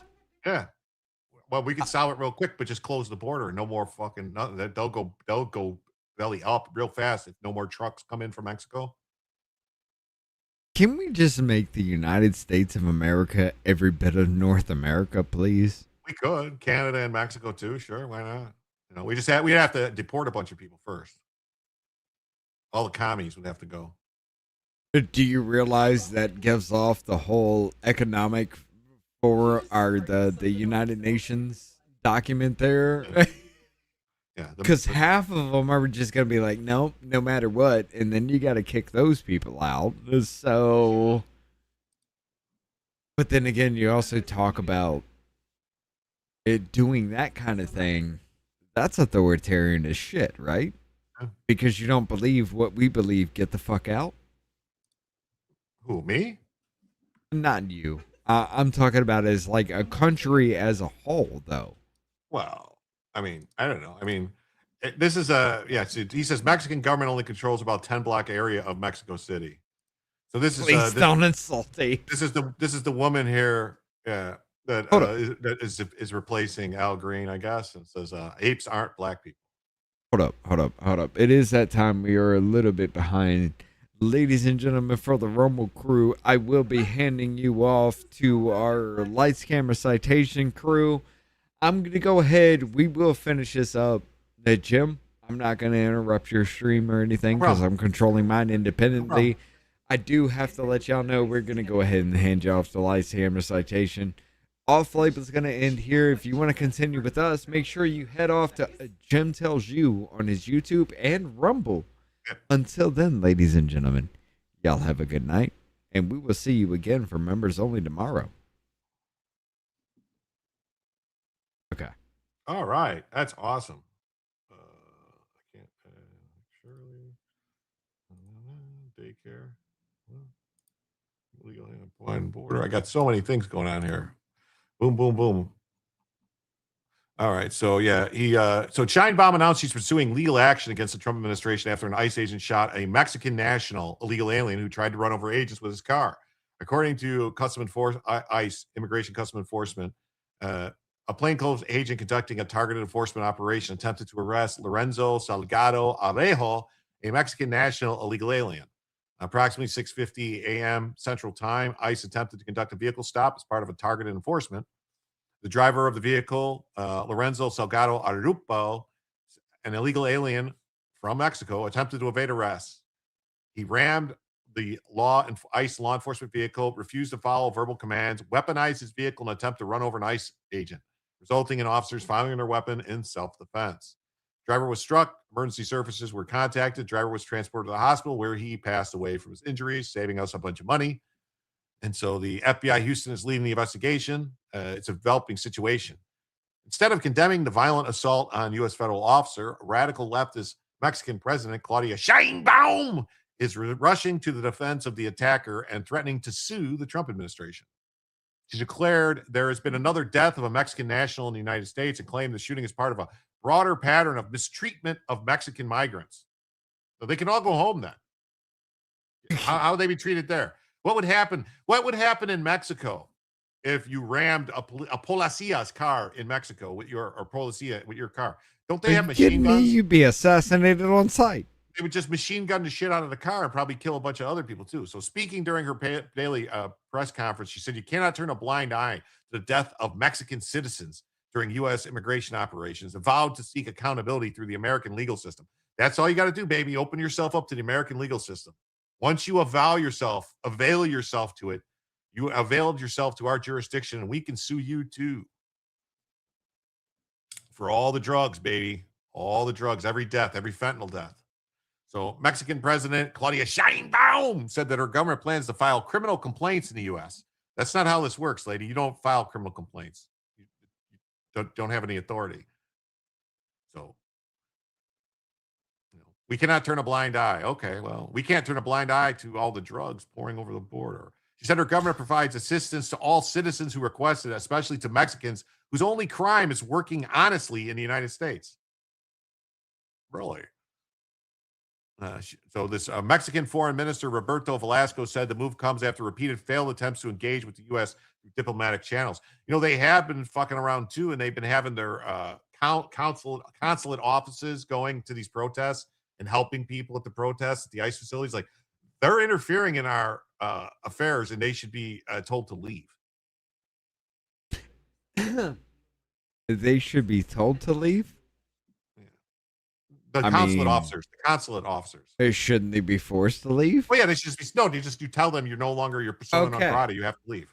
Because saying get the fuck out is not good enough for me anymore. I'm sorry. No, I'm saying, but the consular officials, but the diplomats, you tell them they have 48 hours to vacate. If they don't leave, they no longer have diplomatic immunity. Right. But still, I mean, anybody, if you're not supposed to be here, diplomatic immunity be damned. Literally at this point. Come on. ICE is so terrifying that illegals aren't fleeing the country. I don't see how she has standing. I don't see either, but let her try. I don't understand how we have come to this whole point. Well, I do get it. Not gonna lie. But the absolute, and I'm sorry, Jim. Oh, you're fine. The absolute retardation you have to bring it to the level to say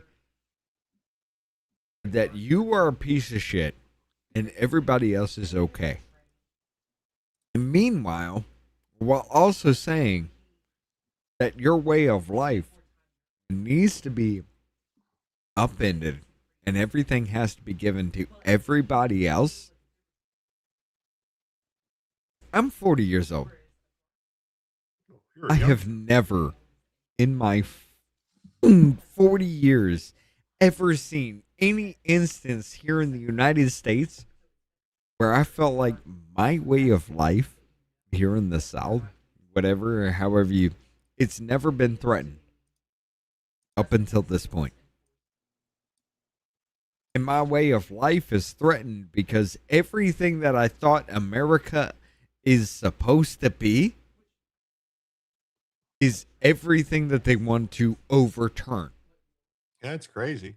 So me, as an American at 40 fucking years old, who is brought up to be, we've done some horrible shit, but we're some awesome ass people.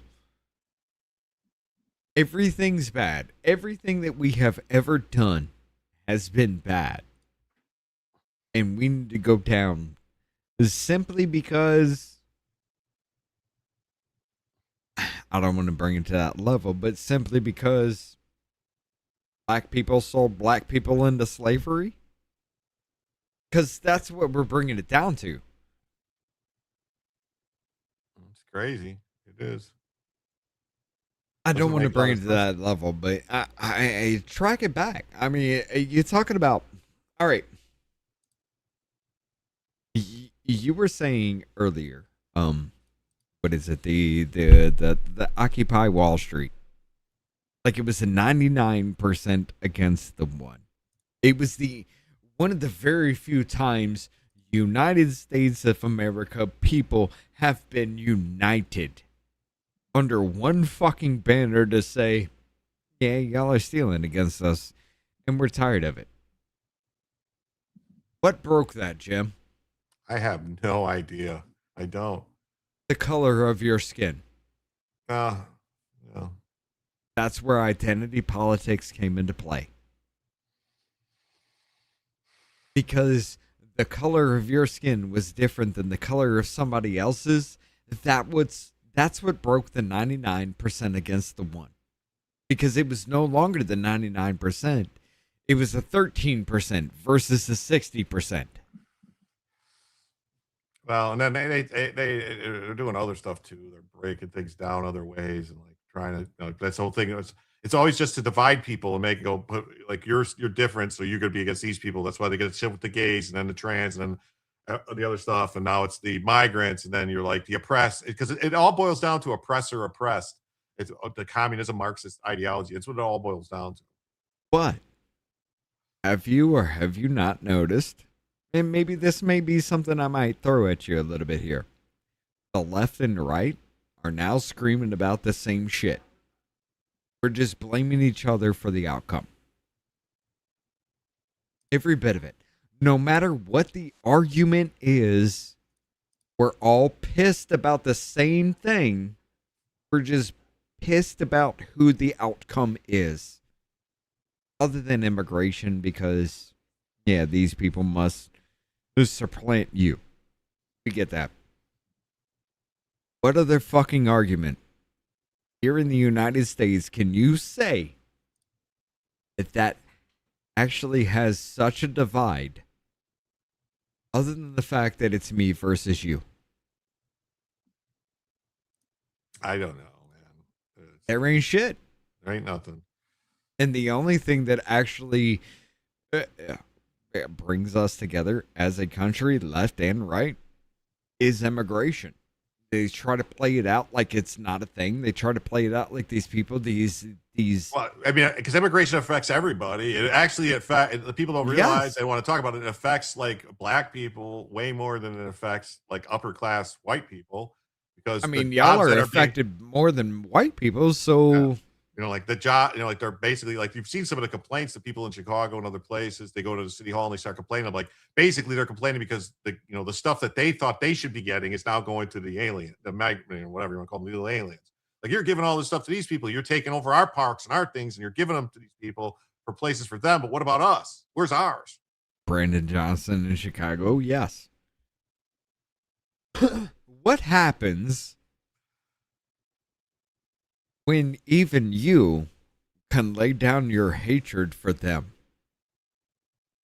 to say we have a bigger enemy? For who? The aliens? No. I'm talking about the leftists. The motherfuckers that brought this problem in the first place. The leftists are the ones, they're trying to destroy this. They want to bring about a communist revolution. They want to overthrow capitalism. That's what they're all striving for. Even the Democrats, they won't admit it, but that's what they want. Okay, so cool. Isn't the right talking about how the government has overstepped their bounds and they're treasonous as fuck? Yeah, some are. Yeah, some are. Okay, so if the left wants a revolution, some are. I mean, come on. Oh, well, no, that's the problem, though, is that what happens when there's a revolution? There's going to be a lot of dead people.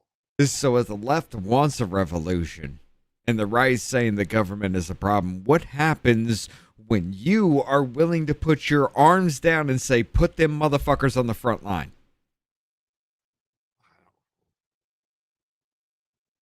I mean, they are the violent ones. They are the ones that are going to split at the. They're the ones that will die for their cause. What happens when their cause is the same as yours? I don't know. You're saying it's happening, brother. It's happening? Come on. Y'all are arguing about the same things. You're arguing about the same things, but blaming each other for the outcome of what has happened, for the reason why we are here. I just want the Constitution to be followed. That's all I want. Yeah, that's the thing.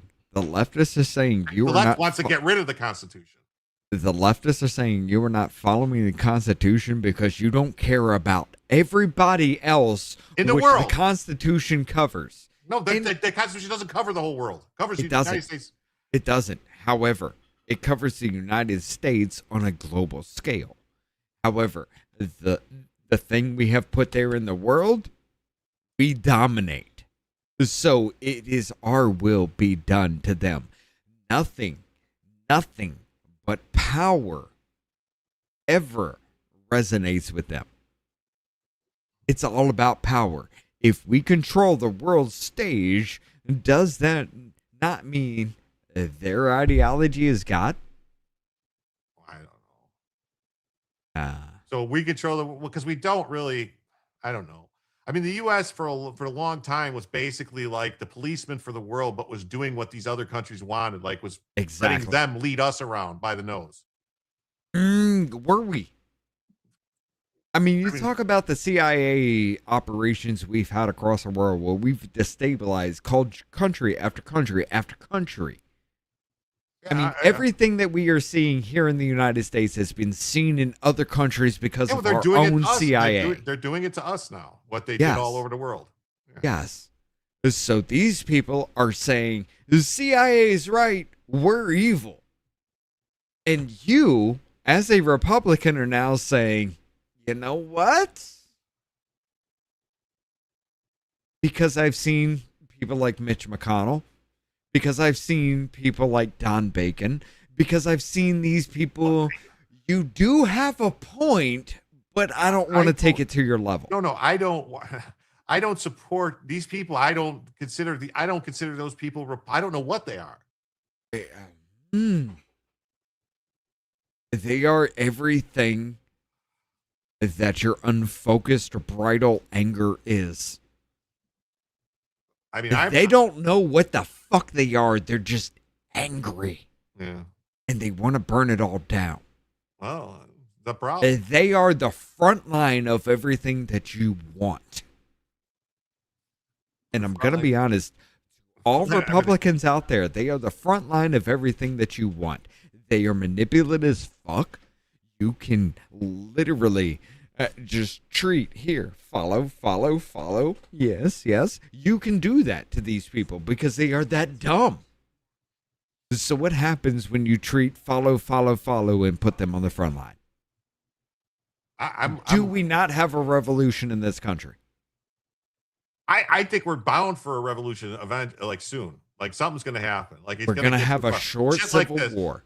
Something's going to happen. It's going to be bloody. It's going to be bad, and it's going to be brutal because you got shit like this. University of Minnesota launches a transgender doll for 4-year-olds. Oh, I mean, the latest insanity on the university is a College Fix reporting a University of Minnesota project to create a therapeutic trans doll for children as young as 4 officially launched this year. Grooming remains a major problem, especially in leftist states such as Minnesota, grounded in gender-affirming clinical practices.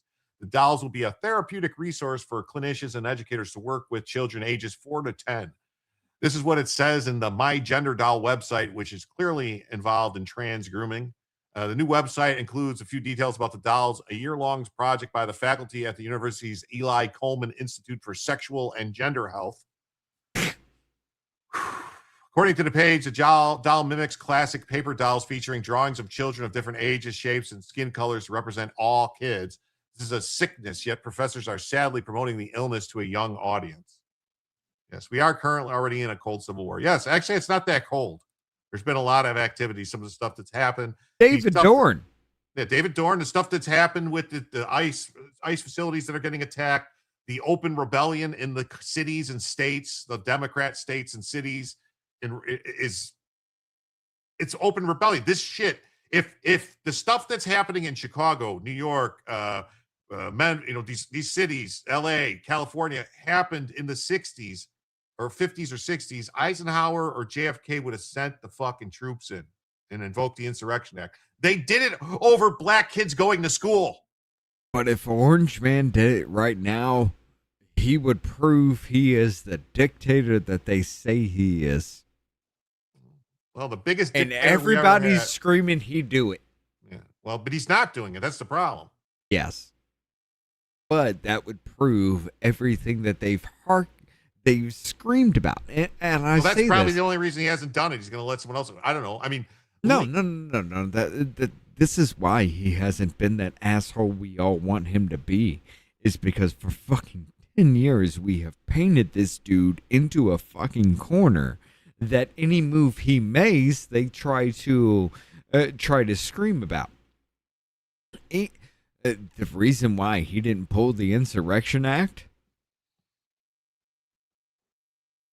The reason why he didn't pull the Insurrection Act is because it would make him look like the dictator they claimed he was. Because he cracked down on the opposition. He cracked down on the people that were burning down Christian sites right across from the White House, firebombing the White House grounds, but that didn't matter because he was gassing peaceful protesters. Yeah, fiery but peaceful. Yeah. It would have made him everything that he was. So if he would have actually done the Insurrection Act, he would have fomented everything that the left said he was. And I do applaud him for actually not doing it. Because in that instance, you can't prove you right. Like Phil says right here, everyone thinks the next Civil War is going to be like the Rebs and the Yanks fighting it out over the fields of Gettysburg. No. It's not. It's going to be the Troubles. It's going to be the Troubles like Ireland. That's what it's going to be. It's going to be people just getting cars blown up, houses getting firebombed, neighbors shooting neighbors. It's going to be bad. When you say the South will rise again, I'm sitting here thinking, looking at everything, okay, the South will rise again. You're talking about the South and the slavery and all that. No. The South will rise again because the South is the only motherfuckers that are not willing to put up with this shit. Yeah. The South, the southern fucking states, is the only sons of bitches that are literally cracking down on ICE with ICE left and right. I have seen construction companies go to shit in my area. I live in Alabama. I have seen construction companies go to shit because ICE wiped out Alabama, and they're still here. They're still pushing. I see that literally at least once or twice a month on my fucking interstate, where they have a van full of people that don't belong here pulled over. And you know what? Most of them come from the construction industry. They literally, in my area, Hazel Green, Alabama, y'all can look it up. Matt, they've been illegal aliens have been in the construction industry for 20, 25 years. They basically But I mean, but that's the thing. People claim, oh, they're taking jobs Americans don't want. No bullshit. These are good jobs. Americans can't get in because what happens is once they get in somewhere, they basically only hire the people they know, and their businesses basically they take a cut of the money. They know that these people aren't paying taxes, so there's other shit they can do. They can shake them down. Most of them, the unions are basically covering them up. Like there's a ton of illegal aliens in the SEIU and other trades unions. It's crazy. You know, one of the only fucking trade unions that has not been overrun with illegal aliens? What? Low voltage. Oh, well, I mean, your networks, your fire alarms, everything is still predominantly American. Yeah. But every other aspect of construction is illegal. Why? I don't know. It's a shame, man. It really is. It's not a shame. Well, it's a shame. No, it's a shame that these other unions are overrun. You know. I mean, you're right. You're right with that. It is a shame for that. But when you're talking about low voltage, okay, you're talking about your networks. Okay, the motherfuckers that run the cable between your computer and the servers you are bouncing off of right now. Mm-hmm. Predominantly, illegal aliens are nowhere to be seen in that industry. But why? It's communication. It doesn't matter who frames your house. It doesn't matter who puts a roof on their house. It matters who puts the cable in your house. Electricians, low voltage, predominantly American. Everything else has fallen to the wayside. Yeah. Spud says for $1, even the first Civil War started before the firing on Fort Sumter. We are currently in a cold one. I don't think it's cold. I think it's been heating up. I think we're basically in the bleeding Kansas stage. Oh, we're beyond bleeding Kansas at this point. Yeah. The Fort Sumter. Which one is it? Wasn't it bleeding Kansas? Hold on. No, bleeding Kansas was with the John Brown stuff, and they were going around and killing people, and then you have like this basically people fighting. So we're now 70 away, folks, from adding a third additional hour to the show. Here we go. No. What was that incident there in the Civil War where everybody had a picnic because they didn't think anybody? I think that was was that Gettysburg or was that the first? No, battle? that wasn't Gettysburg. I remember. It was one. It was basically, I think that was outside of Washington or something like that. Yeah, like it's a famous painting because they were having a picnic and nobody thought shots were going to be fired, and all of a sudden it was a bloody war. Yeah. It's the same instant that had been brewing up for years, and then all of a sudden, a kind of shot heard around the world situation. Not the same thing, but you get what I'm saying. And nobody knew up until that point. Manassas. Manassas, yes. Yeah. And nobody knew up until that point that was a thing. And then all of a sudden, people are dying in front of you while you're trying to have a picnic. Yeah. I mean, it hit America hard. Yeah. But yeah. CF Rob says, what happens if these underground paid signal chat groups in the U.S. do the same thing in the U.S.? Not that they could, at least not yet. Can we be honest? Underground paid signal chat groups and everything, yes, that is a problem. But is it also your saving grace? And I'm not going to lie. It is also your saving grace because of people like us, the independent media that has actually brought up here, the ones who have brought you this information, have thought you have made you step out of your bounds, who have brought you something more than you have never seen. Because our media kind of leads you into one direction. What happens when that becomes decentralized? Balkanization? Mm-hmm. But what happens when that becomes centralized? Mainstream media for the digital age? Yeah. What do you tell is real at that point? I'll be right back. And then we Americans did the most American thing ever after next year when the two armies switched sides of the field after halftime and fought Second Manassas. They are the same location. Okay. Funny coincidence again. It will be the CSA that tries to break away. Only this time, CSA stands for Communist States of America. Yeah, probably California and them. I mean, they talked about it that if Trump would have won in 2020, they wanted to break away the West Coast, California, Oregon, Washington. Yeah, that's what they said. So it's outrage that even children 3 to 7 are being exposed to this, which would cause children to be confused and vulnerable and anxiety.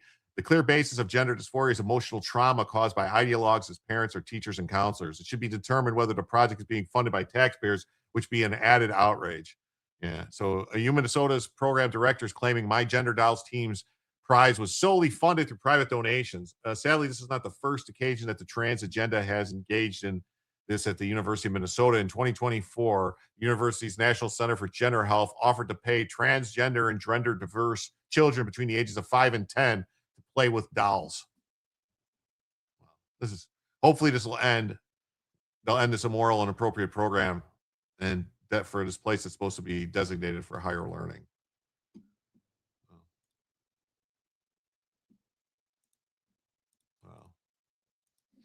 Now we got this. Far left Democrat socialists unveil radical plan to abolish the Senate, replace the president, the Supreme Court, and grant amnesty and overthrow the U.S. Constitution.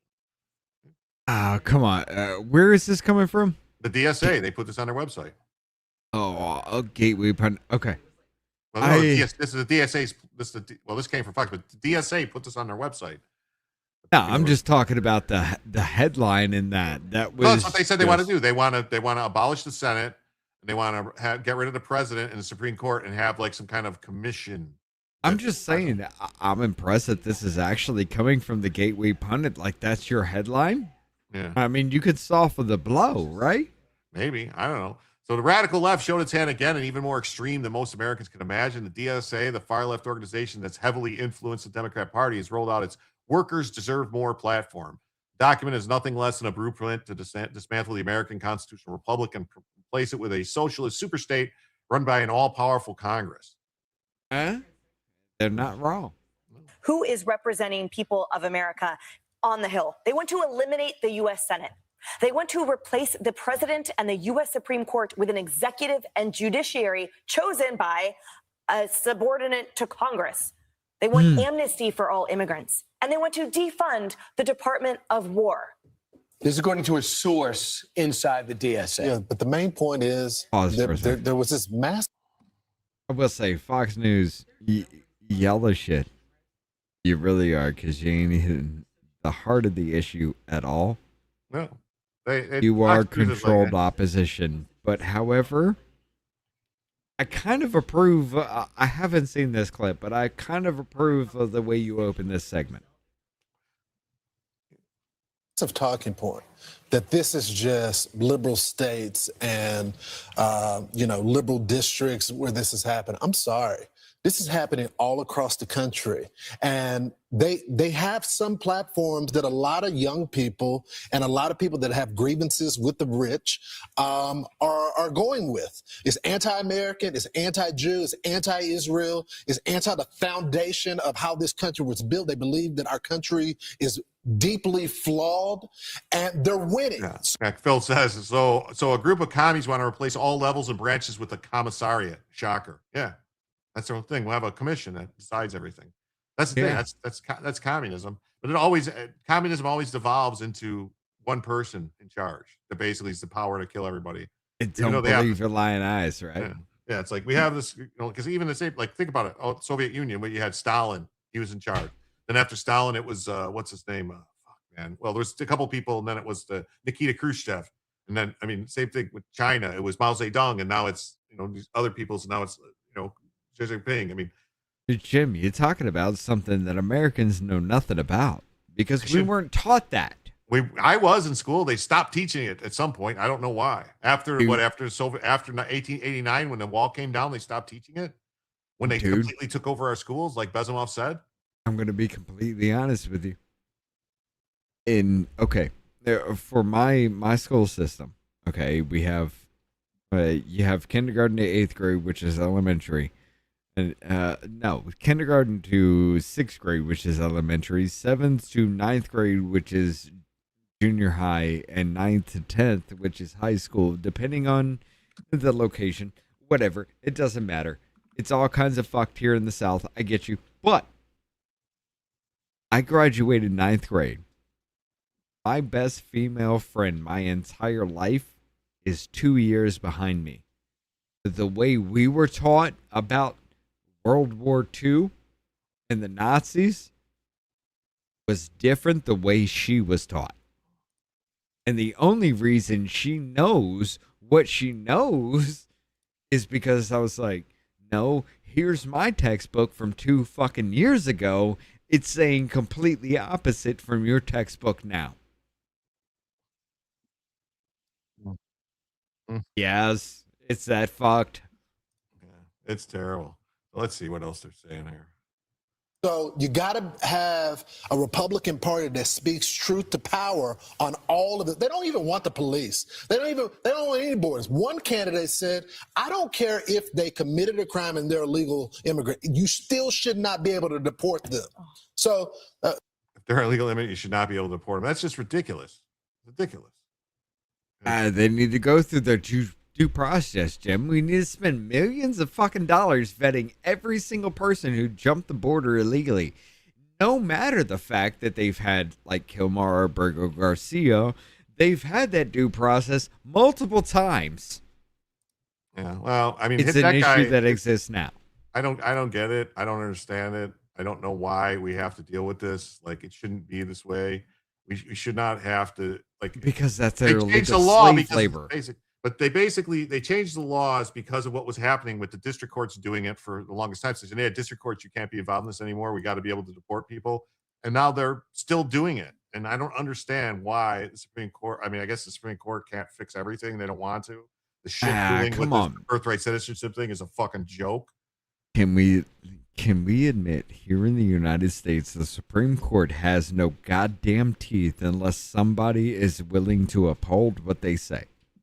Well, yeah, somebody's got to, withhold what they say, and somebody's got to actually push back on it when they make crazy rulings. We've had it in the past, presidents like Jackson, like Lincoln, that told the Supreme Court. Didn't he suspend habeas corpus when he had no right? Yeah, well, Lincoln did, and Lincoln arrest Supreme Court justices and other judges that ruled against him? Yes, he did.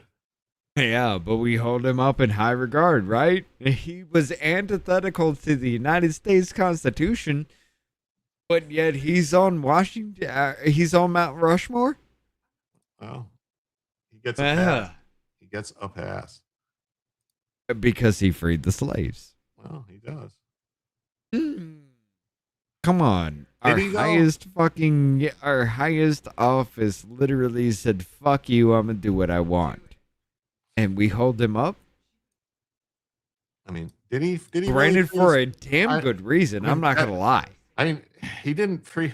He only freed the slaves in in the states that were in open insurrection, open rebellion. That's all he did. Any other state that was not in open rebellion, the slaves were not freed.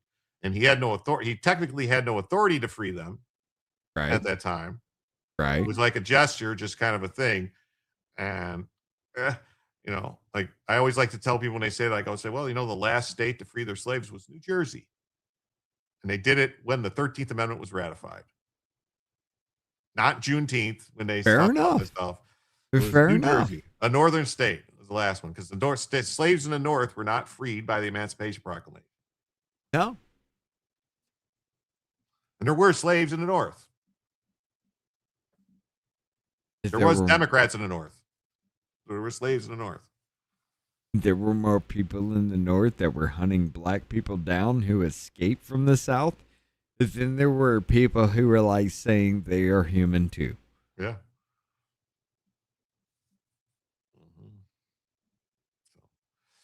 We're not talking about reasonable people, but you got to make the case because these young people are showing up to vote. And the college educated, I know there were some headlines about us talking about the other day, but these college educated people have been indoctrinated and they're not rational. They don't understand the markets. They don't understand any of that. They understand this new world order and they're voting for this as well. So we got to start focusing back on the college campuses again. And some are framing this as sort of a east to west wave. It's not. It is a tide rising all around us. These candidates have been erupting, have been fomenting all across the country. You're absolutely right. Starting with college campuses, city councils, mayors, district attorneys, etc. So they are all around you. They are all around us. Yep, they're everywhere. The commies are everywhere. Well, before we go to that, let me ask you a question. Everything that we've seen from our elections here lately, do you believe what comes out of that? I don't believe our elections. No, I don't think our elections are on the up and up at all. So that means Trump lost, right? No. I'm saying like Trump won. He was too much. They tried to rig it. You could look at the numbers. They tried to pull the same thing, and it went up. And they just didn't have enough to get past what Trump had. He won by a big enough margin that they couldn't beat it. But they were able to fucking rig all the Senate races and steal the 4 Senate seats. Oh, you mean to tell me that during 2020, everybody voted for Democrat, but voted against Trump? Or for Senates and everything like that? No, I'm saying all in of these 2024. people. I'm saying in 2024. I understand 2020. I'm 2024. I'm bringing it back to 2020. All these people voted Republicans for everything else, but voted against Donald Trump. Well, that's what they claimed. That's what they claimed happened. It's insane. It's insane. That's what they claim happened. And where did these signatures come from in California? Who knows? The signatures are all bullshit. They like the whole thing. Look what they did with the recall, how they threw it away. Look what they just did in Maine, where they had all the votes. They had the signatures to get it on the ballot for people to vote on keeping girls out or boys out of girls' sports. And all of a sudden, like right before it was supposed to go to the press, they're like, oh, we just threw out a whole bunch of signatures because one person left the tablet laying there for 5 minutes while they went to the bathroom. Well, see, here's the thing. There is a thing. Look it up. I guarantee you, when you Google this, you'll find it. Executive Order 140. What is it? 14019. Promoting access to voting. Did not Biden say we have built the most inclusive voter fraud organization ever? Yeah, he did say that. Okay, so when you're putting that 14019, if you find it, you can bring it up on screen. Yeah, here. That literally. Well, it's just an executive order. It's not him. You want me to find him talking when he says it? Because it's not going to be in there. You don't have to, because all this order says is that every fucking government organization, save for about maybe 4 or 5, can register you to vote with or without your knowledge. Yeah. Now, you can't find it now because the website shut down because you can't look at voter rolls. But HAVV, the Help America Vote Verification System. Yeah. Yeah, I brought it up with you before. The Help America Vote verification system, which is the check behind the Help America Vote Act, was literally showing dead people registering to vote for the first time in their lives, and they were dead. Yeah. At a massive rate. Some states were literally 20-25%. Here in Alabama, at 1 week, they report every week. At 1 week, half of the people that tried to register for the first time were dead upon the point of trying to register to vote. So do you think it was these leftist organizations, these NGOs that they hired and spent like the Zuck bucks and all the stuff that they were spending to register people to vote? They were just registering any name they can find? Or do you think it was actual like illegal aliens using stolen people's identification? I think it was the federal government throwing literally an algorithm at the wall, because this shit literally tracked in most states that stood out. You could literally track at 10 to 15% failure rate across the board. Wow. And for those that succeeded, anywhere between 20 to 40 to given per state, the ones that could actually be registered to vote. And this happened across the board in all the most major states. And I wish I could bring it up now, because we can't, because of the voter roll shit that everything. No, they shut it down. They shut it down. Right. A judge shut it. Judge Sparkle Suknanen, a foreign-born judge. Sparkle. Who the fuck calls their child Sparkle? I don't know. So yeah, Biden also said we got it covered. We're going to need your help after the election in implementing our policies, election fortification, and debitability. But anyway, folks, unfortunately, we did not hit the goal. We did not hit the goal for the third hour. So that's going to be it for us tonight. I want to thank everybody who was here. I especially want to thank Rich for being here, sticking around. Oh, we doing it, brother. Get it done. On Rumble, I will send you guys over to who appointed the Spripper to court. I don't know. On Rumble, I will be sending you guys over to the what's it called? The what's that called? The lights, camera citation. Hey, let's go to them. Yeah. And then y'all chill out, decompress, and make fun of the stupid people who get arrested. Yes. And then on YouTube, I will send you guys over to FFS, because I'll be popping in there to hang out with them and talk about some crazy Australian guy for a little while. So I want to thank everybody who's here. Tomorrow's Saturday, so it'll probably be a later show, maybe 8 or 9, 10 o'clock. Maybe I'll let you guys. I'll post it. I'll let you guys know. Thanks for everything, everybody. Thank you for the donations. Thank you, Rich, for being here. Thank you, Dave. And please remember, there's only one good place for commies, and that's in a helicopter. Pinochet. Thanks, everybody. Come on back tomorrow for Jim to tell you the news.